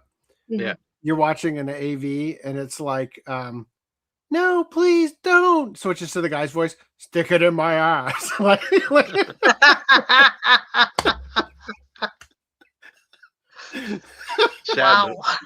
I was thinking all these trailers you're showing has the same gimmick where they're like completing each other's sentences. we have an audio clip that's waiting to happen there. All right. Dara-san of RE1 Anime scares up a new trailer. What am I looking at here? Is her face painted the same color as her regular face, like a skull? I don't. All right, we're gonna watch the trailer. Whoa, whoa, whoa! What is happening here? Nice. I like to know that they're already thinking about the Christmas episode. That face is kind of. We just put a bag over her head. We got Yeah. it. All right, here it is. never approach. See it, touch it, and hurt yourself. Ishii called it Yamatani Mata. Sounded like they were Den, gonna hey, go Ekin. op it. This is the conversation we have when we look at each other. You should. Listen to what adults say. Don't go there. Right. You're coming. Stop. Elfweed shirt right there. I guess you're a ghost, but are you saying that you're a strange phenomenon? Question mark. Do you have a grudge? To someone. Huh, Tarun? I'm scared, but I think it's scarier if you don't talk because it might be harder to get through to them. I just said it because they spoke to me.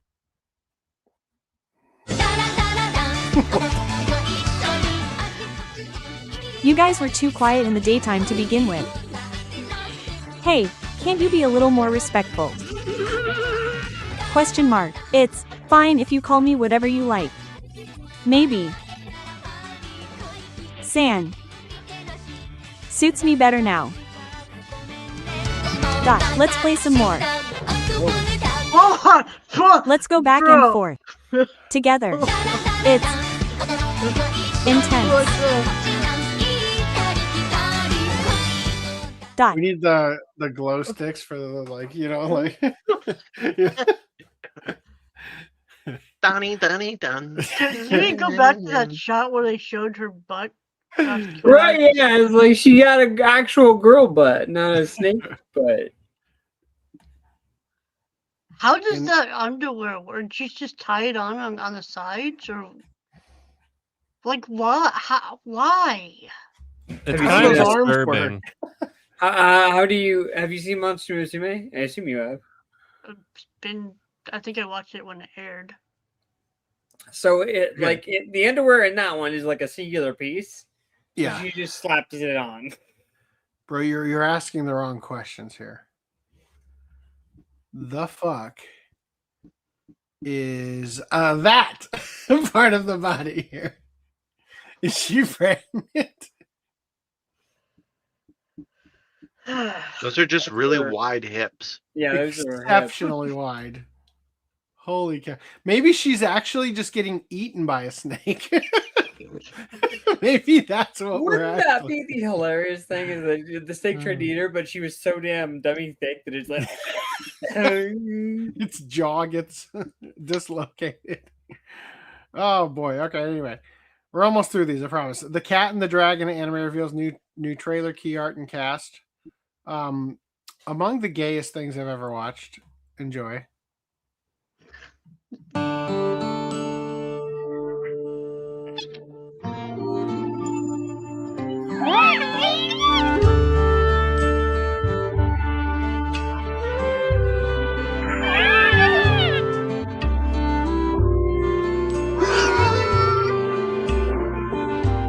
Oh my, you have another Bryu. Will you can use mag different from all of you, my beloved I the Dr. P. Prod Dragons.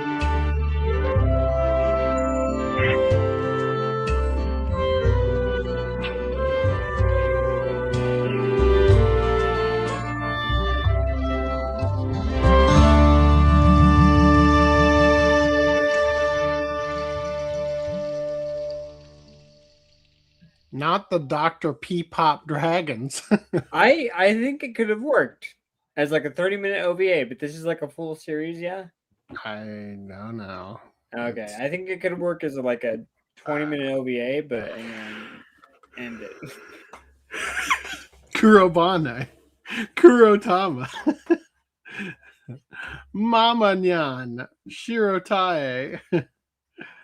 Oh boy. All right, anyway, move on. Planosaurus Gachi Kosebutsubu announced for July. Hell yes. Give me an anime expo premiere. Here we go. Individual organisms. It is a general term for organisms that once lived on Earth. They died and became fossils in the Earth's depths over the long years. And now. Welcome to the Individual Organism Research Club. The anime Planosaurus unfolds with the individual organism enthusiasts President and Kana, who wants to join the club. Stories about the transformation of ammonites and new theories about Rhinosaurus. Exciting for those who like fire creatures and don't want to be serious. Come with this and enter the world of serious organisms. The individual organisms that appear in the anime have already been decided to be commercialized. Build plastic models and learn all about the individual organisms. Tyrannosaurus, Spinosaurus, and Sphacerinosaurus are also coming soon. The new Rhinosaurus Club will start broadcasting in July 2026. Man, gotta love their just no fucks given when it comes to. We know exactly. Yeah, I was gonna say advertising. that was the Planosaurus, the plan to merchandise dinosaurs. I was like, what was that discussion we had like 2 hours ago about merchandise being Right. in the freaking show? Yeah. Meanwhile, Japan. Yeah, exactly. I feel like all I've seen a show like this on like fucking Foxbox or like Young Kids TV when I was a kid. I'm like, you know what I mean? This has Saturday morning written all over it. I was gonna say it kind of looks like Flint the Time Detective. I think that was his. I think that was the The main character with the Beyblade hair. How'd they pronounce it? Kana? Or something? Like one of the names I assume was like Kana, or was I hearing things? Yeah, Kana Nakasato. Yeah, the AI was Voiced just by like, Kana "Kana." Nakamura. Whoa. Is that What like are the real life chances? character? And a dinosaur voiced by an actual dinosaur. Yeah. Okay. Where are the dinosaurs? Dinosaur Huh? representation. Getting their jobs taken. Okay. I became a legend after my 10-year-long last stand. Anime delays its broadcast to July 2026. Anime Expo premiere. Yeah. So they're delaying it. It was originally going to come out in April. Now it's coming out in July. This is the one about the guy who has like a last stand against the orcs while the rest of his party flees, and he like defeats them over a 10-year period. I think it was Enriv told us that it was actually that he just used like a golem magic to keep fighting while he slept or something. So it's kind of less cool, but whatever. Magical Girl Raising Project Restart Anime is going to broadcast in fall 2026. I wouldn't mind having a Anime Expo premiere, but we'll see. Moving past that, Suikoden, the anime, reveals an October 2026 broadcast and more in a new cast trailer. So we're going to look at the trailer. Obviously, it's based on the Suikoden game franchise, right? Here it is. The sword and shield born from darkness fought 7 times and shattered, and the fragments became the true emblem of 27, and the world began to move. In the 460th year of the solar calendar, we were still in the midst of an endless battle. I belong to the Unicorn Boy Soldiers. I won't let the winner fight alone. Let's go. It's reassuring to have Liliru here. You've got your guard up, haven't you? The Ally of Justice is here. This guy's not just a brat. My sword thirsts for blood.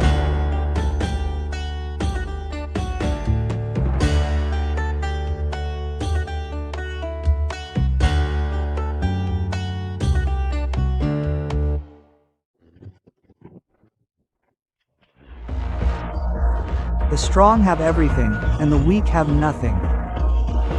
It's about to begin. The conflict will burn down once again, and everyone will be killed. The Anime Gensuiko will start airing in October 2020. 6. You forgot the 6. Also, did they say unicorn soldiers? Because I think they have those in modern day. I'm pretty sure they said unicorn soldiers. What's up? Oh, damn. You missed both my jokes. I did. Sorry. No, just they mentioned unicorn soldiers, and I'm like, I'm pretty sure we have some of those here in modern day. Oh. Pretty sure that was a dinosaur anime that aired on Foxbox, says Enriv. Dinosaur King? Maybe. Anyway, all right, let's get through this. Bless, anime by A1 Pictures, has been announced for 2027. Let me read the synopsis first. At a young age, Aya Utagawa was scouted as a model, but his real ambition is to become a makeup artist.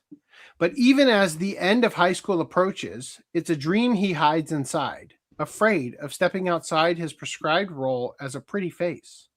Then, one day, he meets June, a quiet classmate who hunches because she's ashamed of her face, covered in freckles. He convinces her to enter a school runway fashion contest together, with him doing her makeup.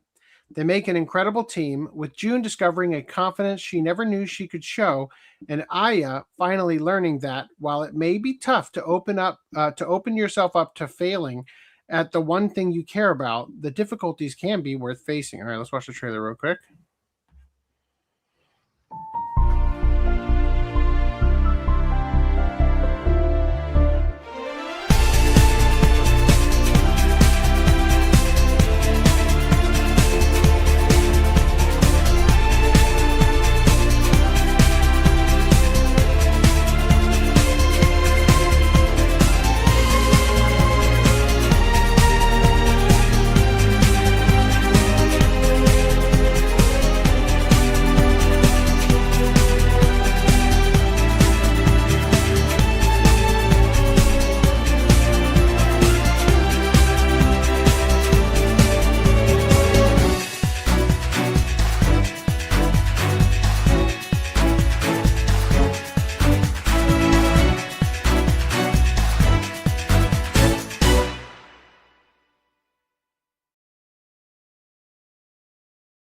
Sorry, I didn't use the AI dub. There was nothing to hear. All right, move past that. Okay, come on. The Skull Dragon's Precious Daughter anime adaptation announced. Oh, no.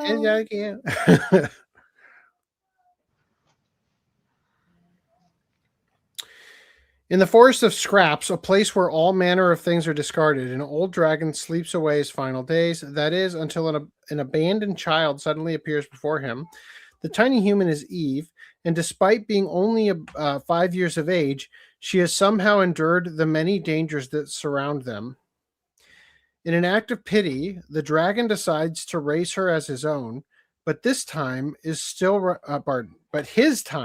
running out. After 5 years together, he takes his last breath, leaving his precious daughter on her own. Little does the dragon know, Eve is capable of more than he realizes, and their reunion may be sooner than he thinks. Hoping to improve Eve's control over her magical abilities before his resurrected body gives out, the Skull Dragon sets out on an adventure with his reckless human daughter, but who knows what kind of trouble awaits them. That sounds delightful. So sweet. I like it. I'll watch it. I want to watch it. Let's go. All right. There's also Fungus and Iron anime adaptation announced. Ta-da!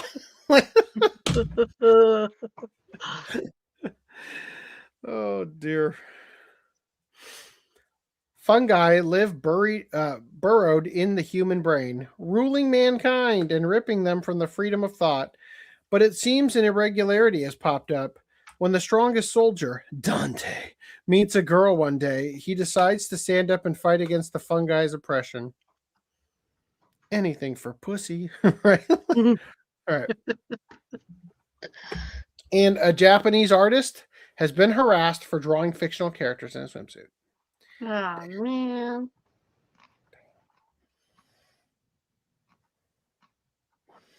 The real tragedy here is how little you tried when it came to drawing the Shippians. It's kind of, I drew the part I wanted, and fuck that. Yet another Japanese artist has been harassed as a result of drawing a fictional character in a sensuous way. This time with the heroine of the latest Pokemon Winds and Waves being depicted in a swimsuit and easily earning the ire of the easily offended. Guess what? She's in the waves.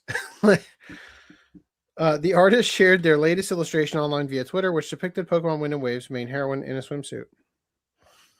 While many naturally complimented the work, others were quick to try and accrue brownie points amongst the internet's most easily agitated by complaining that the character in question is underage and thus the art is highly inappropriate. This is despite the fact that the character is fictional and she's wearing a swimsuit and is not undressed. Yeah. Damn. Check, huh? The artist poked fun at those complaining. Foreigner A. She's a kid, so no naughty stuff, okay? You're right. A wonderful human being. Foreigner B.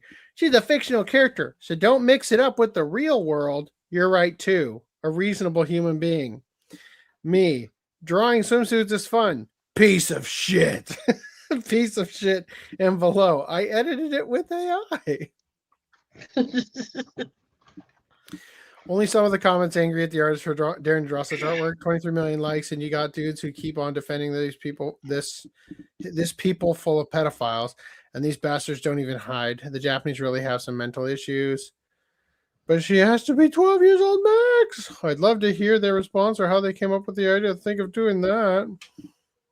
Anyway, I think it's pretty obvious. Mind you, there's grown-ass women who are actually sexy in Pokemon games, but y'all nasty motherfuckers want to go over the 10-year-old. Really? Wow. Hey, guys. Sexy? These sexy to you? No. Don't know.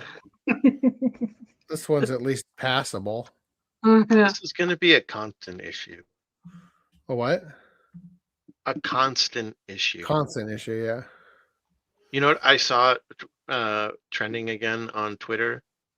You remember the cosplayer OnlyFans person that made a cosplay of Tatsumaki? And she was like 4 foot something, and she was sitting next to another cosplayer that was taller. That was dressing up as Fubuki. People were complaining about that again. Like, that was going around the internet. Oh, it's like, she's a pedophile. Like, she's 28 years old, I think, in the photo. Like, cosplaying a 22-year-old. Well, and that's the thing. Or maybe reverse those ages. I'm going to turn on the AC. I can still hear you. You're fine. You work just fine. You don't need to turn it on. AC turned on. Oh! The bottom one, though, like, that had all the, like, hallmarks of a Twitter user. Like, that is, like, every single one. What was it?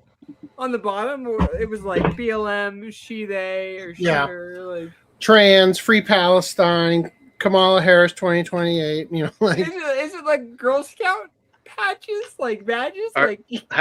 Has anyone seen pro-Iran ones yet? No, but I did see a post, and just so we're clear, I am not in support of the Iran conflict at all. But I did see a post that I thought was funny that said, feminists are mad at Trump for liberating the most oppressed women in the world. Right? Funny. No, like, before you go back down. Like, that, I swear to you that it's like all of them on. All of them, yeah. Every single one. Like, she did not miss out on any single of these. She/her, atheist, BLM, never Trumper, Hassan Abihed, Kamala Harris 2028, Free Palestine. Yeah. No, the only way it would have been better is if it was she, they, it. Then it would have been fully and had an MAP in there. No, because of the trans part. See, this is actually a dude who's a she/her. It still is not inclusive because they didn't include they and it. So also this drawing. When the drawing looks like a trans person. This should be the trans person's profile image. All right. Full disclosure, I entirely expect this to be a repeat of our Oshinoko article from a little while ago. Crunchyroll localizers insert online slang and memes into dead account anime English dub. Despite raising their membership fees, Crunchyroll has yet to address the platform's countless problems, including the alarming amount of in-house botched localization, with the latest incident consisting of English language dub for a dead account. Consisting of the English language dub for dead account. Based on Shizumu Watanabe's modern take on the Exorcist genre, Dead Account follows the Exorcist of Miden Academy, who hunt social media-based aberrations. I mean, you're really not making a strong case for why there shouldn't be modern social media lingo in a show that is a modern take on an Exorcist genre that consists of hunting social media-based aberrations called ghost accounts. Where are you going here? What are you doing? A dead person's social media account getting possessed by a ghost. That's what the ghost accounts are. The possessed accounts can only be exercised using a smartphone-based exorcist power known as cyberkinesis. Part of the course with any Japanese property consisting of any type of social media, Crunchyroll's in-house English language dub localizers could not resist rewriting the original Japanese dialogue in favor of dated Zoomer internet slang and memes. The first incident occurs in the anime's premiere episode, The Ultimate Flame Baiter, when Flamebait MyTuber Soji Enishiro is basking in the glory of his latest successful stream for his Aoringo MyTube channel. In Kodansha's official localization of Shizumu Watanabe's original manga, the infamous Flamebait MyTuber declares, "Nice! Now chat's really heating up." That stream got a ton of views, and the view count on my last video is skyrocketing too. Nice. Now chat's really heating up.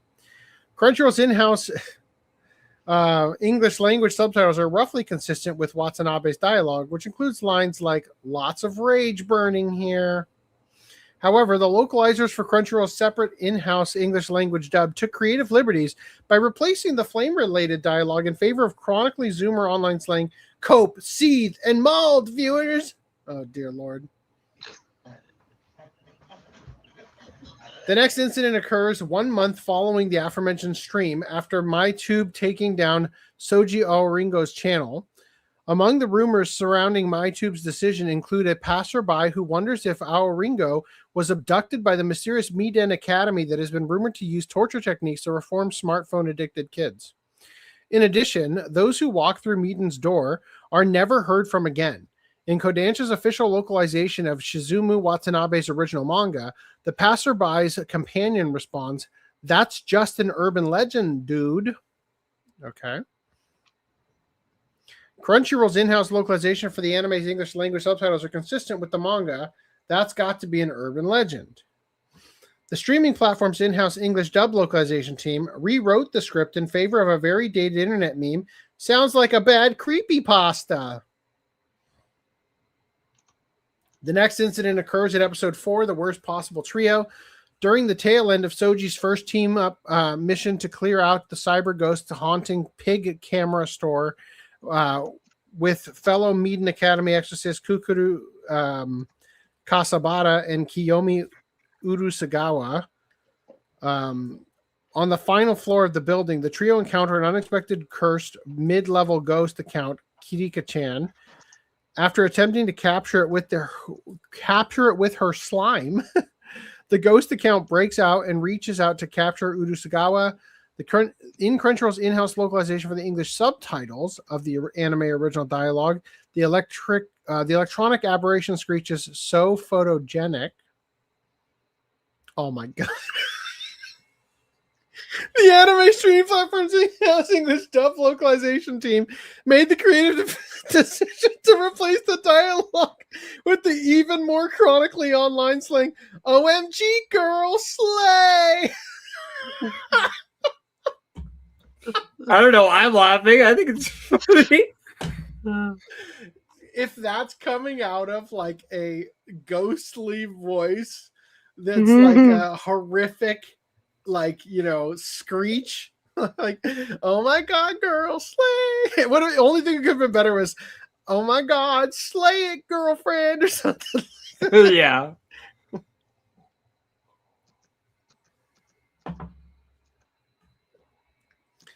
The next incident occurs later in the episode and consists of both of Crunchyroll's in-house localization teams inserting slang into Kirika-chan's dialogue.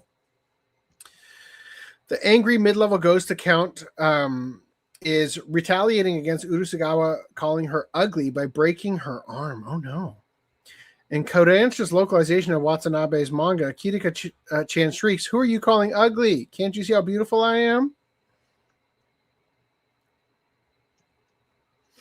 Crunchyroll's in-house localization team revised the ghost account's dialogue in the English subtitles.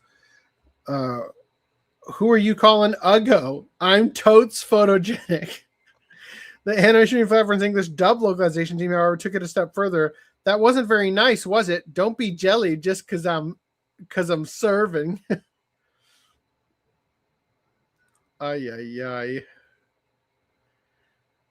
The next incident is set after the mid-level curse has been provoked by Soji and Kukuru even further.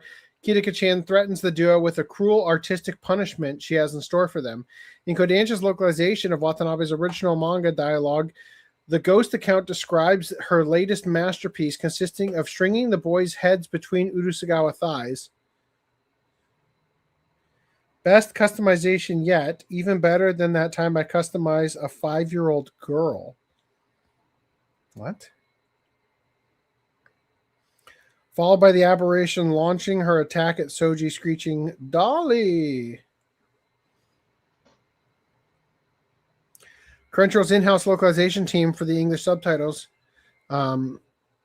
She describes her customization as even better than that little girl I messed up photogenically before.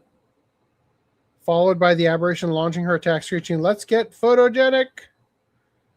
The anime streaming platform's English language dub localization team continued to memify the original Japanese dialogue. I'll definitely top the one with that girly pop that I hardcore yassified before. With, in turn, the aberration launching her attack on the duo, screaming, "Slay!" Oh my god. The final incident occurs in both Crunchyroll's in-house English subtitles as well as the dub in episode 5. The anachronistic exorcist, after exorcising Kidaka-chan, the situation took a turn for the worst. With the appearance of Sad Boy K, when all looked lost, their teacher, Yoimaru Ozaki, intervened with his analog psychokinesis to rescue the trio and began his clash with the high-level ghost account. As he continued to show his impressive skills against Sad Boy K, Soji inquired his comrades on Ozaki Sensei's cyberkinetic powers. In Kodansha's official localization, Shimizu God damn it. The details. You don't need to restate it each time. The genius spirit medium Yoimaru Ozaki ranked among the best of the best at a young age. At 18, he exercised the demon Guin Kabaki and became a living legend. Crunchyroll's in-house localization team for the subtitles had Urusagawa describe Ozaki Sensei as, apparently it earned him the super cringe title, The Living Legend. The dub, on the other hand, has him say, apparently defeating it earned him the title, The Living Legend, which is super cringe if you know the guy. Wow. Bounding into comics, please get better at this. Some of those are cringe, but my God. But mostly it's a nothing bird. The redundancy of the way you phrased everything was more cringe. All right. In manga news, you guys will recall that last podcast we talked about Shogakukan hiring back somebody who was arrested for forcing a young girl to eat shit. And they hired him back under a new name.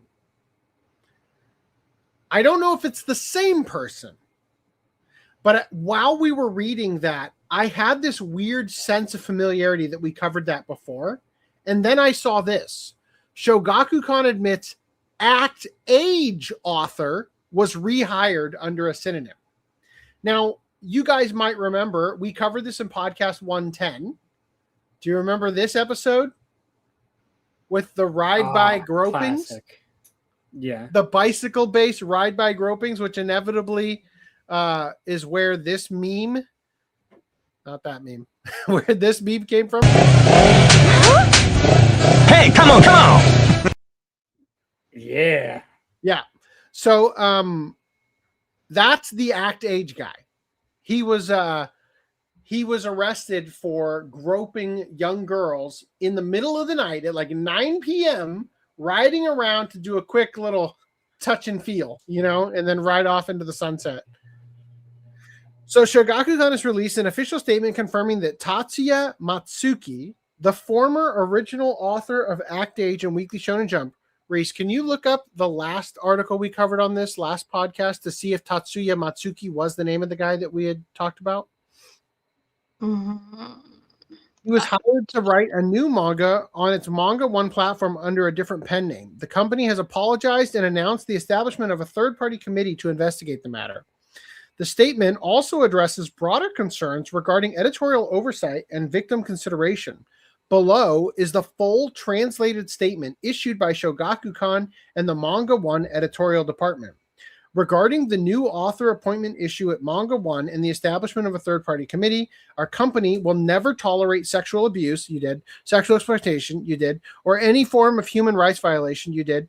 We recognize that respect for human rights is the most important responsibility of a corporation as a member of society. Maybe. The day Kazuki Kurita was the one who was arrested for abusing an underage student. I think there were two names in there because he had two aliases, right? Ichiro Hajime. Okay, so it does, but wait a minute. Jojin Kamen. Okay, well, let's just read this. We'll see what it says. Recently, at the Manga 1 editorial department, despite the author having been arrested, summarily indicted, and fined for violating the Child Prostitution and Child Pornography Prohibition Act under production, and despite the serialization of Daten Sakusen having been halted as a result, the author was hired again under a different pen name as the original writer of a new serialization, Jojin Kamen. We deeply apologize to the victim, to Miss Suru Kichieri, who handled the artwork, and to all authors writing for our publications, to our readers, and to all related parties. In response to this matter, we are conducting an internal investigation. During this process, it became clear that regarding Seiso no Shinrishi, further investigation is required into the author appointment process and confirmation system. Accordingly, we have decided to establish a third-party committee to clarify the facts surrounding the cancellation of Daten Sakusen, the start of Jojin Kamen, and the circumstances under which the responsible editor participated in settlement discussions between the author and the victim. To examine the author hiring process and human rights awareness within the Manga 1 editorial department, to identify problems and causes, and to receive recommendations for preventing recurrence. It really sounds to me like they're talking about the act age guy is being all of the people that are involved here. The guy for Daten Sakusen is Shoichi Yamamoto. Is that who you're... Yeah, but because they're saying that he's been...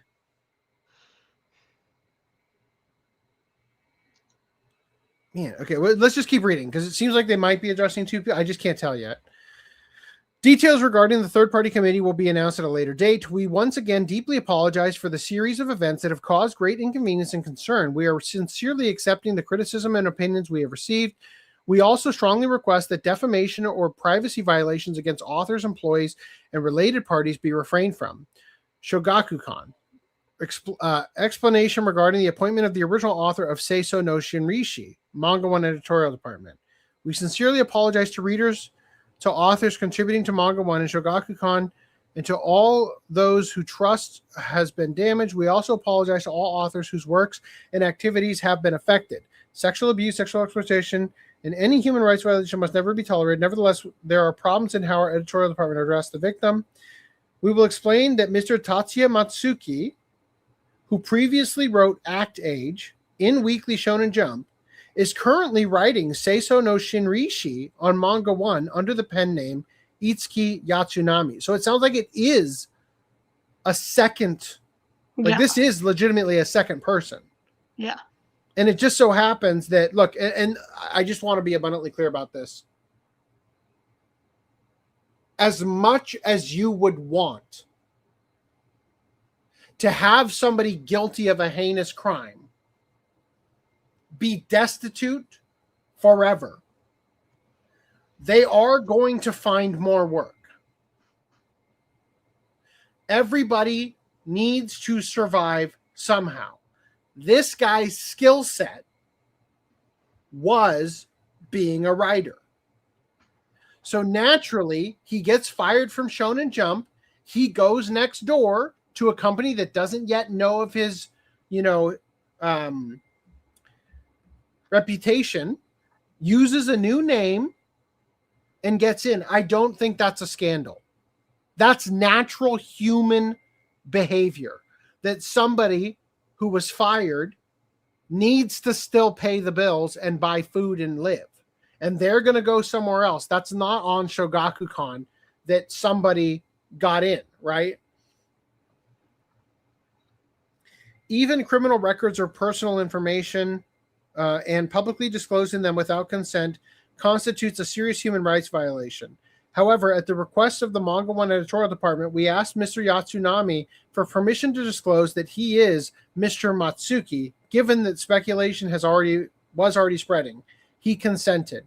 With his consent, we disclosed the following. Mr. Yatsunami was arrested and indicted in August 2020 on charges of forcible indecency and later received a guilty verdict. He actually said there is no mistake. 1 year and 6 months imprisonment, suspended for 3 years. The editorial department was aware of this fact when deciding to appoint him as the original author of Seiso no Shinrishi. In doing so, we confirmed the finalization of the verdict and the completion of the probation period, his remorse regarding the incident, his efforts to prevent recurrence, and his rehabilitation support status from specialists. He has received psychological counseling since the incident and has undergone rehabilitation. The attending psychologist determined that sufficient treatment and rehabilitation had been achieved. Based on this, the editorial department judged that aiming for social reintegration should not be denied. Regarding the illustrator, Miss Kaoru Yukihara, both Mr. Yatsunami and the editor explained in person his former pen name and the incident. She accepted the work after considering the risks and stated that the work's theme and social significance deserve to be shared. Holy shit.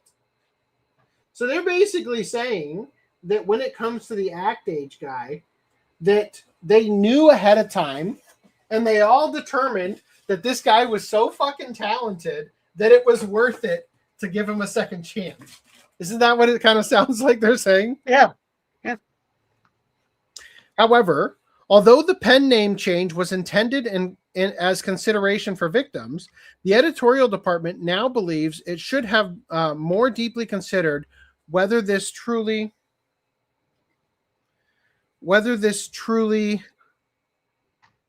served the victim's interests. We deeply apologize for causing renewed harm or distress. The Manga 1 editorial department will fully cooperate with the third-party committee and starting today will temporarily suspend updates of Seiso no Shinrishi during the investigation. Sounds like the investigation is already done. Like, what the fuck What's are up? they going to do now? It sounds like their investigation is already done. Yeah, Like, seriously. What can I they do think they now? might be trying to investigate the other guy we covered last week. I don't know. We will respond sincerely to any damages incurred by the author and illustrator due to the suspension. We once again offer our deepest apologies to the victim and to all who are feeling concern and safety. Shogakukan's statement confirms that the former Act Age author was knowingly rehired under a new identity after his suspended sentence had concluded. The company now faces scrutiny over whether that decision and the lack of public transparency was appropriate. The third-party committee is expected to examine both the hiring process and the editorial department's broader human rights awareness, with further details to be announced later. What's up,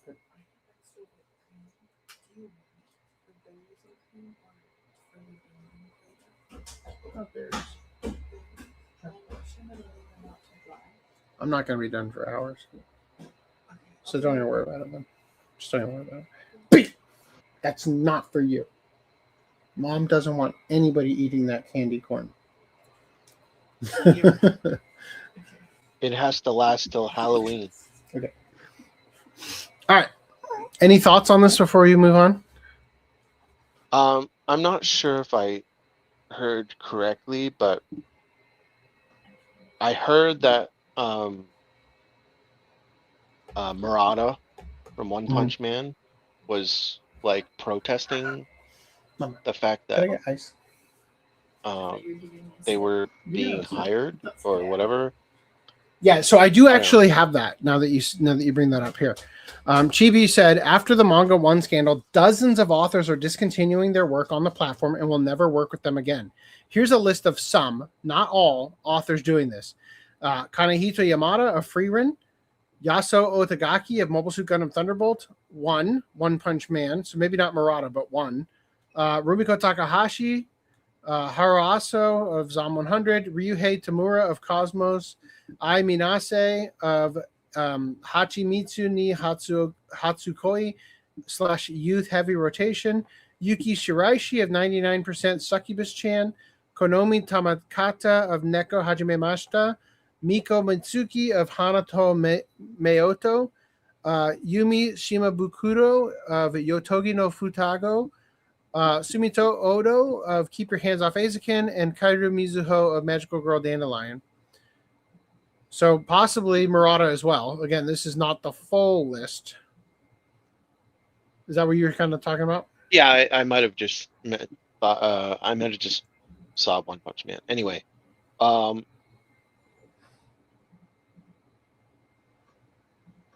it's kind of hard because it's like in Japan they're known for going easy on those kind of crimes. So then when they quote unquote serve their time. Well, see, I think that's the thing though. In Japan, you might look at it like, man, they go so easy on those kind of crimes. But what is the recurrence rate? See, that's the important thing. We can look in the States at crimes where people get off easy and notice the fact that them getting off easy doesn't prevent them from committing the crime again, right? Especially in the Black community. We are constantly seeing reports of people who've been let out of prison numerous times, 23 prior arrests, and then they've killed someone, right? But in Japan, it could be that the reason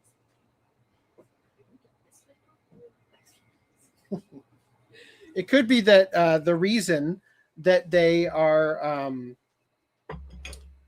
so lenient or provide light sentences is because historically speaking, the Japanese don't make those same mistakes again. Typically, I don't know. I'm not sure what the recurrence rate is or not, but anyway, you were kind of saying. Yeah. Well,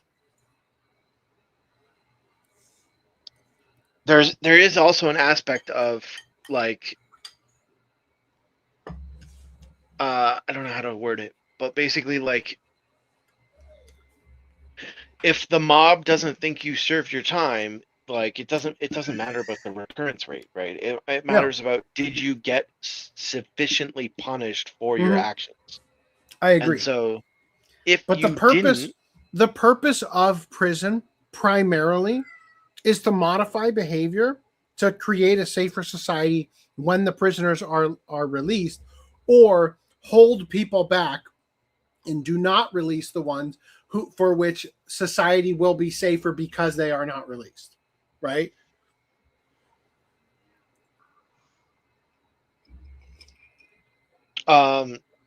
Yeah, but there is also the punishment aspect of it. I agree. Like, you did something wrong, so to be fair, I would say that to your point, one of the things that really dramatically affects the feeling that they are going soft on them is the fact that they primarily are given a suspended sentence where they don't even go to jail. It's basically a warning. Yeah. Right? And so I definitely understand what you're saying in that regard. So in that aspect, the public justice of it kind of comes for them, right? Like, oh, he did this bad thing. He didn't get severely punished for it. So now we're going to try and put public pressure on him getting fired, him not being able to have a job, whatever, going forward, right? And in Canada, we have that too, where, especially for whatever reason, well, it seems to be because they're blaming it on mental health, but whatever. People that are doing sexual crimes against kids seem to get off with like a 2-month sentence and then are back on the street. And just at the beginning of the year, we had this horrific case of this person that was living next to a kid and like ripped them out of their bed and killed them. I think killed them and raped them. And it's like this person had like multiple rap sheet of priors specifically for the same crime. And it's like, you know, why aren't we putting these people in jail? So if that guy, right, knowing that, okay, let's say he gets out in 3 months because, you know, Canada's stupid. Yeah. I don't want him having a job. So yeah, if I find out now, we also don't have the public registry, which is also kind of bullshit. But but if there was a way for me to find out, like, oh, he moved here, you know, and oh, he's working with me at my job, I'd be like, how about no? How about like get this guy out of here? So I can understand that from that aspect, but assuming we do live in a world, if we, or I should say, if we could get to a place where a crime is given a just punishment, then I do think that if they've served the time, we shouldn't like continually hound them for the rest of their life to try and like quote unquote keep them canceled, right? Well, the way I look at it, I think that people have a really bad habit of we create almost like a legend of criminals, right? Like in the way that like Hitler is the legendary big bad, right? Legendary Super Saiyan Hitler. And Epstein right now is the legendary big bad, right? And so we do this thing where things associated with the big bad also become taboo. And in the case of Hitler, that means the swastika, which represents where temples are located on maps for Buddhist religion, right? The Hitler Manji drank symbol, water. right? Yeah, so it's like, to some degree, there is a knee-jerk reaction to bad people. And one of those reactions is what you described, right? I don't want them getting a job. It's like, okay, so logically think this through. What is the life that you see for somebody who has committed a sex crime and gotten out of prison? Like, how do you think their life should look upon completing their sentence and returning to society? This is something that I think Tim Pool talked about. I don't think it was necessarily sex crimes. It was just like, I don't know, some sort of crime. He's like, well, these people, they serve their sentence. Like, if you don't want them to be integrated in society, then they should have like a life sentence or whatever, right? That's effectively what I'm saying. Is I'm asking, like, when you say I don't want him to have a job, it's like, well, what do you want him to do? Do you want the government to pay for all of his bills for the rest of his life? Because that doesn't sound like prison. That sounds like paradise, right? Like, well, I mean, that would happen if he went into prison. But yes, I understand what you're saying, right? Like, at a certain point, you need to be able to earn money. Ideally, they would go away and not be seen by anyone for a significant amount of time. Go live on a mountain, you know, self-sustainably, and then maybe come back when we've all forgotten about you. We need to make the pedophile mountains. Yeah, but do you understand what you're saying? You're literally Just saying, send them all to Epstein Island. Let's take Epstein Island. Let's just put all the pedophiles over there. You know. No, I understand the. I understand what you're saying, and I'm not saying that, like, continually canceling people is a good thing. Ideally, they would serve their time in jail, and that time in jail would be agreed upon by society as a just amount of time to repent for your crime. And then we wouldn't have this problem. The problem arises when the perceived punishment is not harsh enough. Mhm. And all I'm not saying is right, but I'm saying I do understand why people would therefore then say, how about no? How about get the fuck out of here? And the example that I brought up of people who've been arrested 20 plus times, eventually killing someone because they weren't given a real sentence. They were given a slap on the wrist and let go every single time. That's also what you're describing, right? In the West, we have a judicial system that for whatever reason is bending over backwards to not appear racist to certain groups. And that creates danger in society because we are unwilling to prosecute people to the degree that they should be prosecuted to. They're basically trying to make the criminals the victims in a lot of these situations. Yeah, and the victims, the criminals, for trying to. Yeah, and they're telling you in some places that if your house is broken into, that you should just try to get out and leave and let them take whatever they want. Don't engage. Don't fire back. You'll go to jail if the person violating your property is harmed. Your microaggression is persecutable. Like, that's not even an exaggeration. That's literally what happened in here in Toronto. Yes. Like, the cops literally told people, like, put your keys basically at your front door so that when they break into your house with a gun, they'll just take the keys and go. And when they break into your house to rape your kid, just like hide in the bathroom, like, because you can't attack them. Let them finish and say, "Here, have a nice night." Yeah, like so basically, offer them snacks.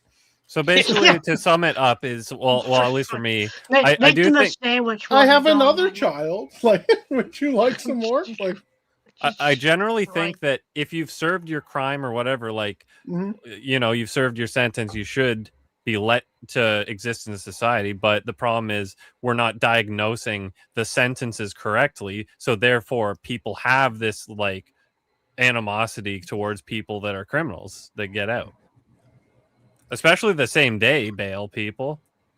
Enriv says, there's something ironic about the people who seem pretty okay with black folk being let go, yet are the same people who would want these manga authors in prison forever.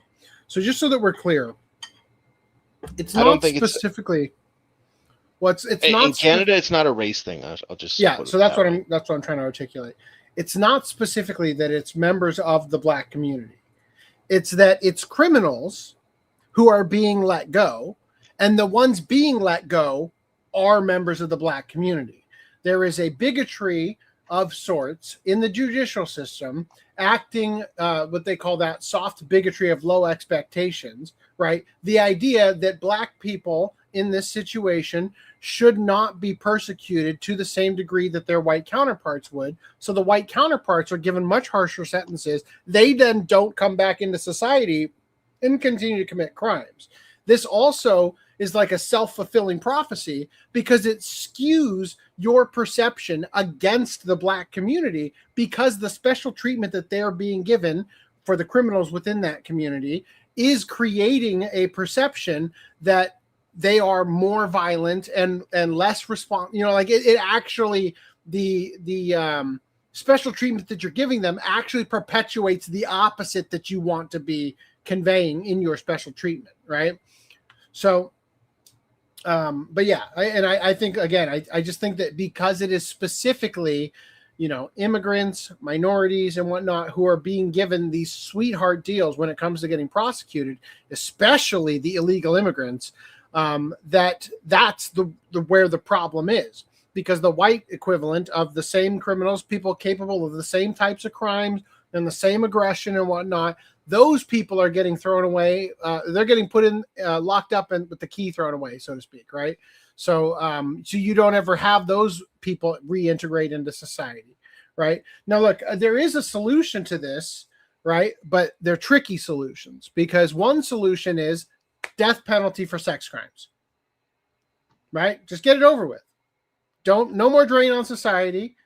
Ultimate reason to not be engaging in a sexual crime.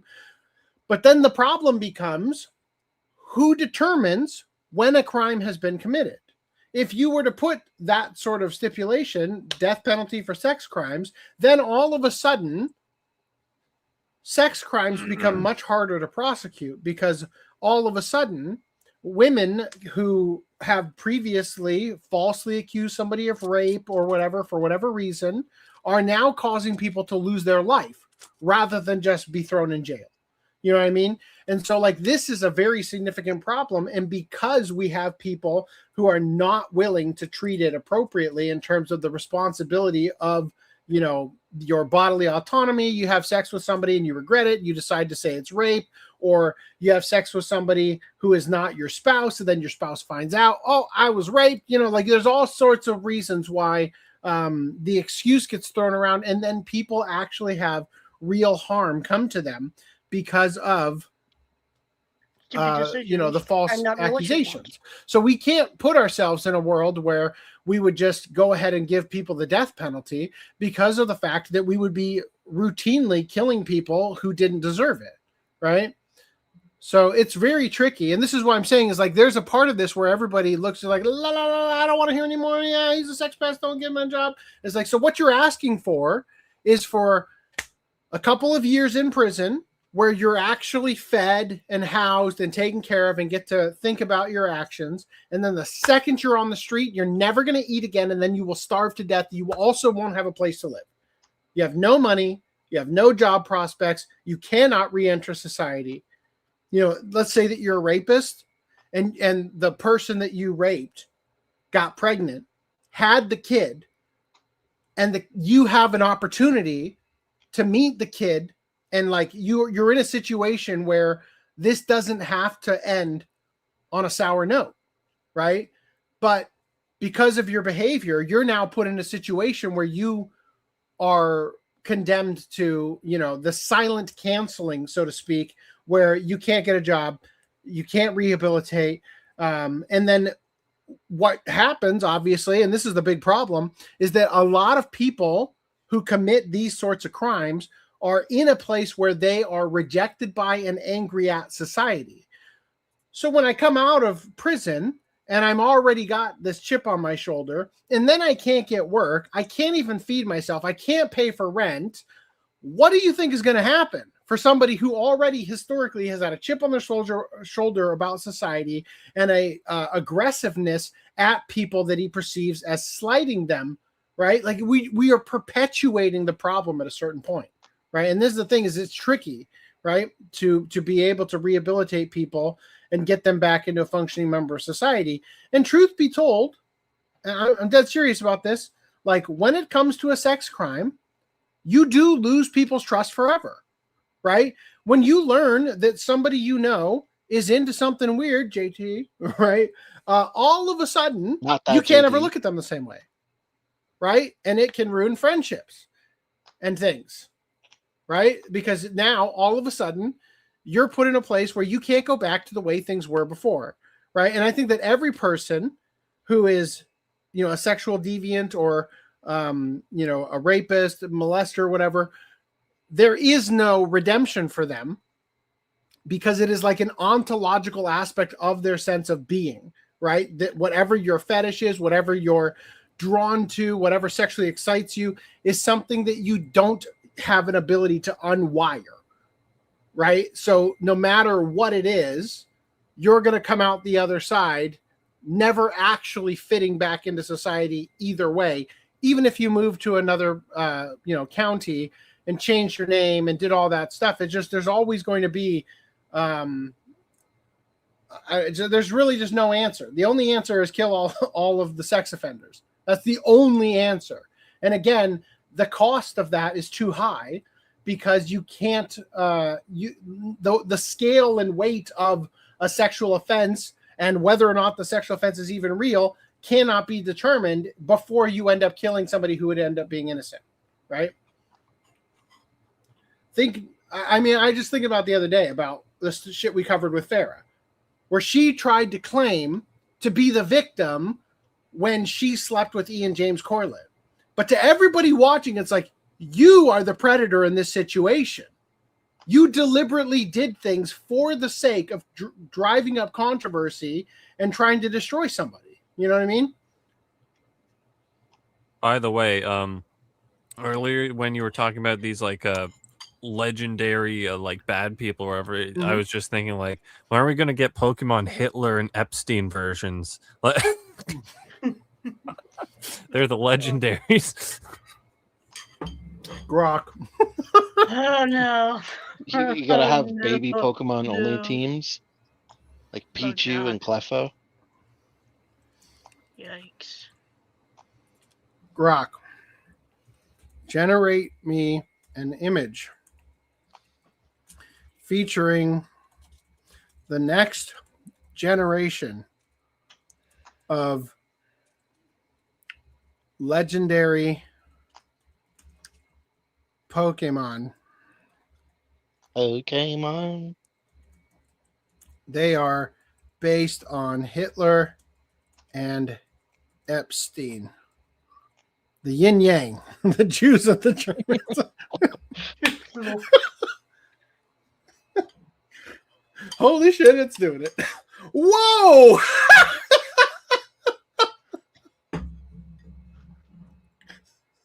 Whoa! It generated these so quickly. It had these already made in its back pocket. Holy hell. Why can I only download one? There's the other one. Okay. Just All right. waiting for the day. It barely resembles Epstein. All right, where's the images? Here they are. Terrible quality, by the way. Not even close to what I asked for.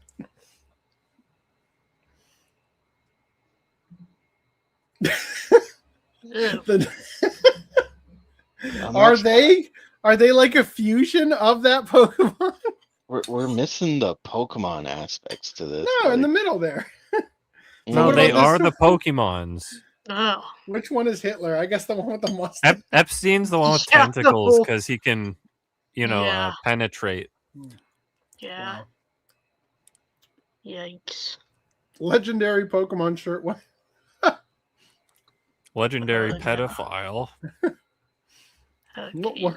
That's a good question. Like, it's such a negative connotation, pedophile. But if there was a quote unquote legendary pedophile, I mean, Epstein would qualify, I guess. Like, what's his name? Ken Sugimori. Yeah. I can't give up on the Guyver one. Come on.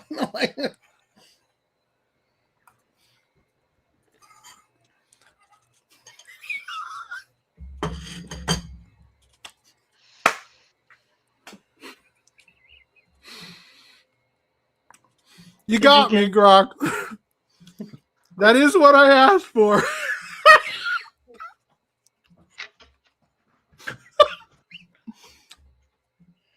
Wow.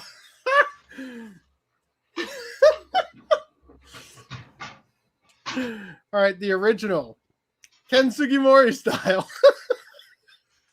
The original Ken Sugimori. Oh, yeah. I disagree on that being anything related to Ken Sugimori style, but oh, wow. Jesus. Wow. What about Ken Sugimori style on actual like Hitler and Epstein though? Make them look like Pokemon trainers, like Team Rocket. Team Rocket. What would their team be called?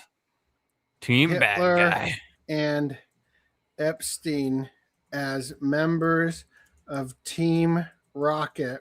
Oh my with God. Their Pokemon. Arbok. No. Ghastly. No. Wheezing and Muck. Yeah. With their Pokemon companions. Oh, God. Hitler's got Wheezing. Epstein's got Muck.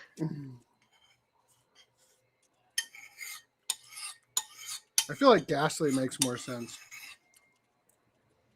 we still have a lot of show to go. Yep. I'm giving up. It's funny as shit, but we aren't gonna get anywhere. And a watch club. Oh fuck yeah. I think we gotta skip some stuff. All right, here it comes. Last two AI images for the night. I asked it to give them to me as members of Team Rocket with their Pokemon companions. Great job. Wow. Team Fail. Rocket agent. You should have done a new prompt. Is that about? Are they legendary now? Jesus Christ. They might be legendary Pokemon, but they're not. They failed the Team Rocket test. They don't have the anime eyes. Yeah, that. Yeah, I draw the line. Yeah, you're anime right. eye. That's the problem. Do you think it would be funny if the tagline on like a piece of merch would be like legendary pedophiles, and then someone comes in, no, Adolf wasn't a pedophile, like defending? All right, so we covered this a little bit last podcast, thanks to Blue and Rosie. I gotta step away for a minute. Okay, Media Doe International has acquired 7 Seas Entertainment for $80 million. Media Doe highlighted that the acquisition as part of its push for worldwide distribution, underpinned by its role, by the role of its large language model AI-based Media Doe Translation System (MDTS) as a crucial part of that process, alongside the acquisition of 7 Seas. Media Doe announced the development of the MDTS in April of 2025. So 7 Seas came out and tweeted this. Many have asked about AI and translation following the acquisition announcement. 7 Seas remains committed to human translators and the high editorial standards our readers and creators expect. Nothing about the acquisition changes how we translate our books. More info shortly. So people are replying saying, in recent official documents, Media Doe confirmed they plan to use AI for 7 Seas translations. Basically saying, I know what you're saying, but the people who just bought you have said exactly, precisely the opposite of what you have just stated. So, Danmei News reports, Japanese ebook distributor Media Doe acquires 7 Seas Entertainment for $80 million. 7 Seas Entertainment is well known in the Danmei community as the most prominent publisher of Danmei translated to English, releasing 60 new volumes in 2025 alone. Founded in 2004, 7 Seas spent over 20 years as an independent publisher of Japanese, Korean, and Chinese works. This news came mere hours after 7 Seas Entertainment's live panel at the online Boys Love convention, CitrusCon, at which the company's marketing manager lead proudly described the company as independent and was firmly against the use of AI in any part of their publication process. Media Doe, a company promoting itself as the biggest ebook distributor in Japan, is known for its use of AI technology in their ventures, including translation and lettering, among other aspects of book production. They recently made waves in early 2025 when they sold My Anime List to the Web3/AI startup company Gaudi, explicitly citing Gaudi's focus on AI and blockchain technologies as a positive. Media Doe helped build and launch the website Manga Mirai, where many titles are translated and lettered using their AI technology. Japanese news site Nikkei covered today's merger and stated the following. The plan is to increase the number of titles, including electronic versions, to around 2,000. By increasing the number of titles handled by 7 Seas, sales to bookstores will be strengthened. Profitability will also be increased by developing and selling goods featuring manga illustrations. 7 Seas will also be able to act as the liaison and handle negotiations when local film companies approach it about adapting manga into anime. The company will use its own artificial intelligence to assist translators in translating manga into English, shortening the translation time from the current 5 to 6 months per volume to about 2 months. The press release on Nikkei also states that Seven Seas intends to increase its overall output to 2,000 books a year, up from the 1,000 they were recently said to be publishing annually as of 2026. Side note, I thought about something the other day that I just thought was so weird. I specifically just now said the word 2026, and I thought to myself, ain't nobody ever said, yeah, I was born in the year 1980. You know what I mean? Like that's a 2000 specific thing, I think. So here's an update. At least one Seven Seas employee, a manga editor, has posted on Twitter to clarify that they and other coworkers were not told about the acquisition before it went public. This adds further context to the CitrusCon panel, where the marketing manager was seemingly unaware of the news and making statements in direct conflict with Media Do's words. Update 2. Seven Seas Entertainment has posted their own press release 3 hours after the initial Nikkei article went live. In the press release, they stated, I think this might have been the one we already read.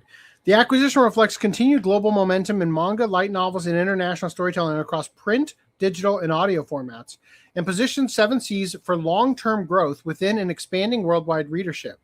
Seven Seas will continue to operate under its existing leadership team and editorial direction. There are no changes to distribution, publishing schedules, or core operations as a result of this transaction. All Seven Seas print imprints will continue to be distributed worldwide by Penguin Random House Publisher Services. Although the promise of operations remaining the same comes as comfort to some readers, Seven Seas Entertainment has not addressed the Nikkei article, which states Media Do will be using AI going forward for Seven Seas manga translations, nor how scheduling will change as the company's output is set to double. This is update 3. Investor documents made publicly available on Media Do's investor relation website offer further information about the acquisition.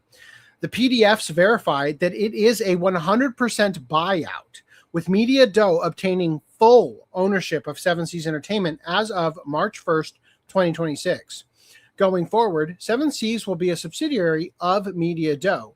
It also verifies all claims made in the Nikkei article, including the intended use of AI for manga translations and the intention to greatly increase both companies' output.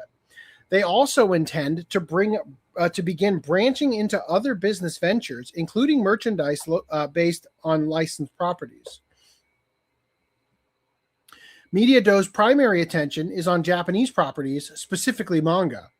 Novels, text-based works, are cited multiple times, along with Danmei being specifically shown and mentioned as books licensed from China. There is no direct indication in the PDFs that Media Do intends to change the way that those titles are translated at this time, as its in-house AI tools are based on translating from Japanese and tailored to manga. However, the overall enthusiastic willingness to embrace AI as a means to both increase and speed up production leaves the possibility open to sweeping changes across Seven Seas' editorial direction. While Seven Seas CEO Jason DeAngelis claims they will be maintaining their current practices, all future decisions will ultimately be up to Media Do. Other information in the investor relations PDF includes financial breakdowns for both companies, charts of growth over time, reasoning for the acquisition, and plans for their integration. Seven Seas Entertainment's update 4. Seven Seas Entertainment has changed the wording on both their website and social media handles this morning, reflecting their new position as a corporately owned entity. On the main Seven Seas website, the wording has changed as follows. Formed in 2004, Seven Seas is now the #1 independently owned manga publisher in the English language market. To now say, formed in 2004, Seven Seas is now one of the largest manga publishers in the English language market. On Twitter, the bio change went a step further by also removing mention of any novels and global material. The #1 independent publisher of manga, light novels, Danmei, and more in English, including award winners and fan favorites from around the world, to formed in 2004, Seven Seas is now one of the largest manga publishers in the English language market. Shortly after, concerned readers clocked the change, sparking panic that Seven Seas would be halting production on anything but manga. The company silently added light novels and Danmei back to their social media bio. Many have asked about the AI translations. This is what we already read. They said that they're committed to human translators and the high editorial standards, right? Although providing comfort to some, many readers were quick to point out that this statement directly contradicts Media.do's PR statements and investor reports seen above, and still does not confirm that there will be no use of AI at all in the editorial process. Believe it or not, they're already fucking using it. Come on. Like, it's so...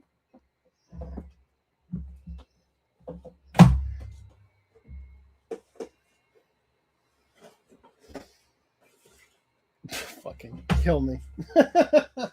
No!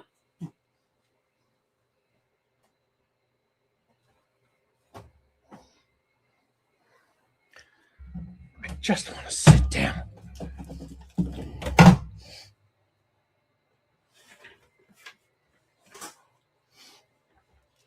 All right.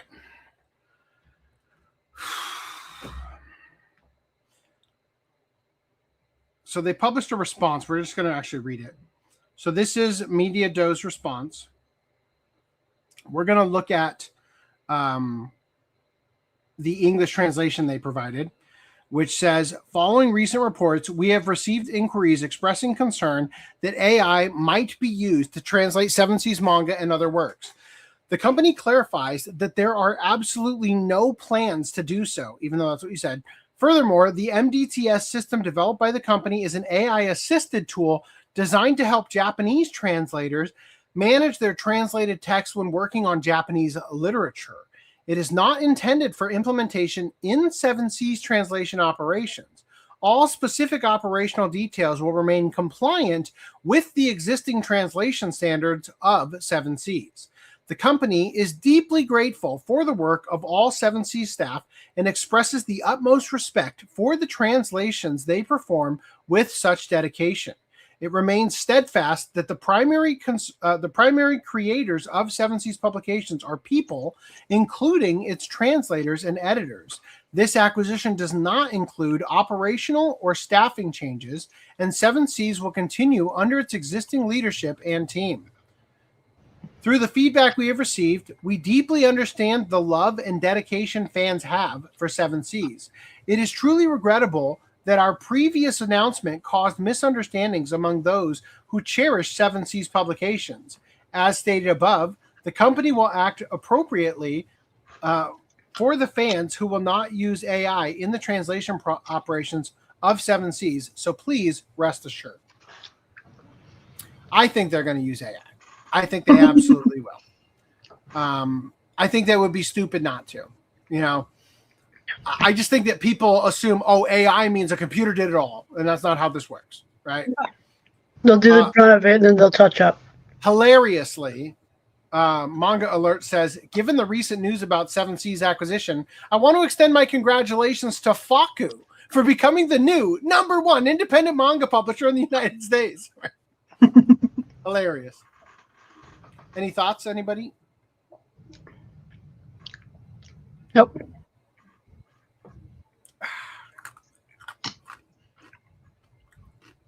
All right, let's get into the games news. That's hilarious as shit.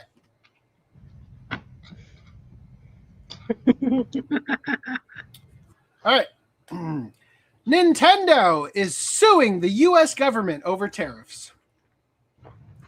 Nintendo of America is suing the United States government over the sweeping tariffs President Donald Trump put in place last year, according to a complaint filed Friday in the U.S. Court of International Trade and obtained by Aftermath, which is the outlet we're looking at. Though the Supreme Court has stymied the tariffs for the time being, the situation remains in flux for companies manufacturing goods outside the U.S. and sent stateside. The Supreme Court struck down the tariffs on February 20th, but Trump vowed to impose new 15% tariffs on many global imports under Section 122 of the Trade Act of 1974.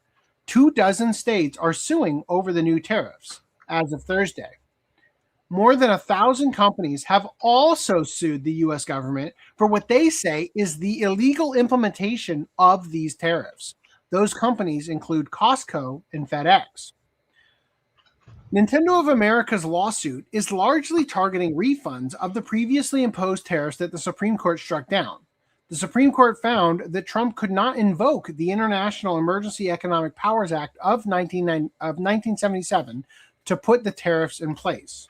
Now, that Park Place gave a little snippet here where they said that that statute, the one that he was trying to use, the International Emergency Economic Powers Act, that statute allows the president to take certain economic actions during a national emergency, most commonly used to restrict financial transactions or impose sanctions. However, the Trump administration relied on the law to apply tariffs to a wide range of imported goods.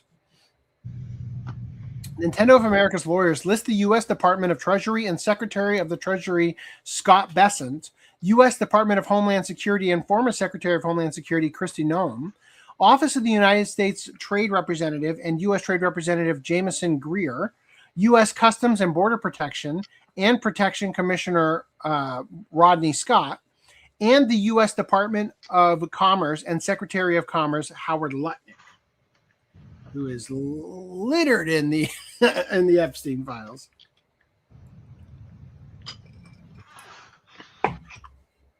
Quote,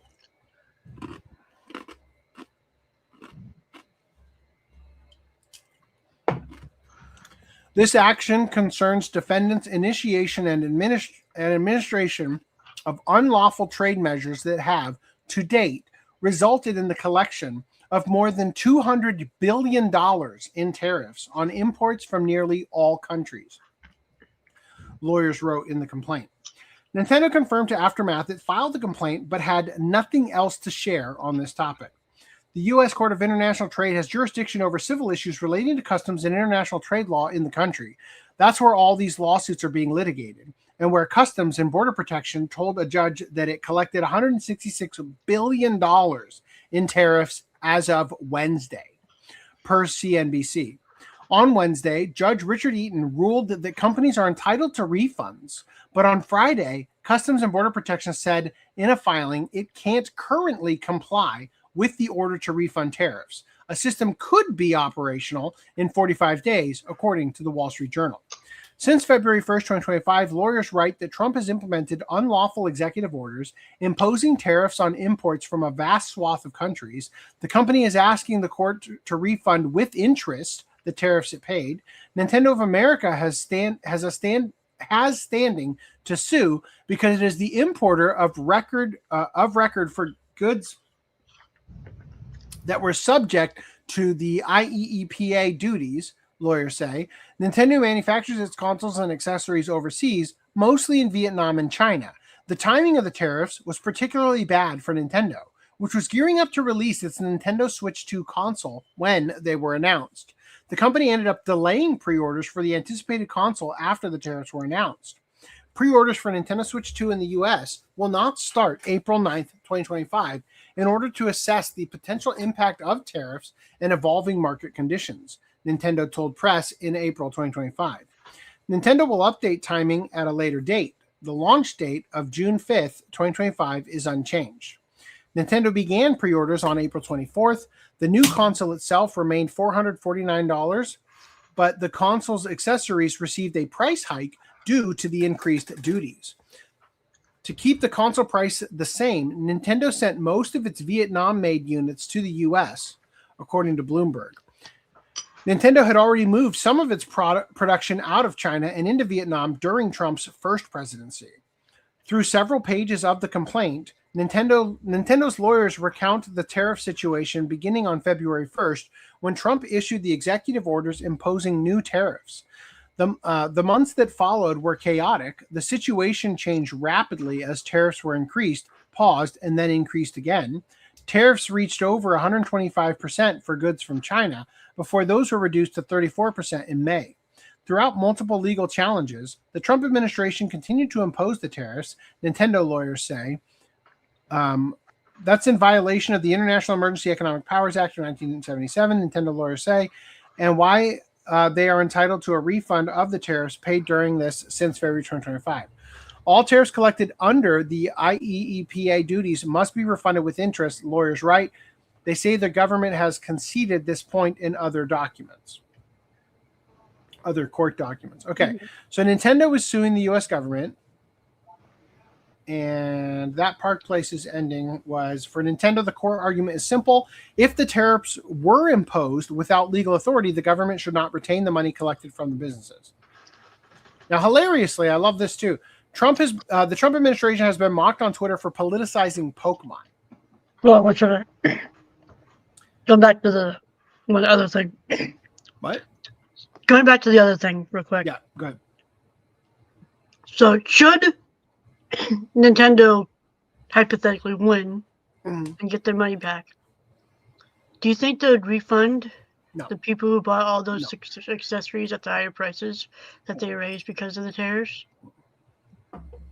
No. I don't think so. I don't think so either. But still, like, it's kind of the same thing, isn't it?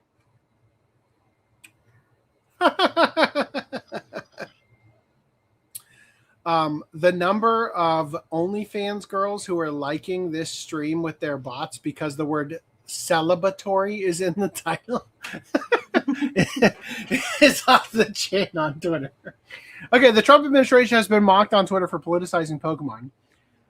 The Trump administration has been excoriated online, more than usual, after the official White House account posted a screenshot containing art reminiscent of the Pokemon world, along with the words, "Make America Great Again."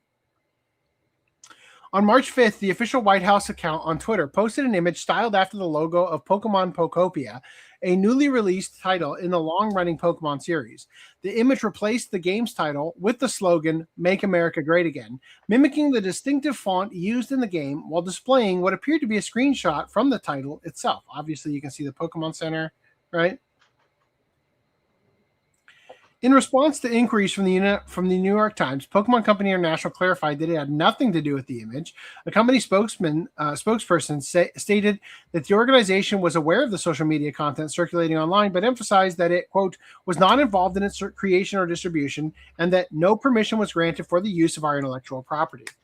The company also reiterated that its mission is to, quote, bring the world together, and that the brand is not affiliated with any political viewpoint or agenda, except for like the trans shit you keep putting in your games, right?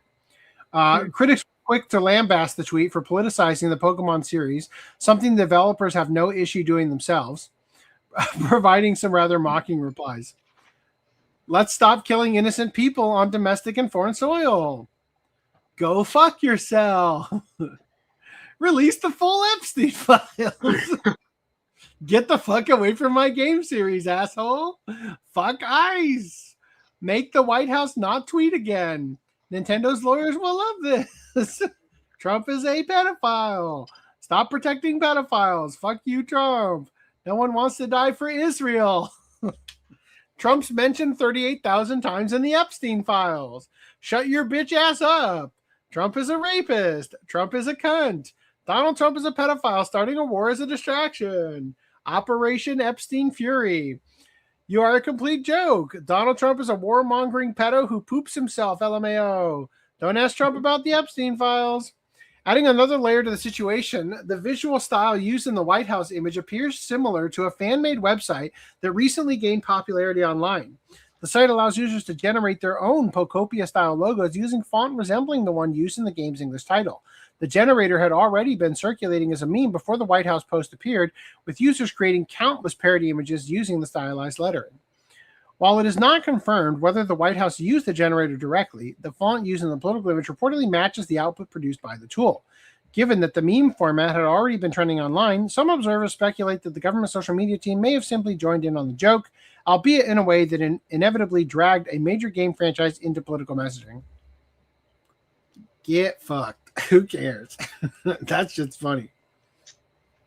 I hate how people are like, clearly they came out and they said that they didn't have permission, so that means Nintendo's gonna sue the U.S. government for copyright infringement.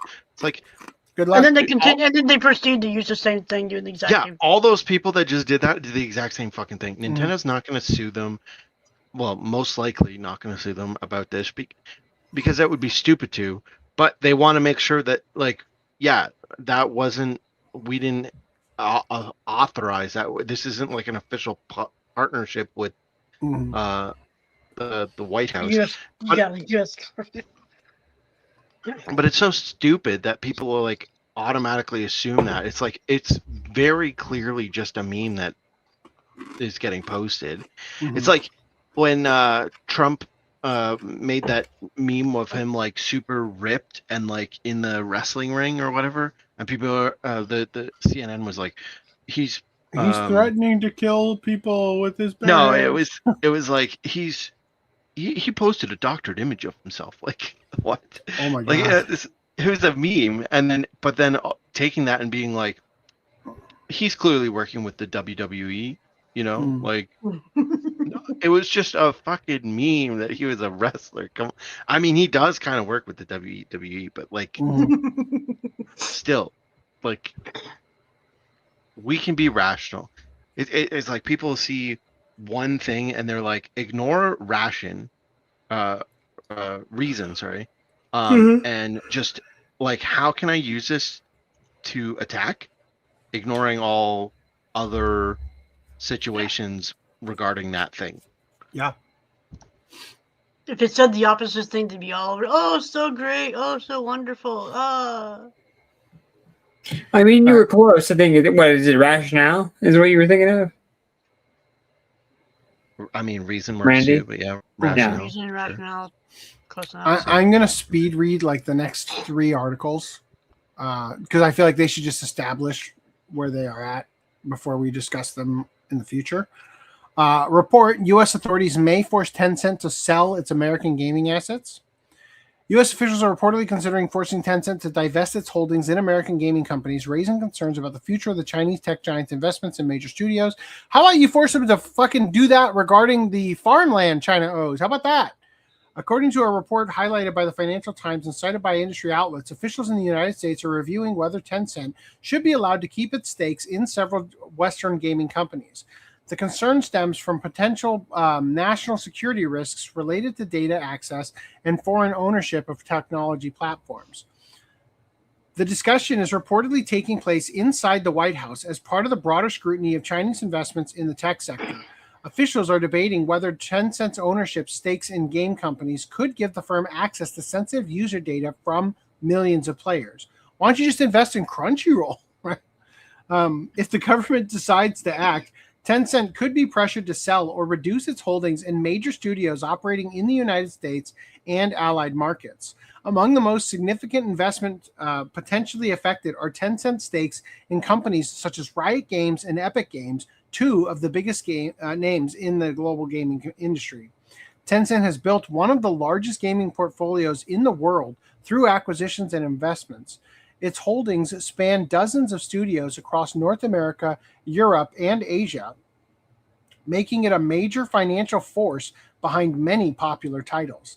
The review reportedly comes ahead of diplomatic discussions between U.S. President Donald Trump and Chinese President Xi Jinping, which may influence how aggressively the U.S. government chooses to pursue actions against the company.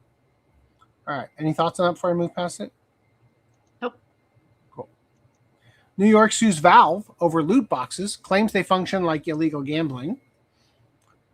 Valve is facing a lawsuit from the New York's Attorney General over loot boxes, with officials alleging the system promotes illegal gambling by charging players for randomized rewards that can be worth significant real-world money. New York Attorney General Letitia James filed the lawsuit in state court, accusing Valve of promoting illegal gambling through loot boxes featured in games such as Counter-Strike 2, Team Fortress 2, and Dota 2.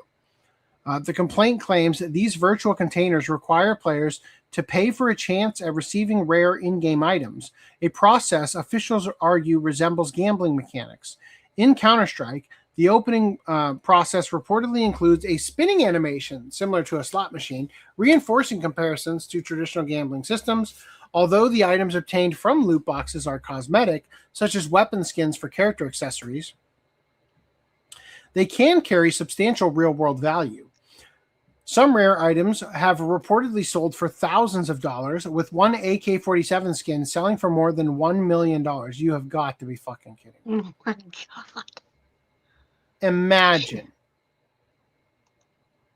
The lawsuit alleges Valve has made billions of dollars through these systems and claims they are especially concerning because they are widely accessible, including to younger players.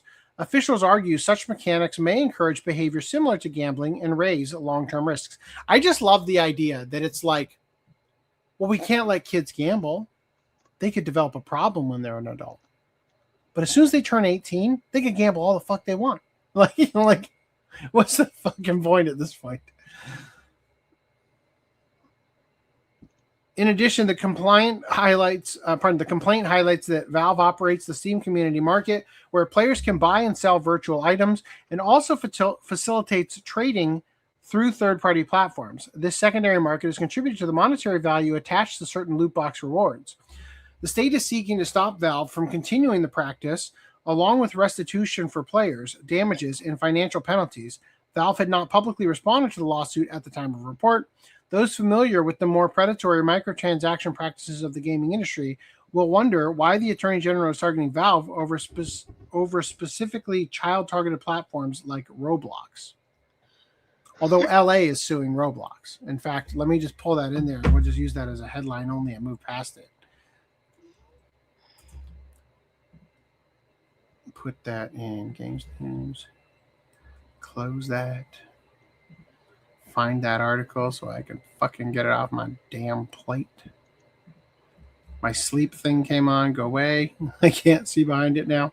Okay, let's see. So I'm going to close that. Do that. Move there and grab this. And now I should be able to find it. Come on. All right.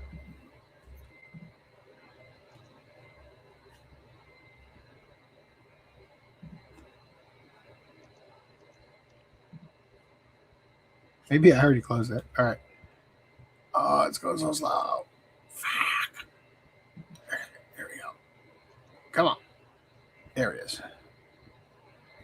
Okay. I'm searching in my quick sort for Roblox. Just in case anybody has forgotten. Oh, I must have already closed it. All right, great. Never mind. I'll take it. Okay. If anybody has forgotten, I'm trying to jam through this shit because we're gonna take a week off next week for the fact that I have to be in Orlando. Anyway, closing that. Last one that we're gonna speed read. Microsoft files a patent for AI helper that will play games for you. I thought we already talked about this. Didn't this already exist? Or were we memeing? Were we joking that this was coming? No, I think it was Sony, and we called it like the Big Brother mode or whatever. Mm-hmm. Yeah. Should have patented it, Sony.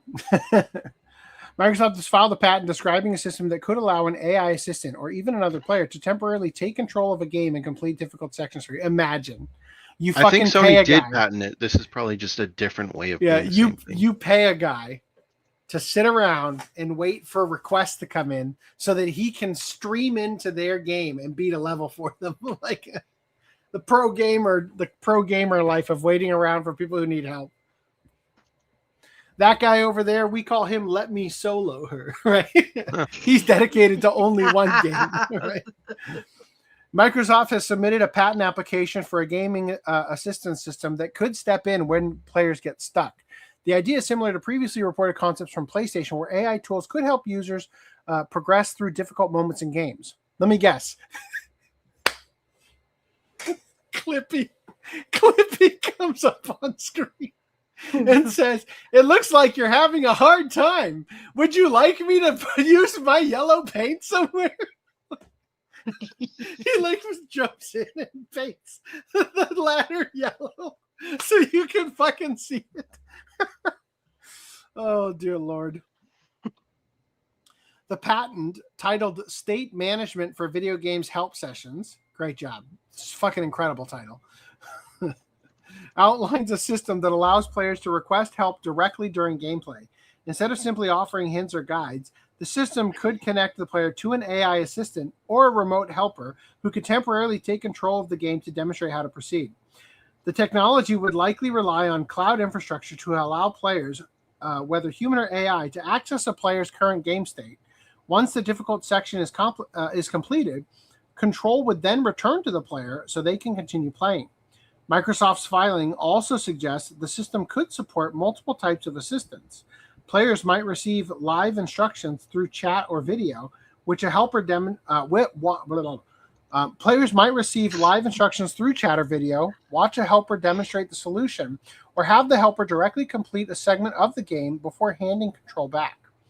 The concept highlights a broader industry trend towards integrating AI into gaming.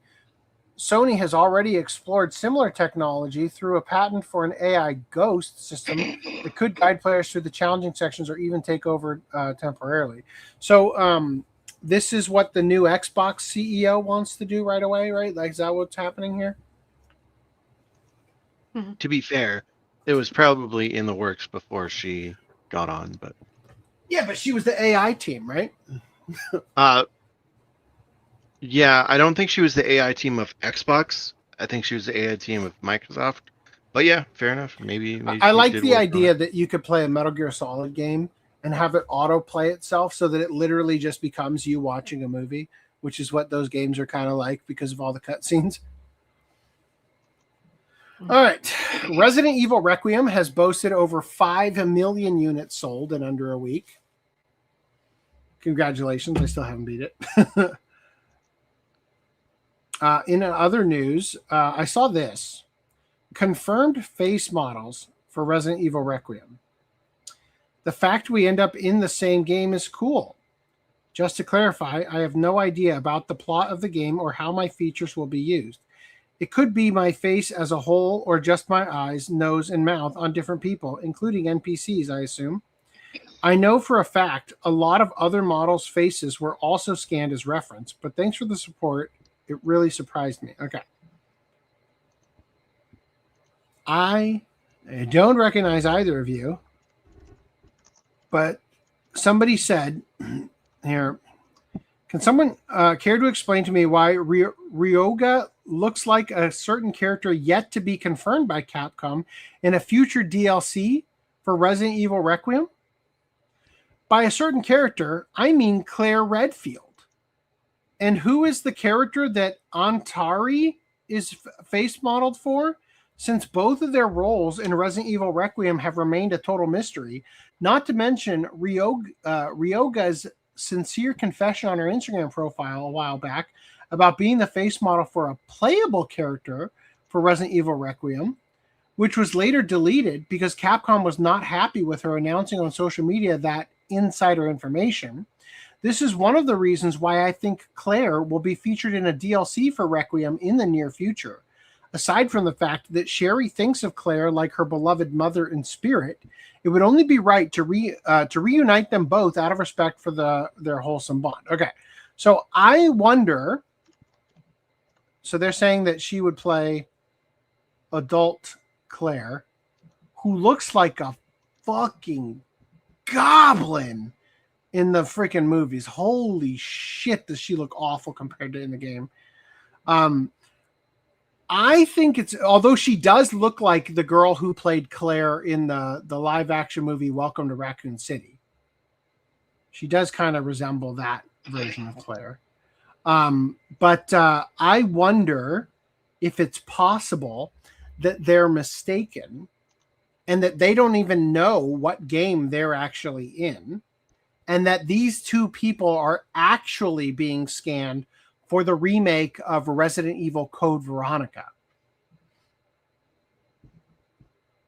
Because he sure doesn't look like Leon. You know what I mean? He kind of looks like Stranger Things kid here. A little bit.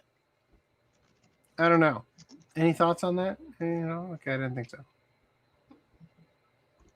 All right. Rumor suggests Resident Evil 1 is being remade again as Capcom expands the series. Well, shit.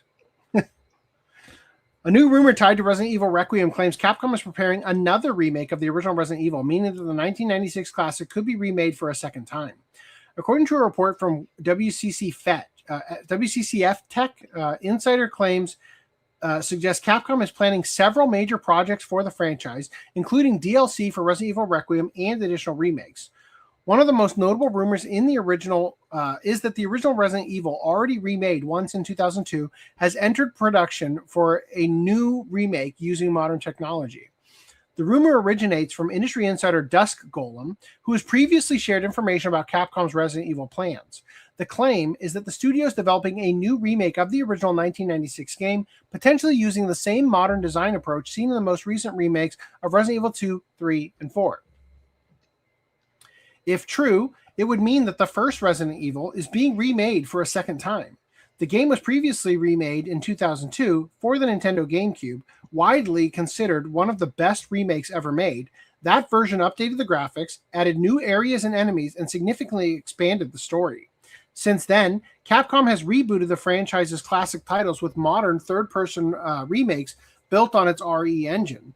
The remakes of Resident Evil 2, 3, and 4 were all developed using the same technology that powers newer entries in the series.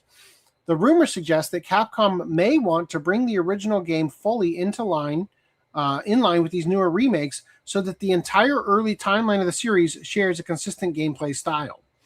Many suspect the game is being remade a second time in the new Resident Evil engine because the developers are convinced the newer people of the fandom won't be able to understand how to play if it kept the true survival horror mechanics from the first remake, which is like the tank controls and the locked off cameras and shit like that. I could have sworn the first one was already remade, but I guess not. It was remade. It was remade for GameCube, and it's come like, out on PS4. PS4.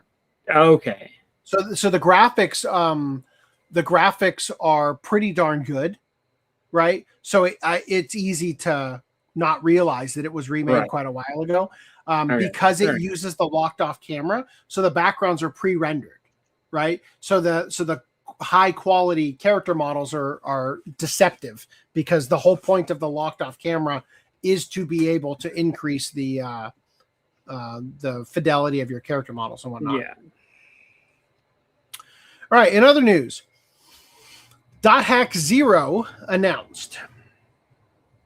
And all the .hack fans are just like, oh shit! I woke like they just woke up from it. What year is it? Yeah. Oh yeah. I thought this was like a remake or like just a whatever because I there's a billion .hack like titles, right? So I just thought it was another one. But so the thing about .hack that I remember from when I first started getting into it as a kid was that in order to really get the whole story, you need to read the light novels, watch the anime, play the games. And so it sort of had like an accessibility problem in the West because we only got the PS2 games originally. And we didn't get the light novel. You know what I mean? Like they made it a little bit tricky. Personally, I really liked playing the PS2 one. Great fucking music in, and that's for sure, the .hack Infection.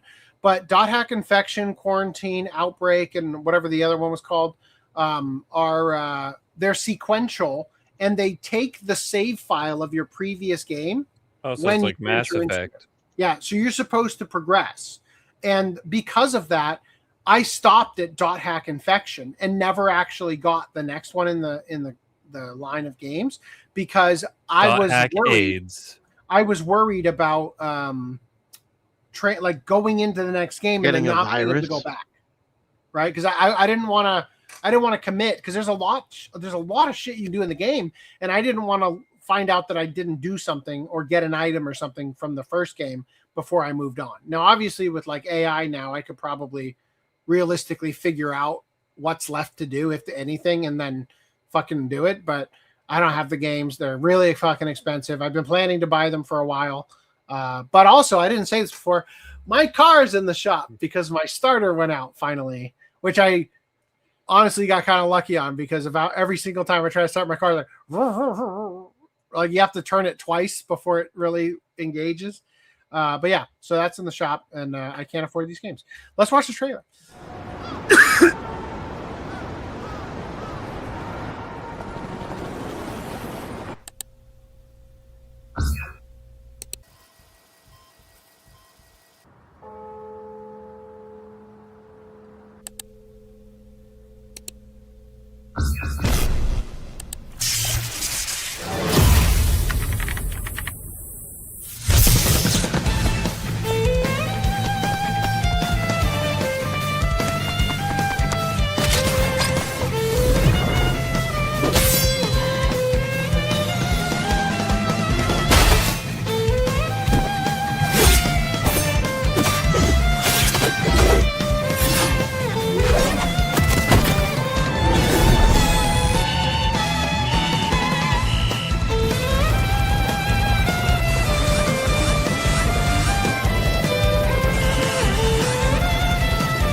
Dude, that sound effect near the end, I've heard it in like 7 billion things. That Yeah. Graphics looked so incredible at first. I thought it was a new anime. Right? Like, holy shit, they're really getting this shit down. I mean, that might just be a cutscene, but I mean, I'm sure the gameplay looks pretty good. Dot Hack is a series of action RPGs games depicting a virtual game space called the World and characters who are swept up in incidences related to it. The stories unfold in both the real world and the fantasy world within the game. The first title in the series, Dot Hack Infection, was released in 2002 through Bandai Namco Entertainment, and 3 seasons were published in total. The franchise expanded to anime, novels, manga, OVAs, and more, pioneering cross-media world building by telling varying stories from the same universe. That's what I was talking about before. I would love to do a watch club of Dot Hack at some point this year. Ooh. Is that a problem? How much is it? I'll watch the Dot Hacks that aren't Dot Hack signed because I've seen that one. I was bored. I don't know how much they are off the top of my head, Reese. I don't know. Like how much anime is that? Like 26 episodes for Dot Hack signed, 12 for Dot Hack.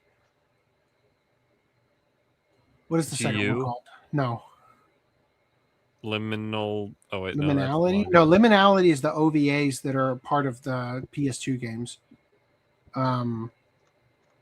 Roots. Legend of the Twilight. Roots. No, Roots is the one that's for Dot Hack GU. That's the one with Haseo. So there's one in between, and it's kind of like it's almost like the Attack on Titan Junior High. Like it's kind of like a sillier. Can we watch the Dot Hack the like CG movie that I got with that PS3 game I imported from Japan? I'd love to. I'd love to get through all of it and just like get caught up and refreshed, right? Anyway, so that's Dot Hack Project Z.E.R.O Project Start, right? And then also, of course, it wouldn't be a Dot Hack discussion without also talking about Echoes of IIIrd, which is a Sword Art Online game, right? So here's that.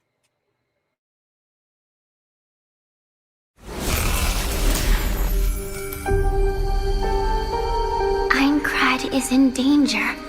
Equilibrium will be lost, and the resurrection of the god of death grows near. Attention players, I welcome you to my world. Destroy the core of life and save this world, for if not, death will come for us all.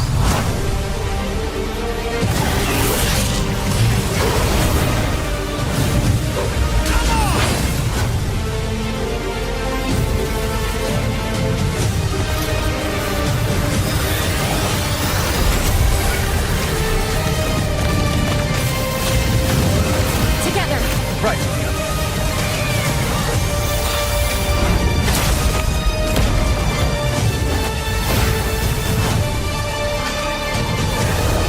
I'm not gonna let you get away with this.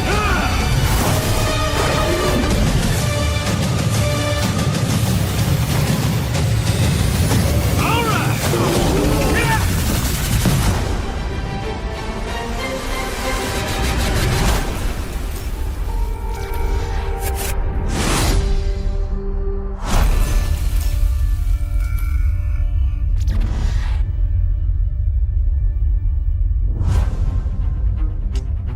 Does anybody else feel like they're trying way too fucking hard?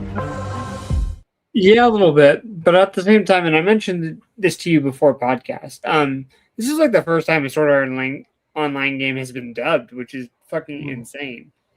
Like you'd think they would have dubbed it a long time ago, given how like popular the series is, but they're like, nah, we don't want to pay the actors, despite the fact that when they did a crossover with the Tales series, they did hire the actors for it. Although I don't think that was Mark Dryson who was the voice of Guts. Yeah, who was the hooded Akihiko Kaiba figure. Although I could be wrong, could have been him, and I just didn't really, notice. But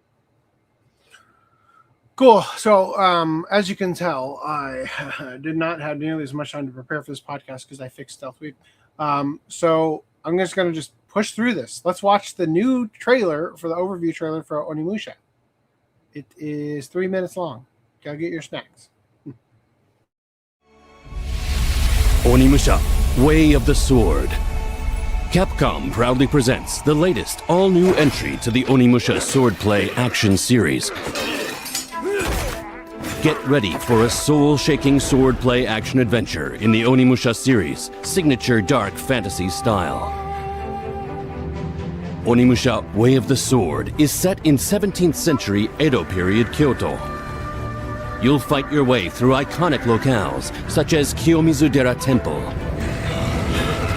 The protagonist, a lone samurai, Miyamoto Musashi. Let's see your best, Zenai! Musashi set out on his journey with a simple goal: master the sword and stand peerless above all swordsmen. But the Genma had other plans. Musashi is struck down, but finds himself revived with an Oni gauntlet on his arm. Now, Musashi has a new goal: rise up against the monstrous Genma ravaging the land, and carve himself a new fate. But his path is not a lonesome one.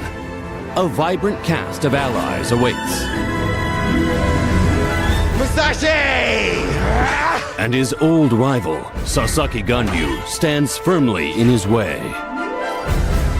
With blade in hand and fate in the balance, will Musashi's bloody battles against formidable foes deliver him hope or despair?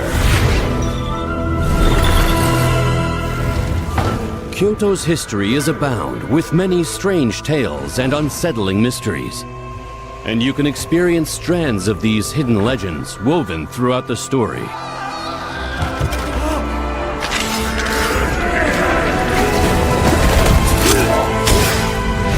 Feel the ring of steel on steel, intense duels. Reduce enemies to pieces with a devastating Isen. Parry and deflect attacks with well-timed blocks to turn the tide of battle in your favor. And, of course, absorb souls with the Oni Gauntlet to recover health or ready powerful abilities. Moving from one bloody and desperate battle to the next, Musashi searches for his reason to fight. What answers will he find at the end of his blade?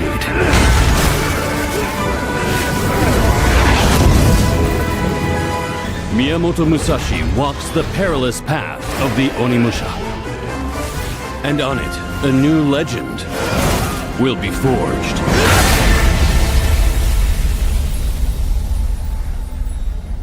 So I can't help but feel like they meant to say a colorful cast of absolute uggos. And I hate to say, I'll definitely play this game, but I hate to say it feels like they already used all their good ideas for weapons and shit in the earlier games. And now they're like reaching into the box of rejected Pokemon designs kind of thing, like to try to keep shit going. But I'll give it a shot. When did it say when it comes out? I wasn't paying attention to that part. It just says with a release set for 2026. Okay. Anyway, last game, Pragmata gets a slightly earlier release date, so it's now going to be coming out on April 17th. What was its previous release date? Who cares? Let's watch the fucking trailer.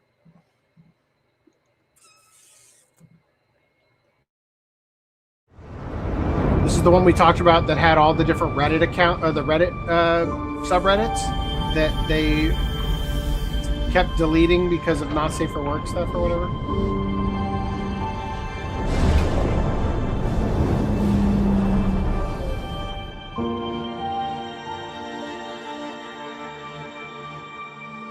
You just gonna stay here when this is all done? What do you want? I want to go to Earth. What the hell is going on here? And why are these things trying to kill us? While I was preparing to depart for Earth, the moonquake struck. damaging Edis. Enacting attack protocol. Permission to commit acts of controlled violence? Granted. You gotta be kidding me. I'm calling it. You'd make a lousy friend. We'll shut Edis down, and then we'll head to Earth. Let's do our best.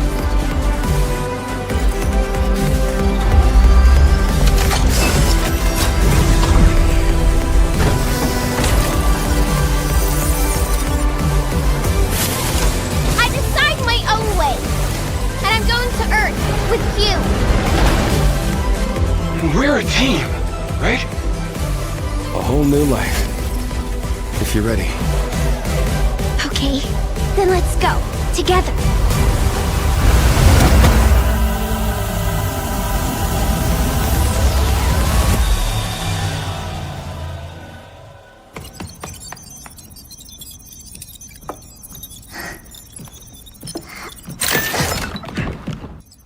I'm gonna get a better look.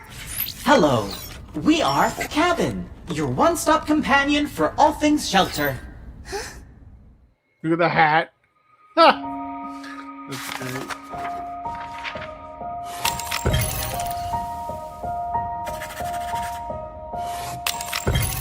Oh.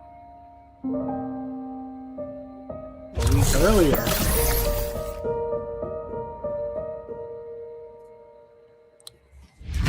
I don't think I pre-ordered it yet. I'll have to get on that. Her coat makes her look like a Velvet Room girl. A what? From Persona. Oh, okay. They all wear. You mean the namesake of the? Look at that. Yeah, the actual. Is that the pre-order bonus? Hold up. Oh shit. Yeah, I'm not referring to what we colloquially know as the Velvet Room in the Discord server. Pre-ordering it now if that's my pre-order bonus. That's what was it? I don't know why. I think it's because it's taking place on like in space and all this stuff. Yeah. I'm just getting vibes of like Shadow the Hedgehog, and it's like Maria, and she's gonna get like killed. Shit, I'm gonna pre-order this game, and I'm gonna have just fucking finished Resident Evil 9 by the time I play it. All right, good. I got it. Whatever. All right. So, any thoughts on this before we move on? I'll get it too. It's coming out for Switch. Yeah. Yeah. Switch 2. Also gets that pre-order bonus. Scientists get a clump of cells to play Doom. We raised him right. While the debate on when human life actually begins rages on, scientists have managed to get a clump of cells to play Doom. Researchers at Cortical Labs, I'm going to screen share with audio so we can watch some of the video.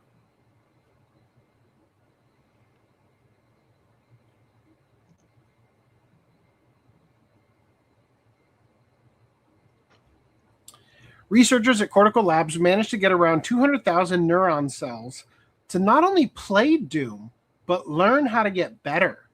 This is done through their complex CL1 machinery, which lets them not only host the living brain cells on an electrode array, it lets them study behavior and even train the cells. Back in 2022, the researchers published the groundbreaking milestone of getting neurons to learn how to play Pong, one of the earliest games. That achievement took them over 18 months, and Pong is a 2D game with simple graphics and controls. Getting the same neurons to learn Doom is significantly harder. Pong was much simpler. There was a direct relationship. Brett Kagan, CSO/COO, said in a video. The ball went up, the paddle went up. It was a direct input-output relationship. Doom was much more complex. Getting the neurons to play Pong required sending electrical feedback to them to tell the neurons the position of the ball and paddles on the screen, as well as movement. This same technique was applied to get the neurons to learn Doom, though it requires more feedback as the game has 3D movement and more complex visuals.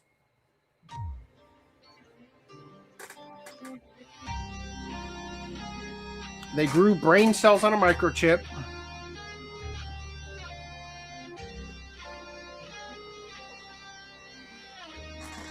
This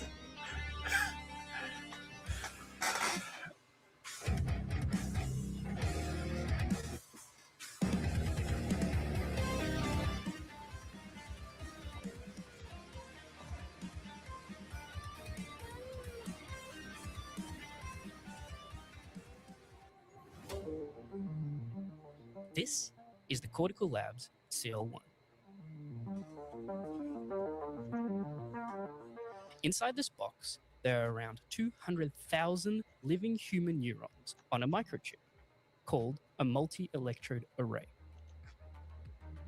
My name is Dr. Alon Loeffler, and today I'll be taking you through our journey at Cortical Labs to get living human brain cells to play Doom.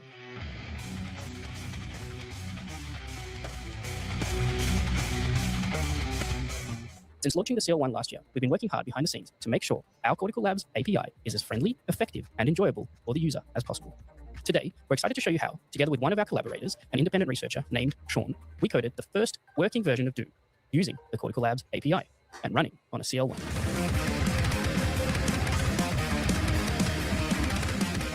So we showed that biological neurons could play the game Pong. This was a massive milestone because it demonstrated adaptive, real-time, goal-directed learning.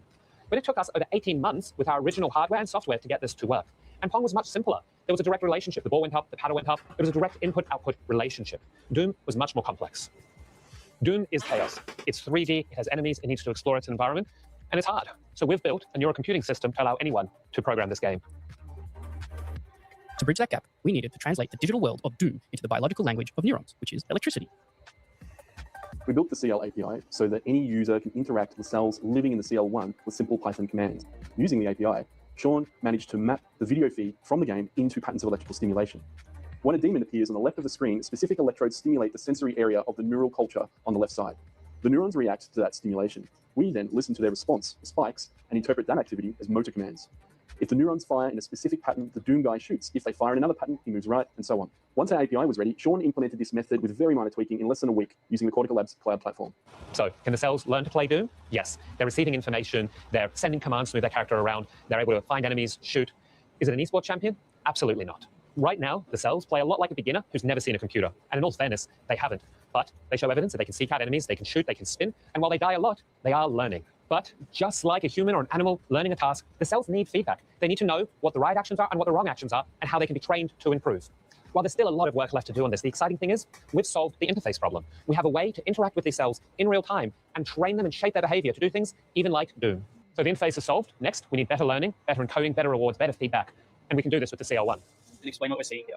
So this is the interface that basically show like all the vital stuff about the CL1, as long as the flow rate for the pump and the little window for the activity of the chip that is currently inside the CL1. Can you show us the chip? The chip is, yeah, I can show you the chip.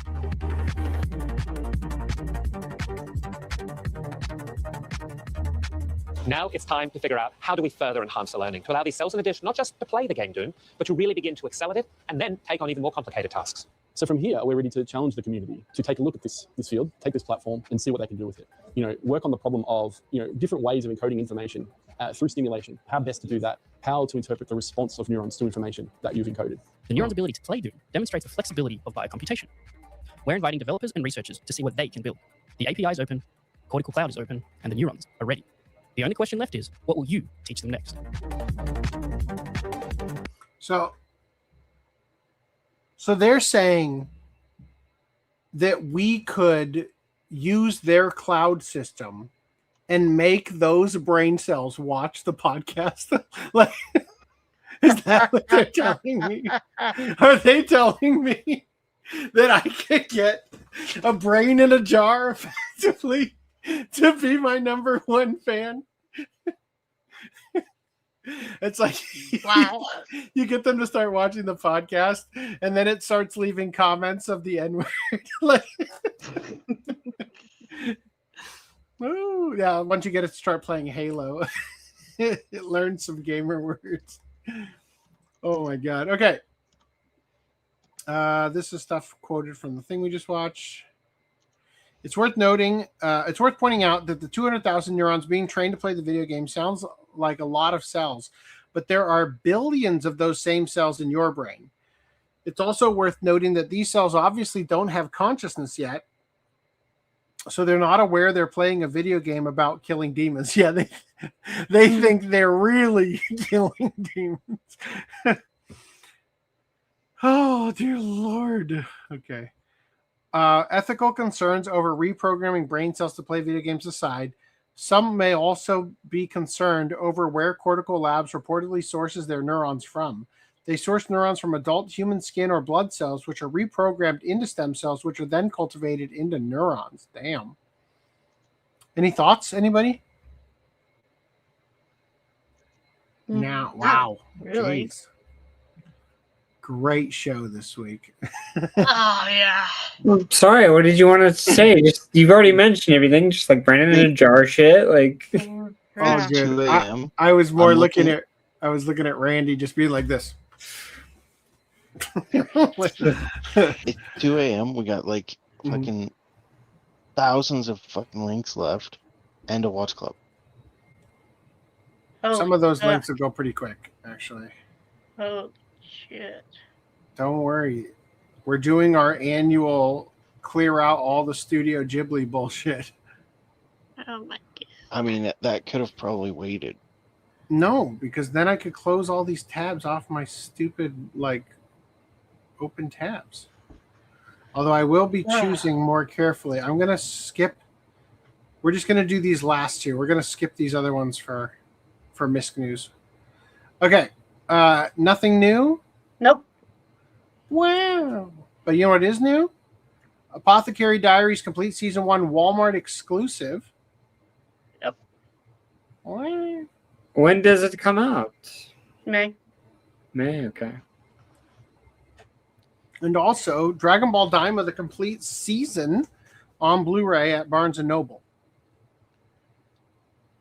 Are people still getting their limiteds, or did those like go up in smoke? I forgot. This item will be released on July 3rd. If you ordered through Amazon, it seems that people did in fact get their copies. If you ordered through Crunchyroll, they canceled your order. So there are currently LEs available on eBay for $5,000. Like, what the fuck happened with that? Like, speculation. Reese, I'll let you tell it if you want. Speculation by one user was that they didn't have like full like go ahead or they didn't have rights to the music. To music because they dubbed the songs. oh, they dubbed the songs. Okay. Yes. But Like there was an opening for Daima and they dubbed it? Yeah, that's what it sounds like. So I don't know if they, like, again, this is speculation. It could be completely different. Okay. You know, but the point is that there is a listing if you want to try to get it. I've placed a pre-order on Barnes & Noble, but this is not the LE. This is just the regular. Standard edition. Anyway, once again, I'm going to shout it for everybody in the back. It's happening! Stealth Weave is working again! If anybody would like to buy something, I will give the first person to order a full refund and they get to keep the item, just to make sure that it's working across the board. Let me know if you get a confirmation email. And if you could check out with PayPal, I haven't tested that yet. So that would be great to see. Anyway, you guys can shop there, stealthweeb.com. Also, OCApodcast.com/store is where you can buy amazing things, such as the It Was All Consensual shirt, commemorating the lovely diddling of a small child by Damon Mills, allegedly. But it was all consensual, so it's all right. That's what he said. Moving on. All right. Jumping through the Studio Ghibli bullshit. We have this. Next. We have this cake. Is a cake real or is it a lie? It's a picture. I don't know what these are. We also have this cake. That's not even a cake. That one's a lie. We also have, holy shit, this cake. And we also have cream puffs and cakes.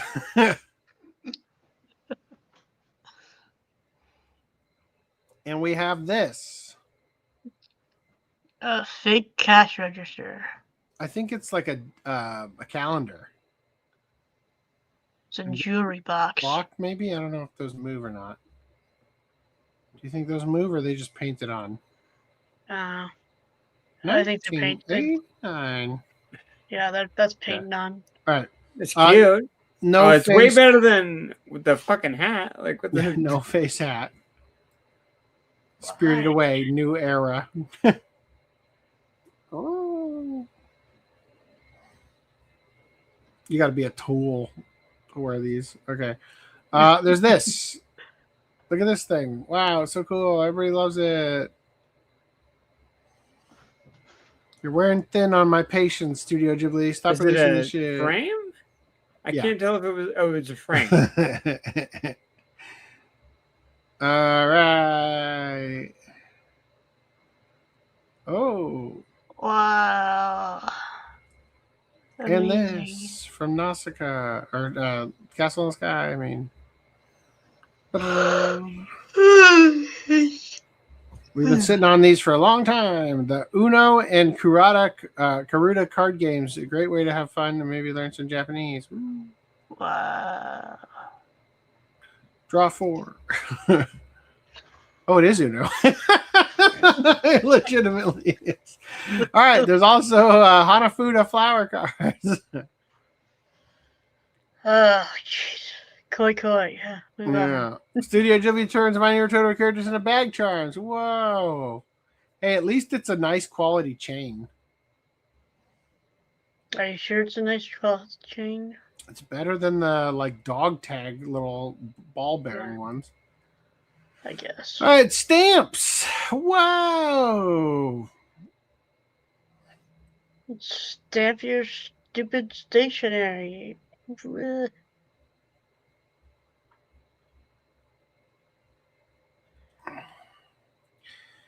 Badges and shit. Who doesn't want that on their shirt? Is this from Castle of Cagliostro? No, Lapita. Yeah, no, that's not the. Yeah. The earwig and the witch. I would like a badge of the dragon ring thing. I'd buy that. I might be able to sell that shit on the website. We'll see. I don't know how the pins. I never tried it. Fuck. Oh my god! Wow. This thing, whatever the fuck it is, ornament or something. Ooh, there's something living in there. I don't like that. That's creepy. Why is it so horny? Okay, there's also this purse thing.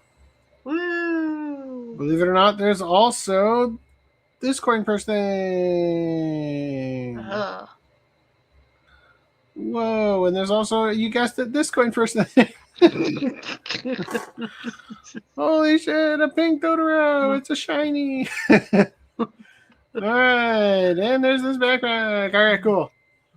Studio Ghibli says Ursula's backpack from Key's Delivery Service.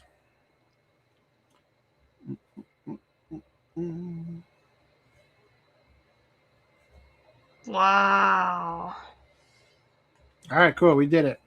Now, One Piece Crocs come in Luffy, Thousand Sunny, and Chopper styles.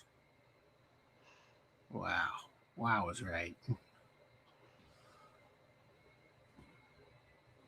Amazing.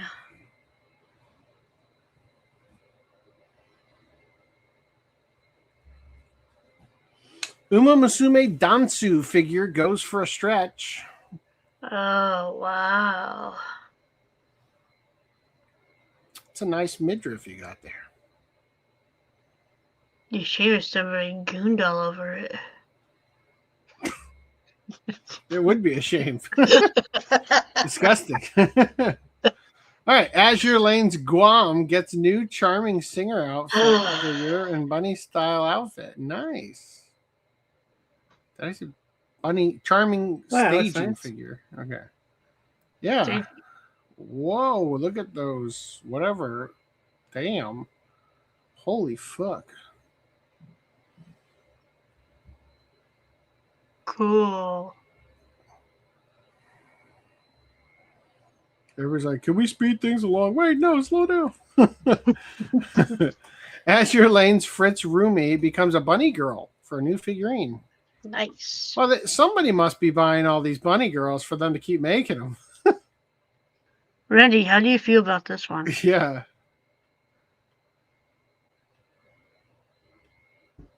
I'm not the target audience for this one. Also, I feel attacked. Yeah. What's up, Green Line? Also, I feel attacked. Sure as shit isn't me buying all the bunny figures anymore. I can't with the tariffs, man. Yeah. They be charging me up the ass. Plus, I can't even like get any figures. A lot of mine are like adult that are like gone. Like they're just like in limbo. I'm getting one here in a few months, but like I'm just like out to dry. Oh my gosh. Atelier Yumiya's heroine plays around in new swimsuit figure. Look at the slime. 10 out of 10 figure. Fantastic. Already worth the purchase. It's got slime. Although I'm not a big fan of the security pole that they've got for her. Yeah, I'm gonna They need have to to see include. the angle. I'm not gonna be sad. No. Where the butt? Where we Yeah. see boobs? Where butt at? Come on. And I need to see. All right, we have one more shot. Yu-Gi-Oh's Isuzu Ishtar plays a serious trap card in a new figure. That means it's a dude, right? No. That's a statue, I believe, because I remember seeing that, and then there's like another version that's more. I want to say more explicit. It's slightly more explicit, but it's just like her in black and stuff. I thought about getting it because she looks good. I could worship that Ishtar. Damn. Elegant. She can play with my Millennium Rod any day. Sheesh. I got my Millennium Eye on her. All right. Cute coffins are now available at Tokyo's Coffin Relaxation Salon. So we covered this previously. I'm going to do a summary of it.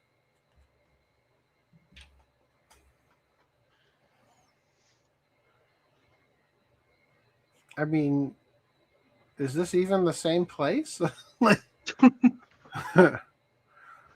Now offering the opportunity to lie down in cute coffins.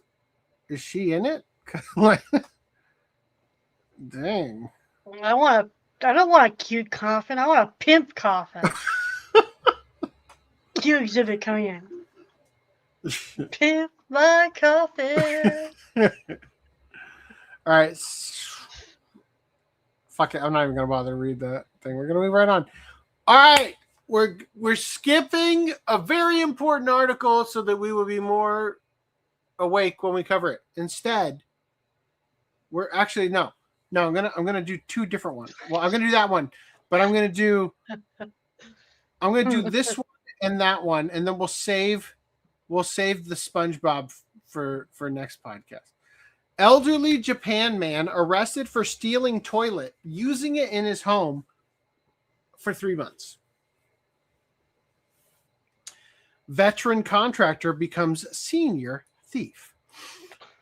A lot has been said about the reasons for Japan's low crime rate. Some people point to Confucian philosophy. Goodbye, Footnum. While others look for more modern factors such as high-density population centers, leading to a strong sense of responsibility to be considerate to one another in all aspects of life, since there's less physical buffer space between people. A key factor that often gets overlooked, though, is that part of the reason Japan has relatively few thieves is because it has hardly any thieves who steal stuff just to be jerks. As a result, you'll often see people leave things like handkerchiefs, pens, notebooks, or jackets unattended as they go to the bathroom while dining alone in a cafe or fast food restaurant. There's not really much money to be made reselling those things, so why bother taking them? So it must have seemed odd when the owners of a warehouse in Toyota City, Aichi Prefecture noticed back in November that a single toilet bowl and a water tank had been stolen. Sure, if someone had come in and taken a whole bunch of them, maybe they could sell off the entire set to a construction company for a nice wad of cash. But finding a buyer for a single toilet from a dubious, undocumented source wouldn't be easy to do and wouldn't net the thief much profit from the caper. Also, this isn't like cases of manholes or copper wiring being stolen for their metal content. Porcelain can't be melted down and repurposed, so there's no monetary gain to be achieved by stealing a toilet for its material. But the mystery was solved when the warehouse owners reported the theft to police, and security footage showed that a 76-year-old man had let himself into the warehouse through its unlocked shutter and stolen the toilet.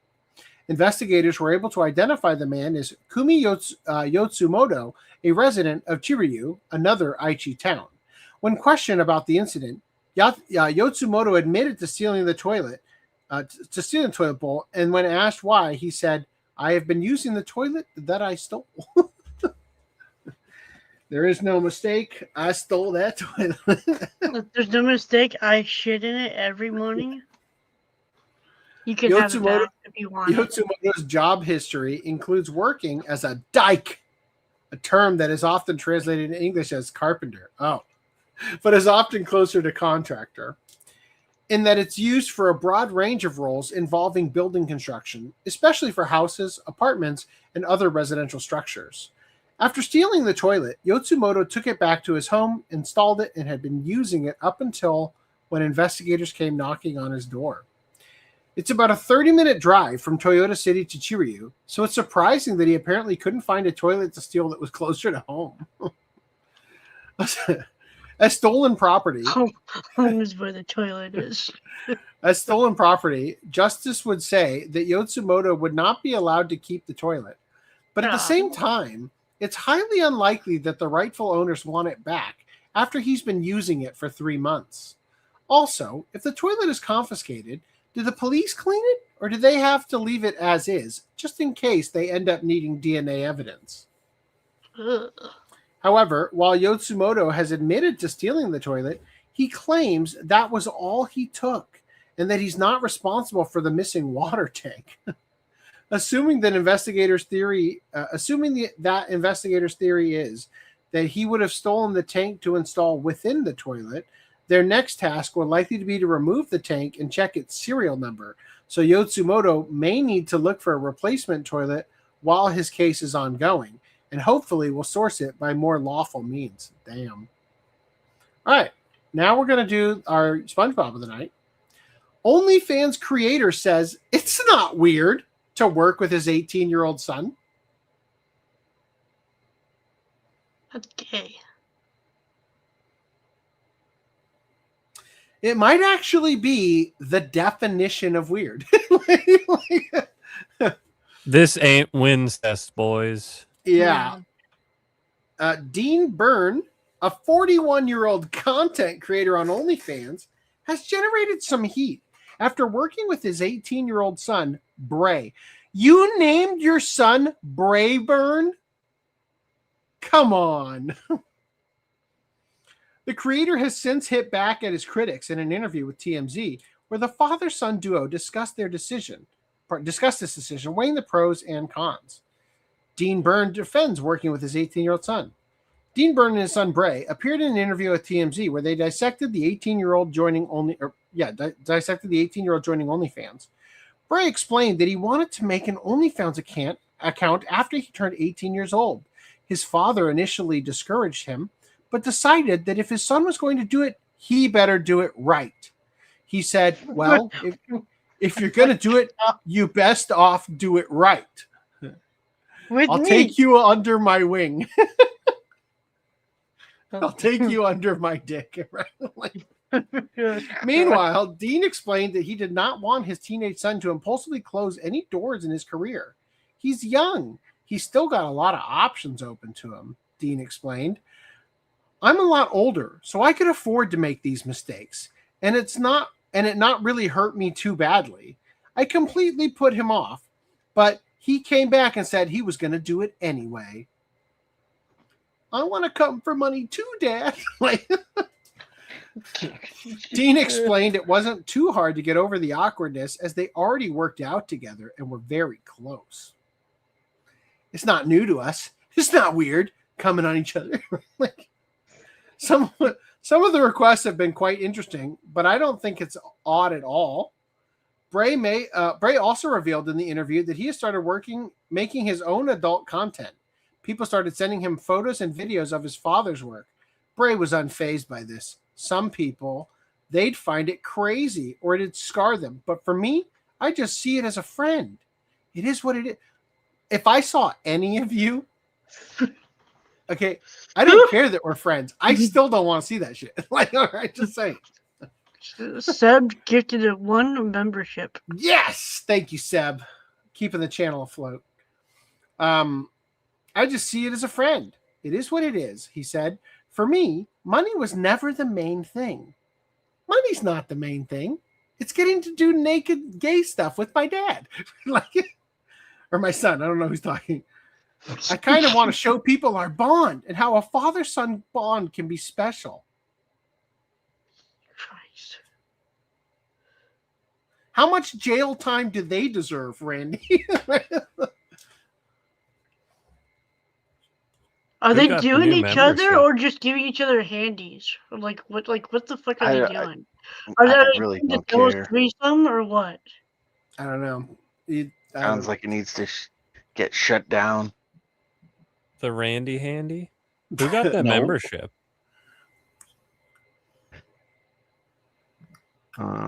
What happens if nobody claims the membership? Just out of curiosity. That's not how it works. It's RNG. Like, if you run out of subscribers, it gives it to like some random like person. It says Anthony Jordan Movies and Gaming 86 received a gift membership. I like how it doxes the people who are just lurking. They might not be lurking. If it's like Twitch, you can be offline. So just a subscriber who. Yeah, well, I've been gifted Twitch subs to people I'm not even like a viewer of. Like, I might have seen a single stream of them in the past. I've also been gifted memberships, and there is zero chance I've seen any streams of this person. The most generous thing is maybe they were on the front page, and I loaded the front page at one point. And it auto-played. So, Who's ready but for I our don't know watch? how the YouTube I'm one ready to go to bed. All right, watch. Call it up, bitch. Tell me how hard you gooned on your favorite show of all time. He said he doesn't like season 2, though. Yeah, so I really liked season 1, and season 2 I think was less good. You didn't like Count Virgin Boy? He became a bit more flaccid on this season. So when I went back for the rewatch, I liked the vampire bit at the beginning, right? I was like, okay, that's fine. But man, Delta got a lot of screen time. Yeah, the whole thing with the like, I'm gonna do a market collapse of the currency. That was just like, I could deal with it. Secret agent. I spent too long of a time trying to figure out who they were mimicking on the currency, like the presidential figure. And every AI I asked said, "This isn't mocking anybody. It is from a show called Eminence in Shadow, where the characters." Oh my god, they right. Yep.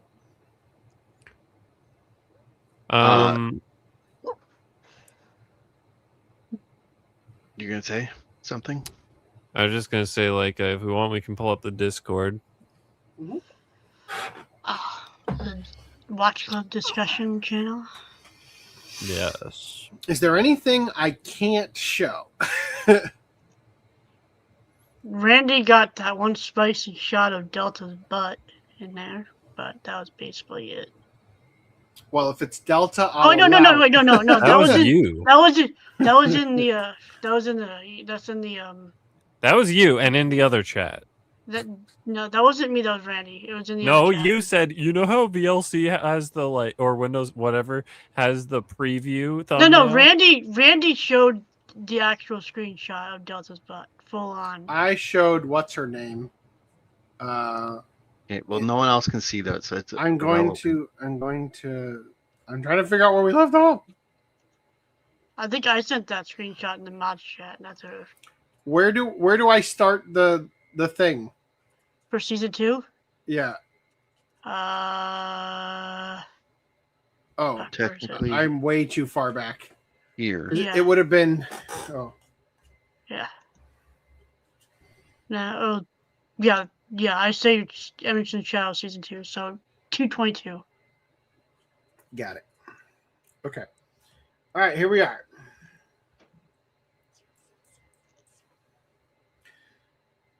So I tweeted out, "What the fuck are you making me watch?" Because I'm gonna. It's gonna come down my pants while I'm running. Yeah. Right. Do you want to read? This is just correcting last time we talked about how there was a dub mistake, but it doesn't seem to be a mistake on the Blu-ray. Oh, okay. Yeah. So yeah, because it was a broadcast dub. Yeah. And Tie-Dye never bothered to fix it for some reason. Did you watch it on High Dive or did you watch the version I provided you? I watched the version I provided me. I'm just curious if I didn't notice it was on mine or not. Anything else you want to share? I don't even remember what I was bringing up with that. You were bringing up. Oh yeah. So this was during my rewatch of season 1. I was like, yeah. What was the 24 things? But it's just like 24. His 48 master techniques. Yeah, his mastery techniques. But anyway, that's all season 1 still. We don't want to see the picture of Jesus, probably. Yeah, I can. I think you do. You do. Well, we want. Okay, there you go. The cat's out of the bag. The ending so I was skipping the endings, and then that one specifically, the one that not the one I showed, the one you showed. Mm-hmm. I saw that one because the way the ending works is it like pieces of the image start appearing, and then like puzzle pieces or whatever. Yeah, and then it forms the whole thing, and I was like, "Oh shit!" And then I think there's a lot of skin-colored pieces. Let's keep this going. It's like maybe I'll watch this one. Maybe I'll stick around for this one. And then I think the next episode was Omega, and I was like, "Oh, I like Omega." The utilitarian masturbator's like, "Can I bust this out in 90 seconds?" You only get the full shot for like 2 seconds. You got to be real quick. Yeah, it's like when you're waiting for the money shot to bust. Yeah. Like, and then you just go like really hard for 3 seconds. It's like, hold, brothers, unleash hell. Hold. Freaking Braveheart. Hold. Jeez. All right. Yeah.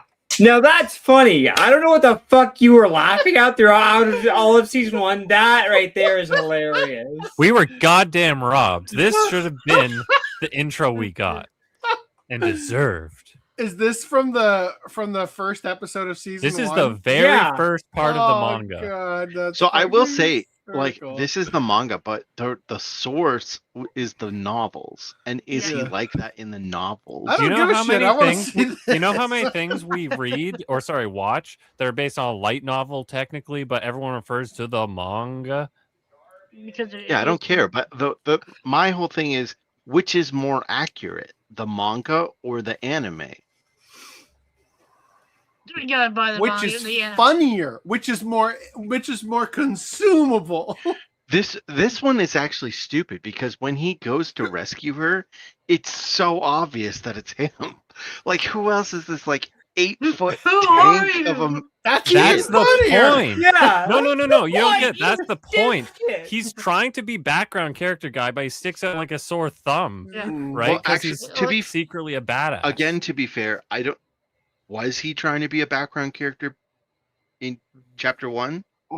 Like he brings up. I'd NPC assume thing. so. It's his life goal when he's isekai'd. Well, yeah. When after he's isekai. Didn't he? No. Didn't he say in episode 1 when what's her face he was getting her So- name wrong and stuff. He had So that this is whole info dump. If you let me finish what I was fucking saying, yes, he does bring up that she's a named NPC. So he is doing the like, I'm a background character dialogue, but that was also in the anime. So does he do that in the manga? I don't know. think he's doing a very bad job at it, being what he looks like. I learned anything and everything I could to become stronger, concealing my true power all the while. I don't know, man. That sounds Nobody's kind of like... just a freaking bodybuilder at 12. It sounds like he's secretly trying to be the Concealing my vigilante true at night. power, and everybody's looking at him like, holy shit, like he's jacked. And he's got his micro-looking book. It's so good. Just the little loop where the buttons are barely holding on.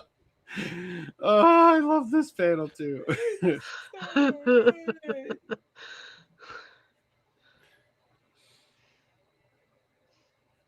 Even the hookers know what's going to happen next. There's click on what I'm replying to. The name of the book. Beta's selling the series. Mm-hmm. Like Kage no Jujutsu or whatever. Yeah. Yeah, the Mention channel. So it's the same. Yeah. Yeah. Wait. Okay, but it's written in their language. Gotcha. Right. I see. I want to also bring up the point that while it might see, I'm not even going to say it might seem like a small change. That's a pretty big change if you ask me, him being like absurdly ripped. There's something foundationally that actually helps the show by doing that. Because if they establish that, then it wouldn't be like in the intro having to info dump like, yes, me and my secret training arc and blah, blah.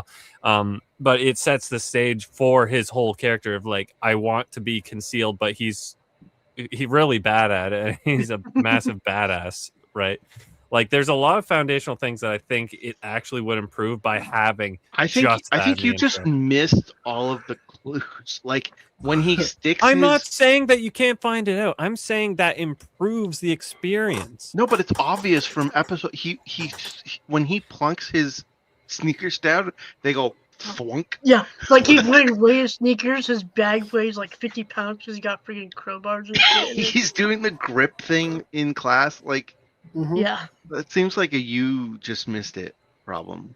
Okay, but think about how much funnier it would be if he's talking about like, I'm so weak, I still need to get stronger, and then the camera shows his whole body, you know, like a fucking Hulk.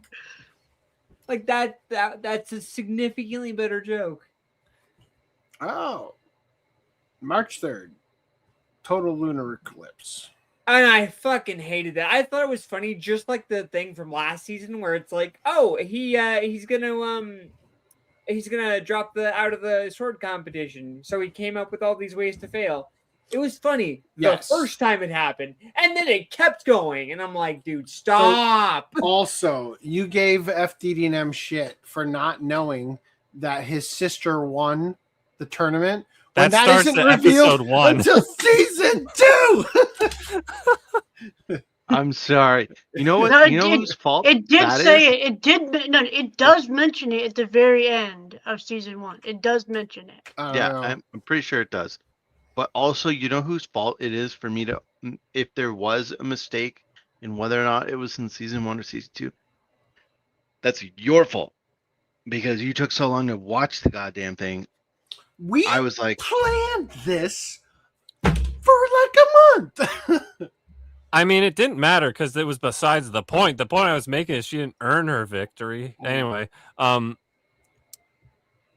was the last screenshot? Yeah, Reese, you want to address these? Oh yeah. Bandages, magic crystals, special powers. You guessed it. My sister's got it bad. Like, he's basically attributing what she's going through as Shinubio or 8th grader syndrome.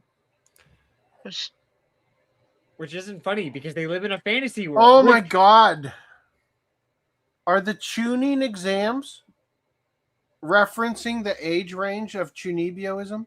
Oh the god. Chunibyo exam. Shit, I'm just now putting this together. Tunings. Yeah, the tuning exams in Naruto. Yeah, well, that's the rank up for, though. Yeah, you that's the you rank up, turn the into a Chunin. Chuni. Yeah, but is that them going from middle school into junior high? I don't know. I mean, you would know more than us, don't you? Because don't you know the language pretty well? Like, what's tuning? Not well enough, apparently. Genin, tuning, signing. Because in season 2, he Sid keeps on. He repeats the vampire lady's shtick, which was funny. Like that's a comment I made. Yeah, that one did make me laugh initially. He thinks it's the coolest line ever, so he just repeats it because it's the coolest line ever. This clearly was not Green Line's anime, but like that shit was funny. Yeah, I said it was funny the first time, and maybe the second time, and then he kept going with the joke. Okay, and it's like stop with the joke. Chunibyo means behaving in a way characteristic of teenagers going through puberty, especially by being overly self-conscious. Second year of junior high sickness is the slang that it means. Chuni on its own means second year of junior high school. Okay, so second class or second year. Yeah. I imagine that's to do something with eighth grader syndrome is basically a pretty it's probably like senior, junior. So sophomore, in Japan they have 3 years of junior high and then 3 years of high school rather than 2 and 4. We don't have the whole junior high school thing. We have elementary and high school. That's it. We have elementary, middle, and high school. I thought it was just in my area that we had just jump from one to the other. No. I just thought it was fine. Closed window when called. He's making notes, but he's just shivering. Looks like no fucking duh. Go back. You made me forget what I was going to say now.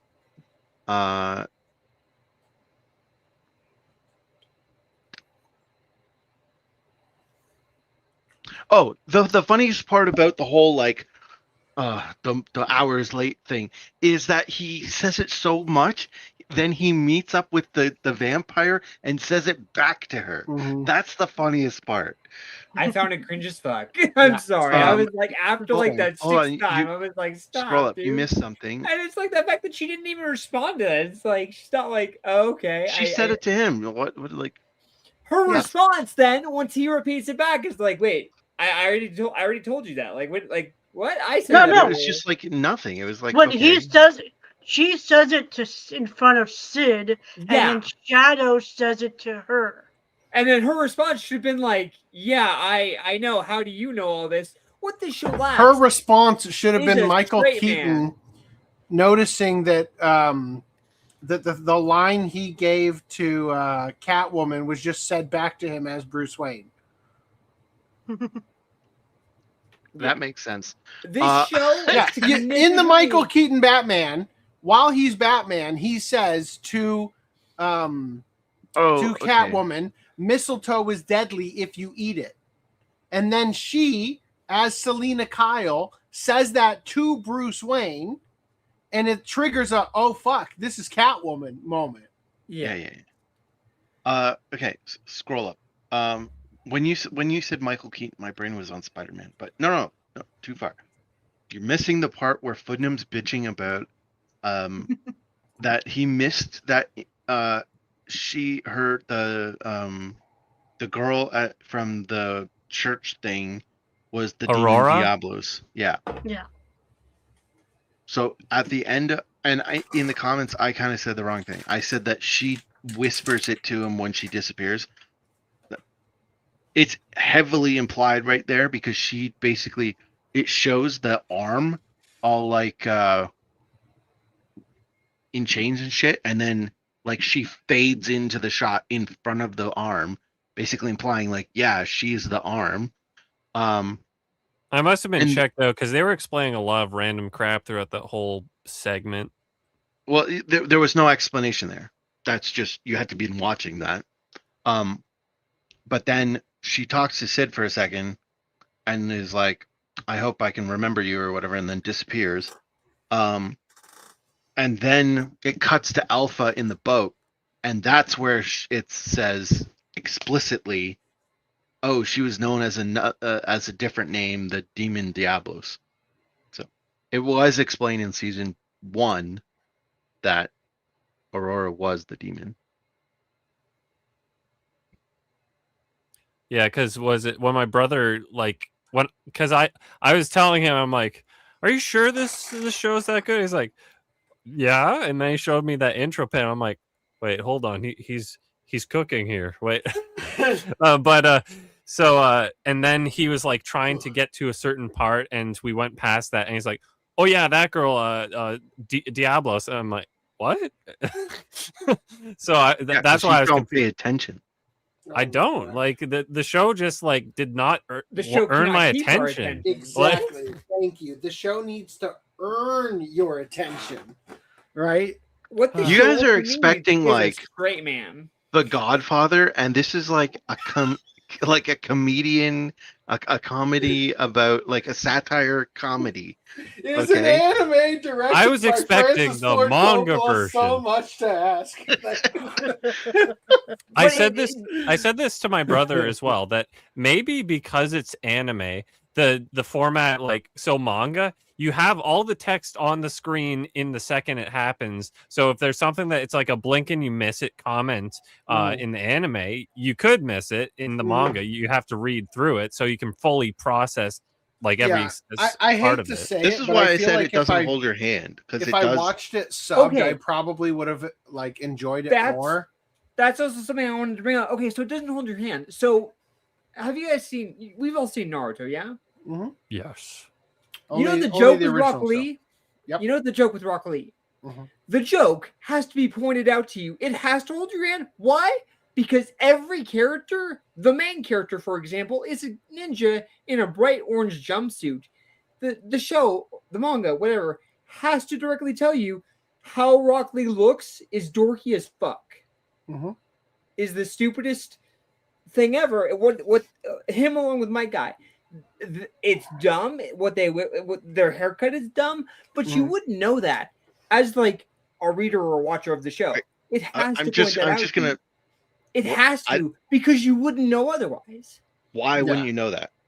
Okay, hold on. Because everybody else. No. What he's saying, he's making a great point. What he's saying is that No, Rock he's actually Lee, making a terrible. No, he's making a great point. Rock Lee is clearly a reference to Bruce Lee.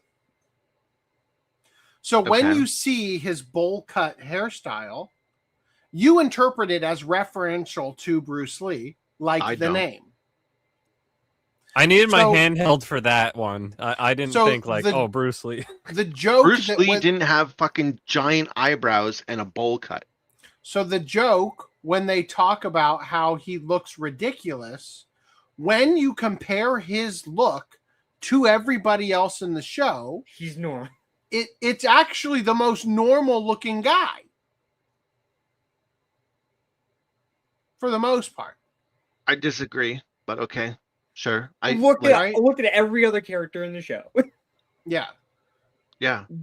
I mean, so when none of them have giant eyebrows, they're like you got the dog, the guy who likes his dog a lot, a bit too much. You got you got the guy with the guy. giant ass gray hair with the mask that he constantly wears, despite the fact that his dad never wore one. You got the antisocial insect guy. I don't think it needs to be explained to you that the bowl cut guy is like a weirdo. But anyway. Well, it's not that he's a weirdo. It's that in universe he's looked down upon, partially for how he looks, but also over the fact that he doesn't have the ability to do the ninjutsu. Well, yes, that part needed to be explained. Sure, that's a little different though. But also, and that's not a joke, but that's like, yes, some things do need to be explained to you, but this show explains things by letting you pick up the pieces. Like, for example, in episode 2, when his sister gets caught, she just like blabs out like, or I think the guy that kidnapped her blabs out like, oh, we kidnapped you because you're one of the possessed and we're studying the possessed. And then we saw that you got cured. And then she's like, we think that your brother cured you. And she's like, oh no, my brother didn't cure me. And at the time, you have no context of what possessed means. You're like, what the fuck is going on? And so like, it doesn't make sense. Season 2, like, fully has now explained what the possessed is, and how it's an offshoot of the Demon Diablos, and it's like a bloodline thing, and it's related to the vampires are a side shoot of that. What you're trying to explain right now is that season 2 explains that the concept of being possessed is actually this long drawn out convoluted thing they made up. And therefore, shame on you for not thinking of normal possession the way that the word has always been used, because it's actually this long drawn out example that I'm about to have to go through and explain. Like, okay, first of all, there's no context for possessed. What do you mean? Oh yeah, why didn't I think it was the default possessed? Like, when you hear the word possessed, what comes to mind? The Exorcist? Yeah. Demon possession. Possession from a spirit. I mean, she is getting possessed by a demon, but yeah. So how come we have to say, well, it's this really special thing with the vampires and all? It's like, fucking goddamn, it's possession. It would be satisfactory to leave it at that. I mean, that was just extra thing. That was an extra point of view is that they brought in the vampires into that. It's not that it's related to. It's not like being possessed was because the vampires were related to it. It's just, here's more information. That's also where vampires came from. But anyway, in episode 2, you don't know about any of that, and you kind of got to piece together. Okay, she was possessed. The elves, oh, they're possessed too. And when you're possessed, you turn into these, like the cult are turning these possessed people into monsters and whatever. And apparently you also can turn it like into the monster on your own. And Sid can cure that problem. And so you piece all these things together and you get more explanation as the story goes on, which is fine. Now you're comparing that to Naruto, whatever. I'll even take your word for it that they fully explain. Hold on, that they fully explain the joke about Rock Lee. Okay, fine. Naruto is a show for kids. The Eminence in Shadow is a seinen. A show. Eminence in Shadow. Are you sure? Is for mature. Are you sure? I'm adults. looking at Berserk over here. Yeah, you're in the same lane as Eminence in Shadow. Like, no. It is. What do you mean, no? No. I say that we're both on no. Well, you can't argue with the fact that, like, in episode 1, there's a naked girl in a shower. Like, no. Naruto uses sexy no jutsu in like episode 1. Episode 1, show him. That's fair. Pull it up. But it is different. Fuck you. It's still different. He lost. Now he's like, I lost. It's a super intelligent, brilliant show for geniuses like Rick and Morty. It's an intellectuals anime. Joke. This doesn't even apply to every You joke. wouldn't get it. You're not smart enough. This doesn't have to apply to every joke in the show, but there's certain jokes.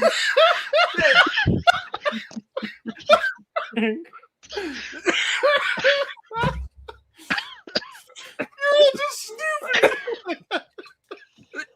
Objection. It is an intellectual show. It's an intellectual, satirical comedy, and you just don't get the genius. Oh, I think what this show lacks, really, honestly. But I think you should use that more often. I think what it needed, and you brought this up last time, Brad, I'll piggyback off of it. It needs a straight man. Like We an should- actual could- love we should to just do watch- delusions. We should just watch the Giguk video about the Eminence in Shadow. He explains the genius of it. Oh shit. Jeez, because it's like, who who's reacting to all of Sid's antics? Nobody. They take it at face value and be like, genius. Okay, good work. Let's literally everything he does is like absolute cinema. Like, but that's the joke. That's art. That's not funny. You guys. No, hold on. It can be a joke. It's just not a good one. And you're like, why does he beat everyone with one punch? Because that's the joke. Yeah, I put it in the private chat. We should watch it. I don't want to steal somebody else's content and become a react video. No, you can watch it later. Like, test upload it and find out. I think there needed to be at least a few people who I don't think we need to watch it now. You can watch it on your own time. Sid's antics. 13 minutes at 2 times. Whether speed, that like be 6 some of minutes. his like maids, and be like, what the fuck is Lord Shadow doing? I don't know. Just play along with it. Like, what? Obviously, your taste in comedy is different, but even when he goes to, it's too highbrow. when he goes to the furry chick, and he's like Delta.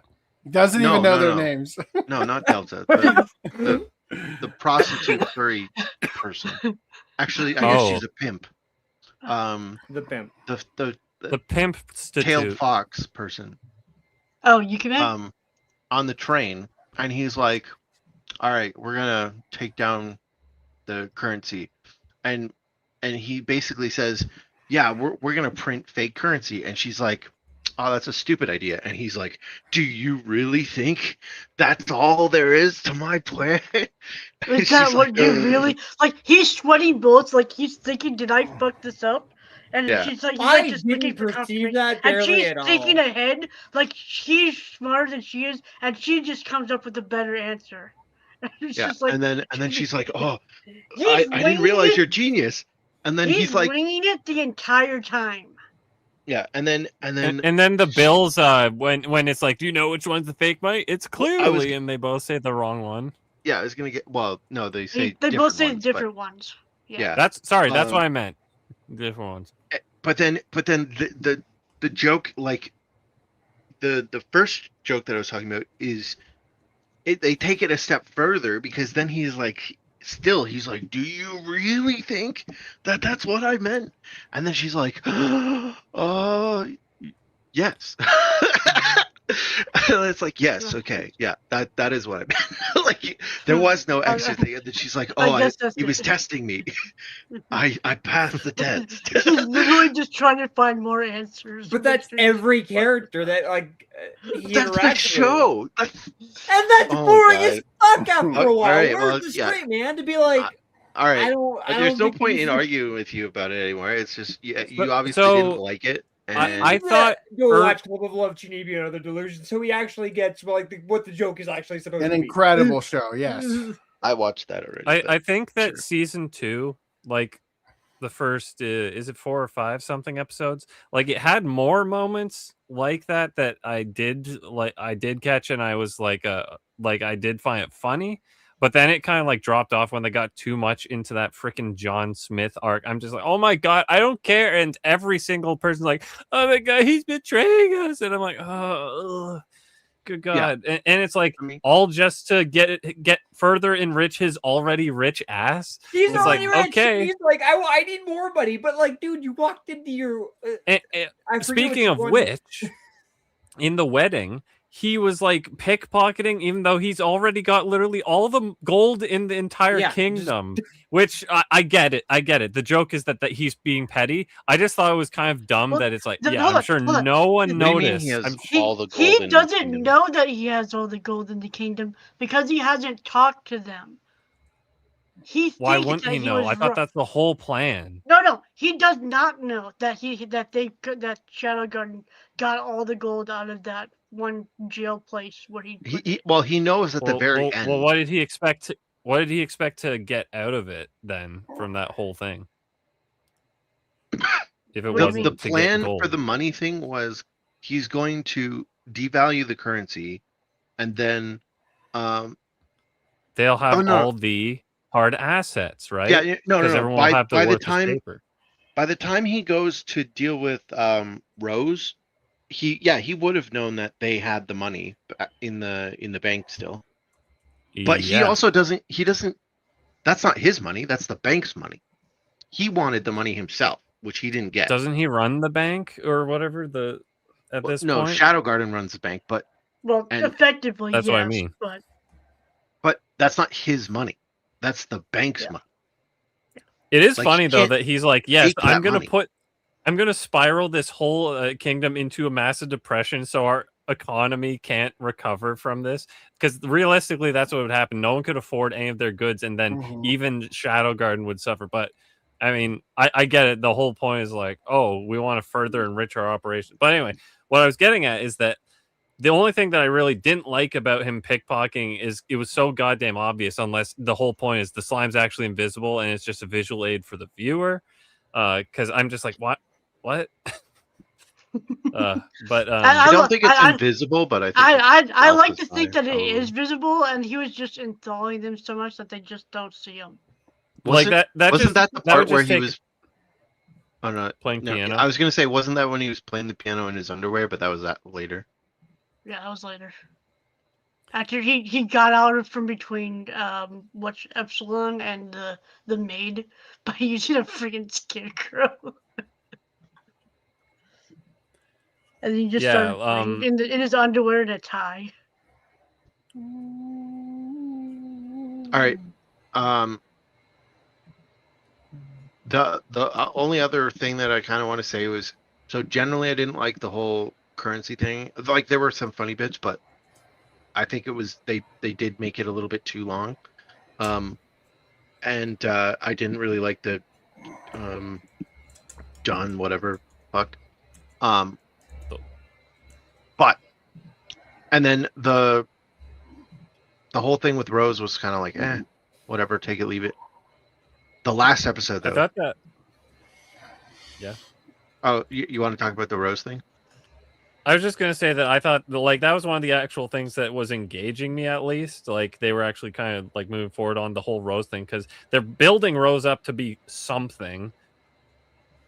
So I did think it was funny that he's like, Rose, you're gonna be like a tyrant, and I'm gonna have to come kill you. And then he's like, cringe. You're marrying the asshat person? No, you can't do that. like she's going off the script he had in his head. Yeah. I was watching the last 3 episodes today, and he when he's in her room having all this dramatic, like talking to her and like all these things, and he's just snarfing up cookies the entire time. I did like that. That's fucking hilarious. I didn't really like the whole like bit with the elf girl where she like was, well, one, I didn't like the whole boot camp thing with Rose. Like, yeah, I don't think she should have been invited to Shadow Garden, and then like, oh well, you have to give up your personality. Like, I thought that was kind of dumb. Well, that's basically boot camp in general. So. No, I understand the reference, but I just thought it was dumb with especially with Rose, because also it's like he's you're getting all more elves. Bitches. What are you talking about? They're supposed to be elves. Where's the elves? And she's like an asterisk bitch, right? It's like she's not gonna. Well, I guess she does like him, but anyway. And then the whole thing with like, oh well, her mom is there, but we're not going to tell her, but we're going to take her on the mission. And it's like, I know they weren't expecting the mom to be there, but it's like, you're taking her on a mission in relation to that was retarded. Her own, like, and even the show acknowledged that. They're thing. like, oh, we shouldn't have done that. Yeah. Anyway, and then so this all culminates in the last episode where he blows up and he touches the portal and he goes back to the real world, his original world. And now we go back to episode 1 and we go back no, it's not episode 1. This is like 3 years later. No, Can you just shut up and let me finish a fucking sentence? Testy. We're making fun of his favorite show, guys. Let him We're have going it. back to episode 1 and AC's criticism that we spent so much time there. Because now is the payoff. Now we understand why we invested in this episode 1 and we didn't just jump into, oh, he dies and is now isekai. Now, they did redo episode 1, and she does get captured again in the exact same I think that's way. anime original, and I hate that. And that's fine, and that is a criticism for the anime, because I did not like that. I can agree with that. I thought it was kind of stupid that not only did we already The exact same guys. The kidnapping thing happened like twice in 2 episodes And it's in the the first exact season. day that he comes back. And then this happens like literally identically to episode 1. So like in episode 2 when his sister gets kidnapped, it's at least a little different. But in this one it's like identical. And yeah, it's like, what are the odds that it happened directly when he got back? There was something that I noticed, and that in episode 1, she says, oh, well, when I was in middle school, I had like some problems. And then I think it also says that there was a high school boy that died when Sid dies. Implying that they are 15 at least in episode 1. And then he gets isekai'd and he ages up to 15 again. Meaning now she should be at least 30. But in season finale, she says she's like in her 20s. So that was kind of 29. Like, she should be like easy side of 30 though, but I don't know. I'm not. Clearly something happened. We don't know what the fuck happened. You guys spelled Eminence and Shadow wrong. There's 2 M's in the ticker. Eminence. Eminence. I'm glad your autism flared up at the right time. Yeah. Yours too? I think it's spelled right. Google says it's right, so fuck you. What? Oh. Eminence. Where are you going? EMINENCE. Eminence. A state of high rank, superior status, or great distinction. Fuck, that means I've been misspelling it in every episode so far. What a moron. Damn it. Okay. And you would speak ill of my spelling? Well, the reason I brought it The up is gas 'cause chambers with you. I was looking at the spreadsheet and just updating it to get like, today's episode title and stuff in there. Mm-hmm. And I noticed that it wasn't logging any tweets. And I'm like, oh, it's because Eminence and Shadow is spelled wrong. Fuck, that means I spelled it wrong on all the tweets too. Look. Disappointed. Now I look stupid. Why was I needed? Brand switch.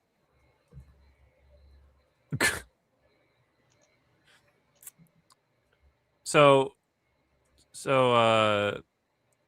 ironically, Anyway, I did not like this final part of the final episode. Okay, just to finish my point, wrap it up. It is what I was saying was I liked when I watched season 1, I liked everything until the last episode. I thought the last episode was kind of dumb.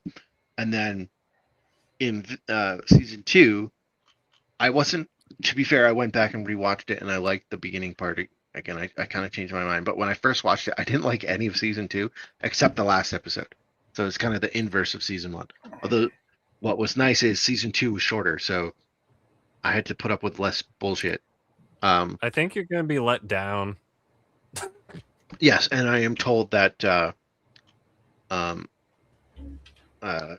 season 3 / the movie, actually, sorry, is going to be taking place in real world, and it's shit. Apparently, is what I'm telling say. you, like that movie is gonna suck ass, but that's the beauty of it. You'll just be able to skip the movie and then have just the good parts. I'm gonna watch every minute of that movie, and I'm gonna enjoy it. You're gonna be so let down. Based on your opinion of the rest of the series, I think I probably will like it, but we'll see. I mean, you could say that there is some sort of joke behind it, but ultimately it's going to be like, why? I mean, I like the idea of the joke too, but it's at the cost of just putting them on that arc. Yeah. Yeah, my brother explicitly said this is like the only arc that isn't good. That's like No Game No Life with the Z.E.R.O movie. Yeah. God, that movie sucked. I still have to watch it. But yeah, to clarify for the audience, like when they get to the human world, this human world detour is essentially the only quote unquote bad arc, according to my brother, and he's the one that sold me on this show. I thought you were telling me that season 2 was the only bad arc. No, it has yet to come. It only gets worse from here. Oh God. Well, after you're out of there, you might be in the clear. If you want to scroll down, I can show some more explanation as to why I don't like the ending. The movie's supposed to get announced in 2 weeks, right? Yes. But more information. It's been announced for years, but we'll get more information on it. The specific thing that I want to know is the release date. And I show further why we have been brutally robbed. You can click on the images.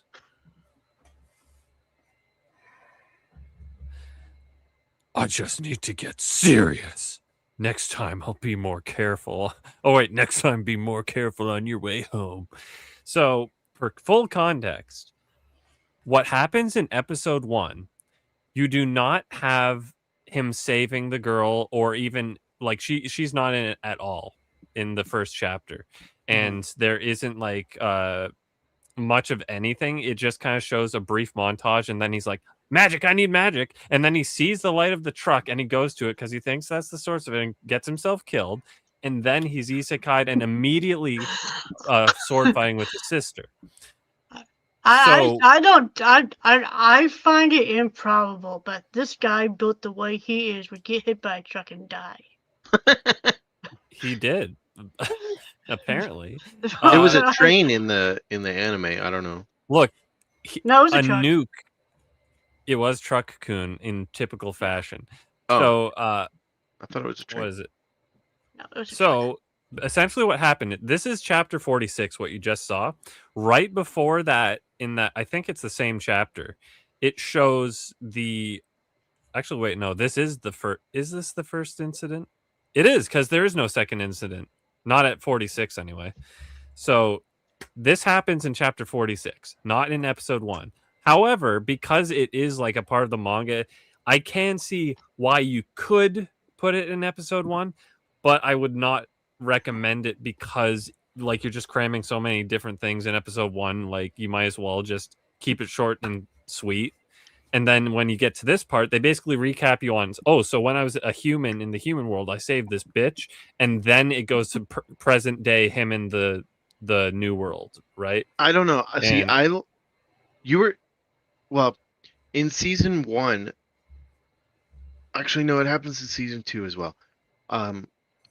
There's aspects where like he's like, oh, randomly, he's just like, oh yeah, I taught the elves this back when I was a kid. Like the thing about banking, like, oh yeah, I told them all about banking. And those are like, ass pulls. And so far, all of the ass pulls are kind of like, they more get him into trouble than are ass pulls to get him out of trouble. But they're still ass pulls. They're still like randomly like, oh, today I oh yeah, back then you didn't know this, but back then he did this thing, and then okay, now we're gonna go forward. And so if he goes back to normal world, and then it's like, oh yeah, actually, like, you know, blah blah blah, you didn't know this. Like Bagman, I think they could have implied a little bit earlier that he was Bagman. And I think I did. I think I said the opposite in the last time we talked about it, but like I don't think it comes out of nowhere, but it could have been implied a little bit earlier, and setting up the fact that this happened in episode 1 is kind of like putting Brooke in season 2 of One Piece. One Piece. So I like the fact that it's set up in season 1 already. If the only thing that's going to happen is he would have gone back and just had a flashback to this anyway. That's just my opinion. I think in the first chapter, I'll have to double check. It does show him like being a vigilante and fighting people. I think so. You still do get that context of Paper Bag Man. Yeah, it's not so much I'll of have the to context thing. It's just like the problem I would have with it is I'm pulling something out of my ass to now start a new story. And so if you could set that up earlier, I prefer to set it up earlier.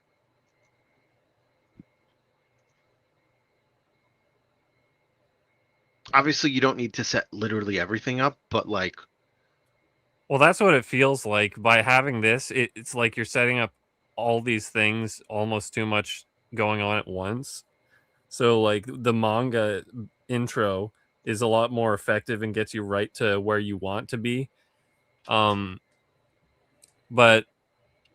actually, now that I think of it, so the reason I want him to be this super Giga Chad is because I actually believe this guy could beat the shit out of those two scumbags instead of that wimpy little middle schooler who's just like, yeah, I fight for fun. It's like, I don't believe that for like 2 seconds. But if it was this guy, I'd be like, oh yeah, like this guy's a killer. Is that a fair assessment? I would totally be down for that. I mean, the thing with the Tonfa crowbars was kind of a little weird, to be honest. Like him say, "Oh, and I discovered I can, if I hit people with the plane, I can go through armor with the." Yeah, it was like, wow, what a discovery, buddy! Like, but like, I don't know. Did I ever show you guys that Flash Gets? I think it was a video of all the links competing for who's going to get the fuck Zelda. I showed that actually. So did we watch that? Hey, together? Randy, this is you. Because that's how I feel. That's how I feel about this character, right? It's like autistic retard strength, you know, like. That's how I feel. Also, that screenshot you were lingering on, the context is because Randy's like, does he know? Does she know it's him? It would be pretty obvious with a body like that. And it's like, yeah, she kind of does acknowledge it can't be that voice. Well, she recognizes the voice. Where have I heard that voice? It can't be, but yeesh. What kind of name is stylish? Gangster Slayer? I guess that's the name. I just like how he literally talks to people as Sid. Like when he's talking to Rose, and then 5 minutes later he comes back into the room as Shadow, and she doesn't recognize him, even though he's not even covering his face. It's like, what kind of that is the one question, yeah. What is when I rewatched it, I didn't notice it at first, but when I rewatched it, like he does climb up there, and fair enough. But at one point, like he's sitting there playing the piano, and she's like, when he gives her the ring, he just leaves it on the seat by accident. It's like, yeah, by accident. Somebody took the ring out of my pocket. Shit. he shows up and he's like playing the piano, and she's like talking to him, and then he disappears. And I think she was like, I think she assumed that was like a hallucination. Well, she picks up the ring and knows it's from Shadow. She might have thought the thing was a hallucination after she passed out and throwing up after seeing her mom getting plowed. Yeah, that was awful. Though I think she didn't think it was fake because she still thought that was happening. Yeah.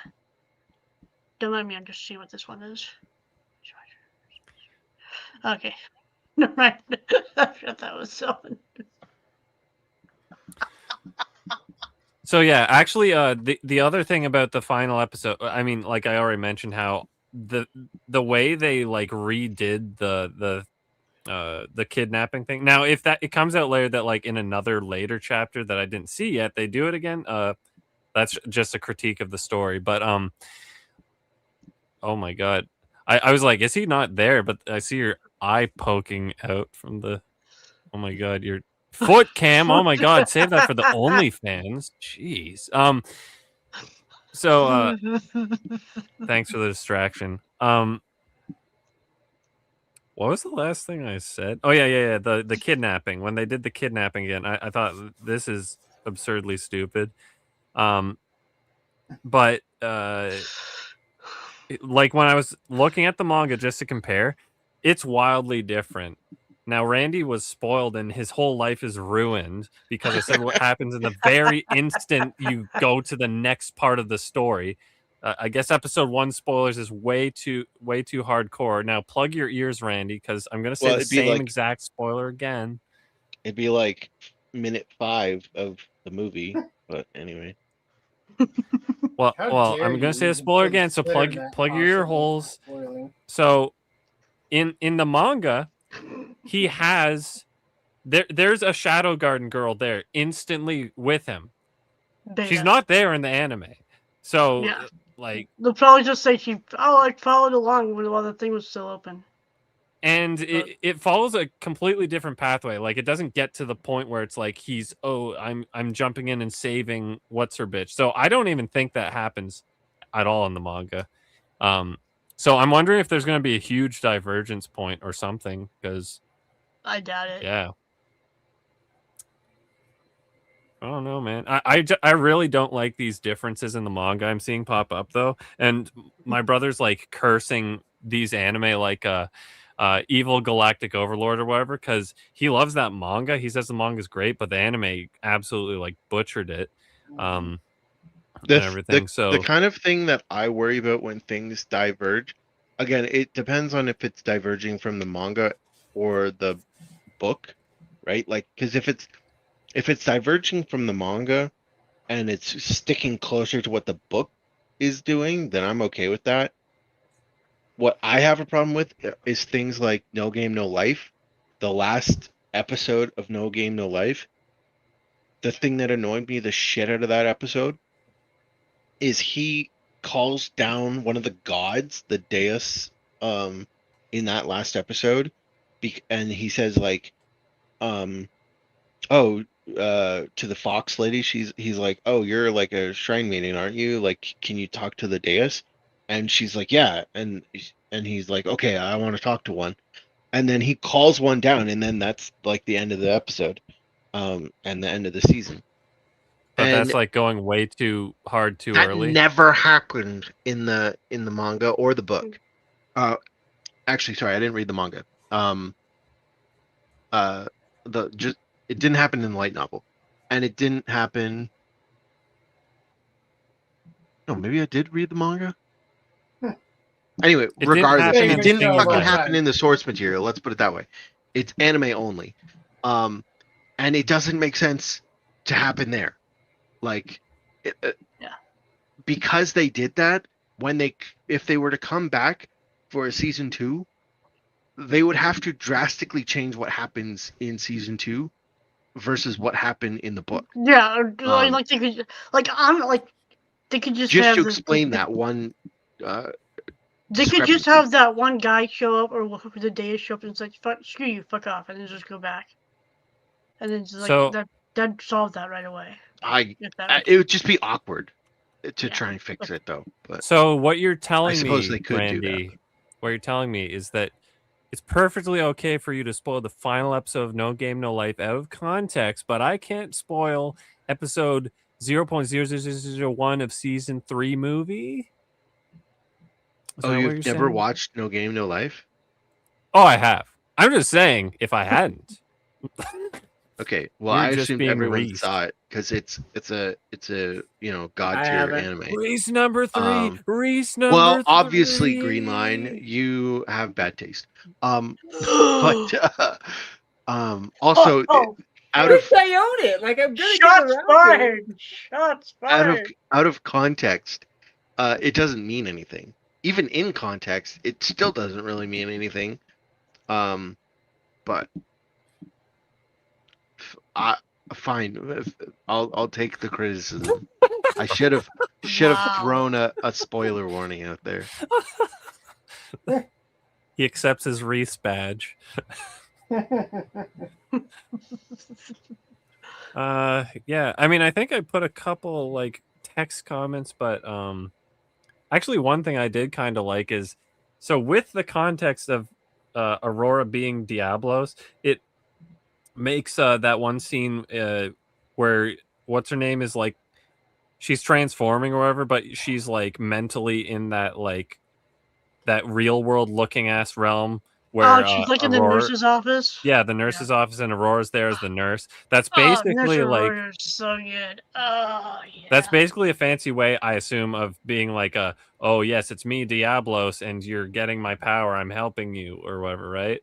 Yeah. That was the odd thing that I did kind of like. I think her being there is like, yeah, she probably has access to every one of the possessed, right? So she could probably do that to everyone, but she did it only to the sister because she is Sid's sister, as like a favor, right? That's my guess. And the odd thing was that so there was the whole like, okay, well now she has the vampire blood in her as well, so that's causing some weird things. But she says to the sister while she's talking to her, like, Sid cured you and you are now cured, so you don't have to worry about it. But she still like started having mutations when that thing happened. So it's like, I thought she was cured, right? And I thought Sid cured all of the people there. So like, why He are did the any healing nuke, yeah. Well, that was afterwards, but like, he like it was set up that he has cured all of the elves of the possession, because that was the problem with the elves when they turn into like those grotesque monsters. It's because they're getting overwhelmed by the demon blood, and they're getting possessed, and then so he comes in and cures them, and turns them back into elves. And I guess Alpha can do that too because she cured that one person, but so if he can cure you and he's curing the elves, they still kind of like freaked out and had the like cancer cells growing on them. Maybe that vampire is a scene. cancer vampire, and she doesn't suck cancer, she like blows cancer. By the way, his phrase where he's like, I am atomic, I just think of it like, you mean atomically tiny and microscopic? Wow, great, buddy. Like, I think that's is a weird translation thing, because it seems like he's trying to say I am almighty, but then saying I am nuclear. Like I am atomic. So I don't yeah, know if in Japanese my he might be penis saying, is atomic. I don't know if in Japanese it means something slightly different, or there's more like atom bomb context no, there. No, in the Japanese, he literally says "I am atomic" as well. No, I know, but like with the English.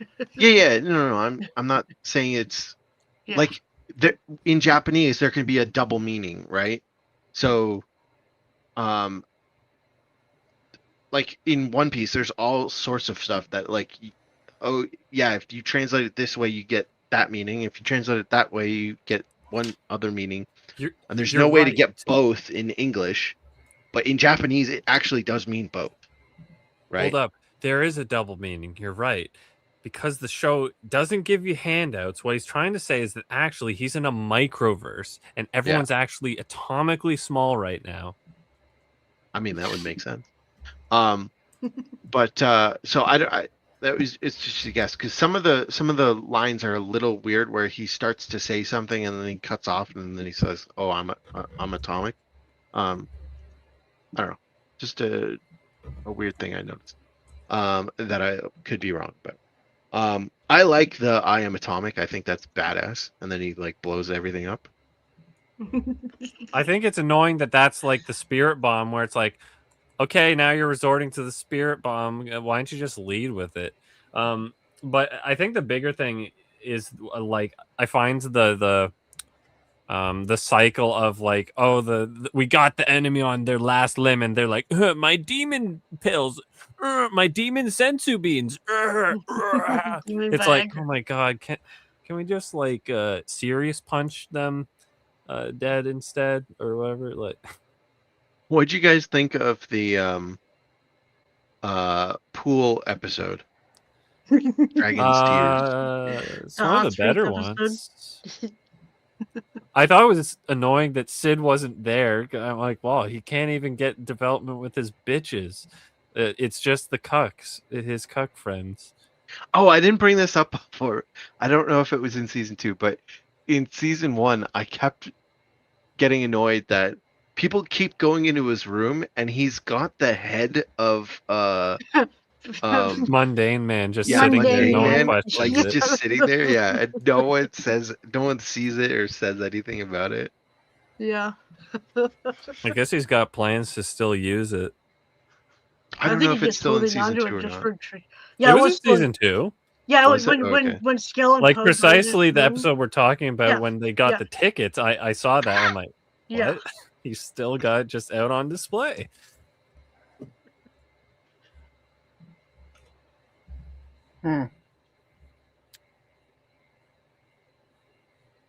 I thought it was funny that for that Dragon's Tear episode, they're all like fighting over whether or not who can go to the Yeah. Who can be the dates, and then they all Yeah. are still there anyway. Well, Yeah, I mean, like, they all it's- went, but they didn't. Not all of them were the quote unquote date, right? But Well, I didn't realize it was already the Mitsugoshi hot springs or whatever, because I could have sworn they hit the hot spring literally the episode before or something. So it's like, oh, they already got up and running. And then the two cuck friends are like, oh my god, even royalty can't get these tickets or something. It's like, wait, what? no, they didn't hit the hot spring before that. Are you talking about when Delta dug in the snow? Well, I wasn't sure if that's what it was, because they did like some sort of a flashback on, I think, that same episode that Oh, they yeah, did they the were- hot spring. So they I did the couldn't flash- tell. I'm like, wait, so did they just discover it? Even Yeah, then, no. it doesn't matter because it's like Mitsugoshi's apparently literally everything and anything. Yeah. But it's to the point where these cucks are like, oh, yeah, even royalty can't get those or whatever they said. And I'm just like, huh? How do you even know that? What? I don't know. If I you've guess never it's a- had it, how do you? They're just bullshitting their way Well, through. I mean, they could know of the place and like Only oh, royalty there's can this. get into. I mean, they have been shown to be chronically misinformed. Well, I mean, that's possible, but also they're at a school where there's a bunch of royal people going to, and they could have just heard, oh, there's this new hot spring pool park. Let's go to that, and then oh well, actually, no one can get in there. You have to be royalty to get in there. Those Oh, lines okay. were huge, Like- but I mean, regardless if that happened or not, like, you know, we don't know how they it's not- come to that. I'm just saying that's a weird little thing they put in there. Yeah. I don't think it was because it wasn't open to the public yet, right? That was their like opening ceremony thing. Yeah. So like in the future, it might have been easier to get tickets, but like to go that soon. Wait, if it was I for the can see it. opening, why did Sid miss it? Because he didn't care. Yeah, he Oh, that's doesn't why they were probably just didn't sitting even know about it. Yeah, one he made the joke about like dig here and you can find the tears or whatever. But also and then he like leaves in the flashback. He He just leaves before they discover that's a hot spring. yeah, he's just like dig here, and then also he left for separately for when Delta was digging, and we never figured out what the heck was I that thought Delta it was found. I thought it was gold under there. Like that was the No, point. They were No, digging no, for no. gold. No, just never shows. Yeah, the gold was not there. Well, that's why I was assuming it was the hot spring. But hold up, now you're saying in the flashback they've hit the hot spring. He leaves in the flashback. Are you Yeah. suggesting that the whole thing was built up ever since he's been gone? Like there's just been that much time that's passed or whatever? Or Well, no, it was built up recently. Probably they didn't have the money, but they knew the hot spring was there. they Like, didn't have the money? Oh. well, when they're kids, yeah, they didn't have the money. That was when they're a kid. Dude, I'm just losing it. Like, yeah, they flash back to when he's like a kid I'll be with right all back. of the. I thought they were LARPing or something. I couldn't remember. I don't remember that scene very well. He's like a kid with the elves, and he is LARPing, and he's like, oh, that like, looked like they were doing a stage. Wait, that was like a video they were. Now I'm just they more were confused. basically Yeah. replaying. And That was then a fun after way that- for them to show flashback. And then after that flashback happens, they're like, oh, you took some liberties with that like stage play, basically implying like it might not be 100% accurate Yeah. retelling of what actually happened, but So I did some looking up. We will find out later what Delta dug up. I'd assume so. Why would Spoilers. you like just bring that up and have her go ooh and not address it? Well, I mean, a lot of things happen and then are not addressed, right? Like the dragons, like I don't know, he might bring it back, like they might bring it back later, but the dragon is just like, oh, here's your tier. I'm gonna peace out now. And basically, unless it's brought back, that resulted in just like a fancy show for the opening ceremony. Like that's it, right? Yeah. So I don't know, but I mean, the episode was okay. I thought, like I said, I like the part where they're like fighting to see who can go. Yeah. And then it's like all the underlings just leave the room, and then like it sounds like there's gonna be this big. And they battle, lock and the it's just door too, don't they? And it's just and then it's just freaking rock paper scissors. Yeah. I thought I was gonna say something else. I can't remember now. That's what I mean. Like this season, like they had more like peaks, I guess you could say, like more things that I enjoyed, but there's still like quite a few valleys, especially the John Smith. So I don't know if I'd say I thought it was better than season 1.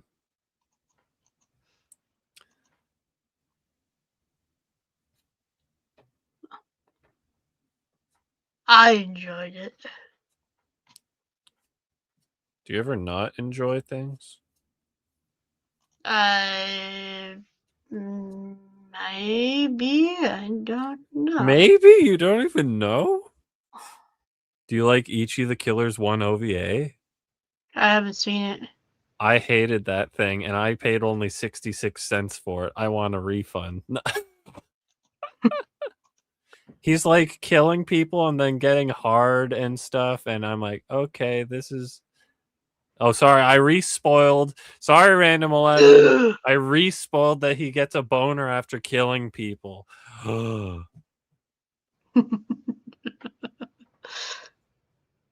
Anyway, think Brett AC might have spoiled that just because of how often he's talked about the movie.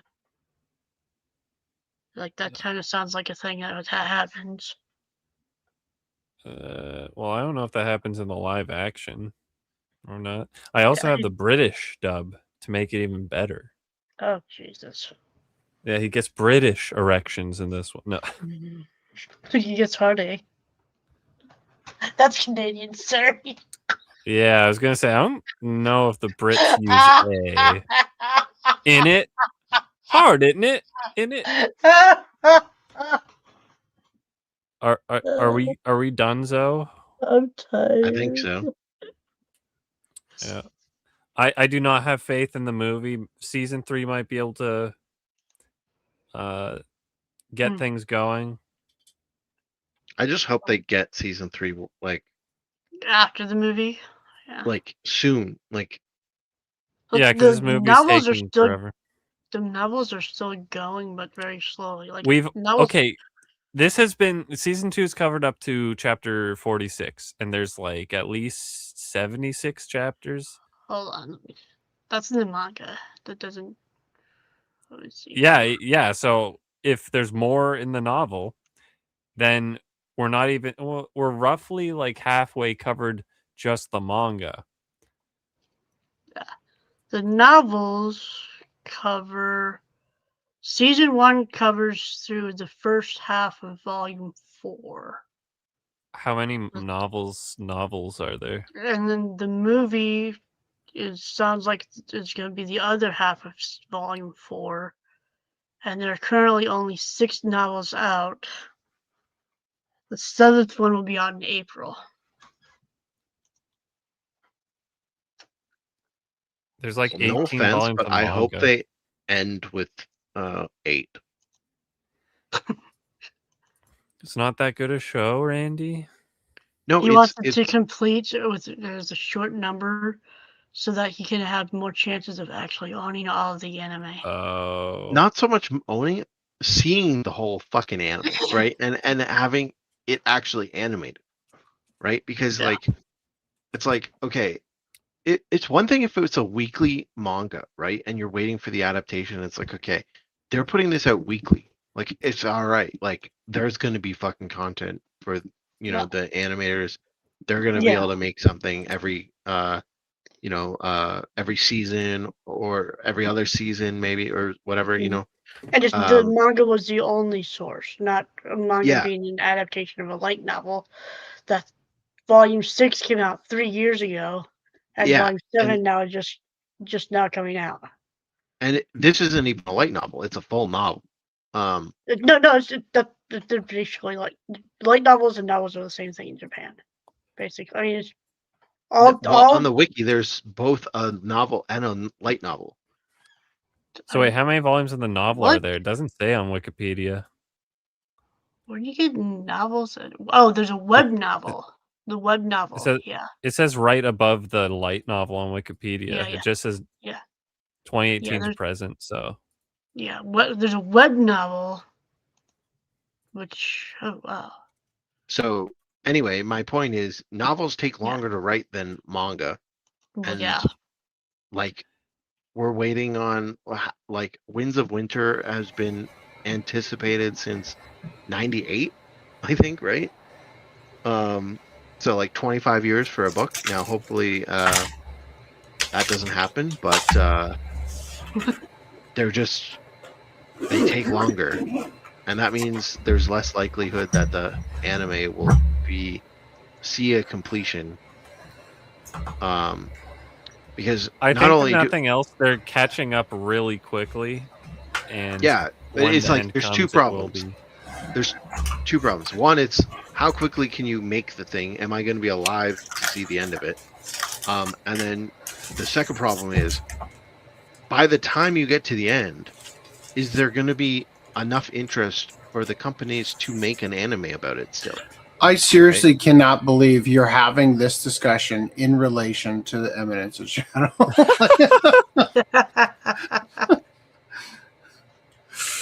Oh my god. I came back in at the Game of Thrones Winds of Winter part. So I was like, yeah, I can understand that being frustrating. And then it's like, well, but anyway. Like, well, I think we've said everything we've got to say, so we can wrap this suck her up. All right. Yeah, Sounds indeed. good. If you enjoyed it, we're happy for you. And Riv, we're sorry that some of us didn't enjoy it. For those who did, good job. You got more. Sounds like you got more coming on the way. Honestly, if I were in a different stage of my life, right, and I had more, relaxation time, I probably could have enjoyed it. If I had watched it subbed and forced myself to read it and stuff, I probably would have appreciated a bunch of stuff that I let go right past me because I didn't fucking care. Maybe Randy should just read the manga. Then again, I have the perfect comparison. I would really, honestly, rather just read the manga based on what you showed. Like that sounds hilarious. I should write a manifesto. Yes, and make do you it. all watch it for 5 hours. No, Randy, I have the perfect comparison now. So what's going to happen is you're going to read the manga and say, I don't like how it differs from the anime because you're like Brad, where you've seen the One Piece live action first, and you're going to be like, the way they do it in the manga and the anime, I prefer the live action. I'm going to read the novel instead. Reese, you're acting as if like you have an authority on knowing the novel's going to be superior. Well, it's the original, basically. Well, how's he supposed to laugh out loud if he can't see how buff this retard is? Like, maybe he's not buff in the novel. That's a manga only thing. Maybe you should read it so we don't have to speculate. Maybe the anime is the worst adaptation, and the novel specifically talks about his rippling muscles and bulging biceps, right? Like and tiny head. Well, that's all in Reese, you can read the novel. He can read the manga. I can also read the manga. My brother owns all of it. And Green Line is just gonna stay away from it. The thing about books is it's an interpretation, right? If there's text that says he was ripped and his muscles like gleamed, but it's like, okay, unless it says he was giant, right? Like that could still apply to small Sid. I hate to break it to you. Actually, no. It says the manga is written by Daisuke Aizawa, which is the same as the novel and the light novel. So I'd imagine he'd be the one improving, be like, yeah, he looks like that. The No Game No Life manga was written by the guy's wife, I think. He got caught chasing. That did happen, yes. And then they stopped making the manga. Like the manga is like very behind. And then they started it up again. Did they? Somehow. Yeah. Oh, okay, I missed that. But like the manga is not what you want to be following in that case. Yeah. It's just not. So. Like I think the farthest the manga got was still in book 3. Yeah, it wasn't very far. It like that. It hasn't passed the anime, right? Yeah, that's what I'm saying. Last I don't think last I looked at it. Checked, yeah. Yeah. And like now I I said, forget it was what still in was the gonna say. Eastern Federation thing, which was the 3rd book. Yeah. I don't know. I forget what I was gonna say. We can just end it though. It's late. So reminder, March 10th, 24 hours from now. Well, I don't know when they're gonna drop it, but One Piece season 2 live action is starting. Probably 24, like 23 and a half hours from now. We'll probably drop it at midnight Pacific time. So just a reminder to everybody that's coming out. If you want to check it out, we're gonna watch that next. Did we discuss at all what we wanted to do after One Piece? I think Randy wanted to do. Can you let Randy pick one? So I think Read or Die. Read or Die. I'd suggested Read or Die. Let's do Read or Die. So we got to do the OVA and then Read or Die the TV. When do we want to watch 100 Girlfriends? Let's put Read or Die. I'm gonna put it for 3 weeks. And then like we gotta do the OVA first. And then that's fine. Read or Die the TV. Okay. Which is like 20. I'm the doing OVA it. was like. I'm just gonna put down for 3 weeks, and then Can somebody send me a link to like an eBay page of Read or Die? The Good, OVA? good fucking luck buying that. That's been out of print, and that was an Aniplex Blu-ray. Good friggin' luck, man. I've seen it. I mean, I could look again. I'm sure they like. Last I checked, they were like $40.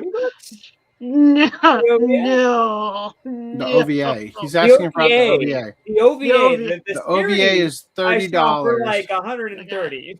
Okay. Yeah. That's only like 3 episodes too. 130. That's like a regular Aniplex price. Oh, I don't Here's think one. the OVA Here's was one for $20 or best offer.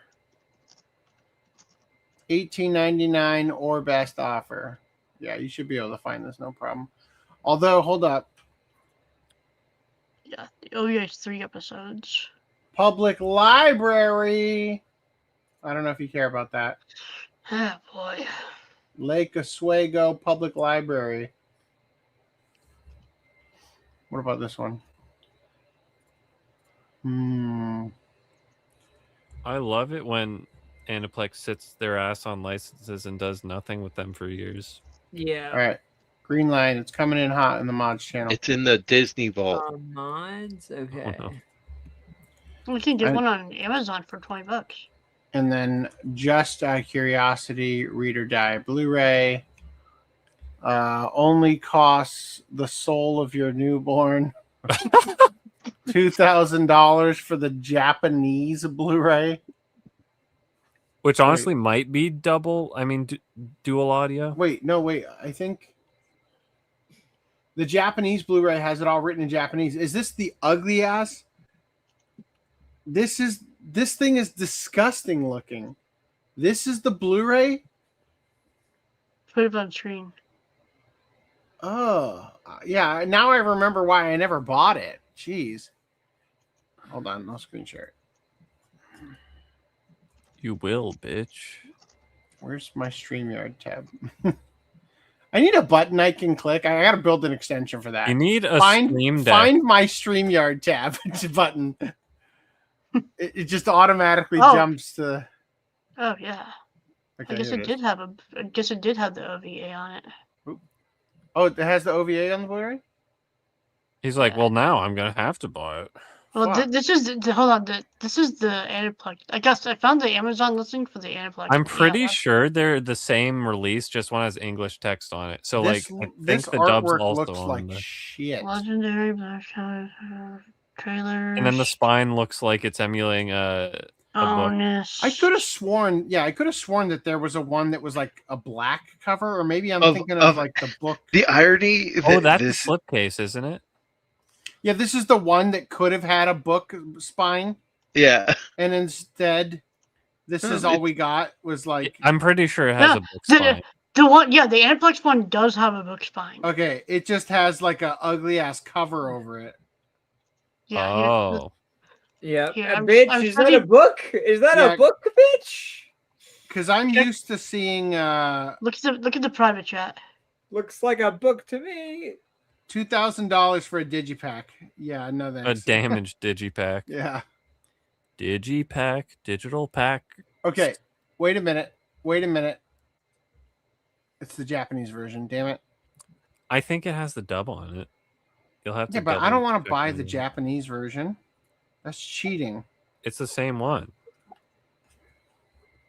Doesn't Japan have a different region for Blu-rays? No, not for No, Blu-rays. specifically for Blu-rays. we Region A, shared it. TSC.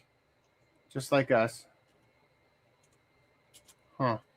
Anyway, Reese, were you trying to send me something?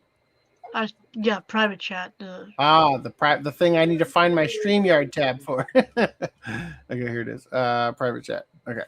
Yeah, that's The Japanese does have the English dub on it, according to Blu-ray dub. Oh wait, no, this is the English. It says currently unavailable. Why are you saying I was just sending it to you so you could see the spine that has the book looking thing, and like the top and bottom has the page, looks like pages. Mm-hmm. Hey, look, dot hack sign only $28.99. Okay, the Japanese one doesn't say English audio on Blu-ray.com. The DVD though. There isn't a Blu-ray for dot hack, is there? No. Not for some. I guess that makes sense. Yeah. The time of release. And what was the other one called? God damn it. Dot Hack Quantum. That's not it. That's not the one I'm thinking of. Fuck. What is it called? Why can't... We're looking this up. We're not resolving this without finding it. Anime News Network. Hack. I think it's like Legend of the Twilight or something like that. Yeah, that sounds right. The Twilight, Root, Quantum. Yeah, Legend of the Twilight. Yep, that was it. Cool. We did it, everyone. Round of applause. Dot Hack GU trilogy. Yeah. Dot Hack Roots. Yep. I'd love to watch it. Dot Hack Liminality. Yeah, Liminality, I don't think you guys are going to be able to get. Dot Hack Gift. Liminality is the ones that came with the PlayStation 2 games. 4-part DVD release, included with the Dot Hack PlayStation 2 games. Yep. I'm eyeballing a bundle of them on eBay, but I'm trying to get one that has the inserts. Like, if I'm going to spend $400, I need it to also have the fucking, like, manual. You know what I mean? And I can't get the guy I'm trying to ask if he has it, like, if to respond. Like, you didn't post a picture of all of them, so I don't know. You know. And even better, if it does have the manual, it's usually like, I don't know, $100-$300 more when it's complete. Yeah, and it's just one of them. It's just Mutation or whatever, or Outbreak or what. I don't remember which one. Only one of them I'm trying to figure that out for. So anyway, I take it they didn't do the same thing on the Dot Hack GU games, right? No clue. Dot Hack Goo Goo Gaga. Intermezzo. Where does this one come from? Anime Legends. Okay, this is just an OVA on that. Oh, yeah. All right, we'll figure this out later. I'm sure that nobody wants to see this, but we're going to do One Piece followed by Read or Die. Okay? Have fun. Good night, everyone. No, I'm not. That's the leave button. No, the end stream button's over here, AC. Come on. Set outro video. Oh, goody. That would We're have on been the... funny. Yep, here we go. Good night, everyone. Good night.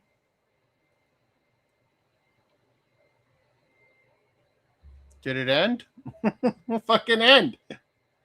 Disappoint!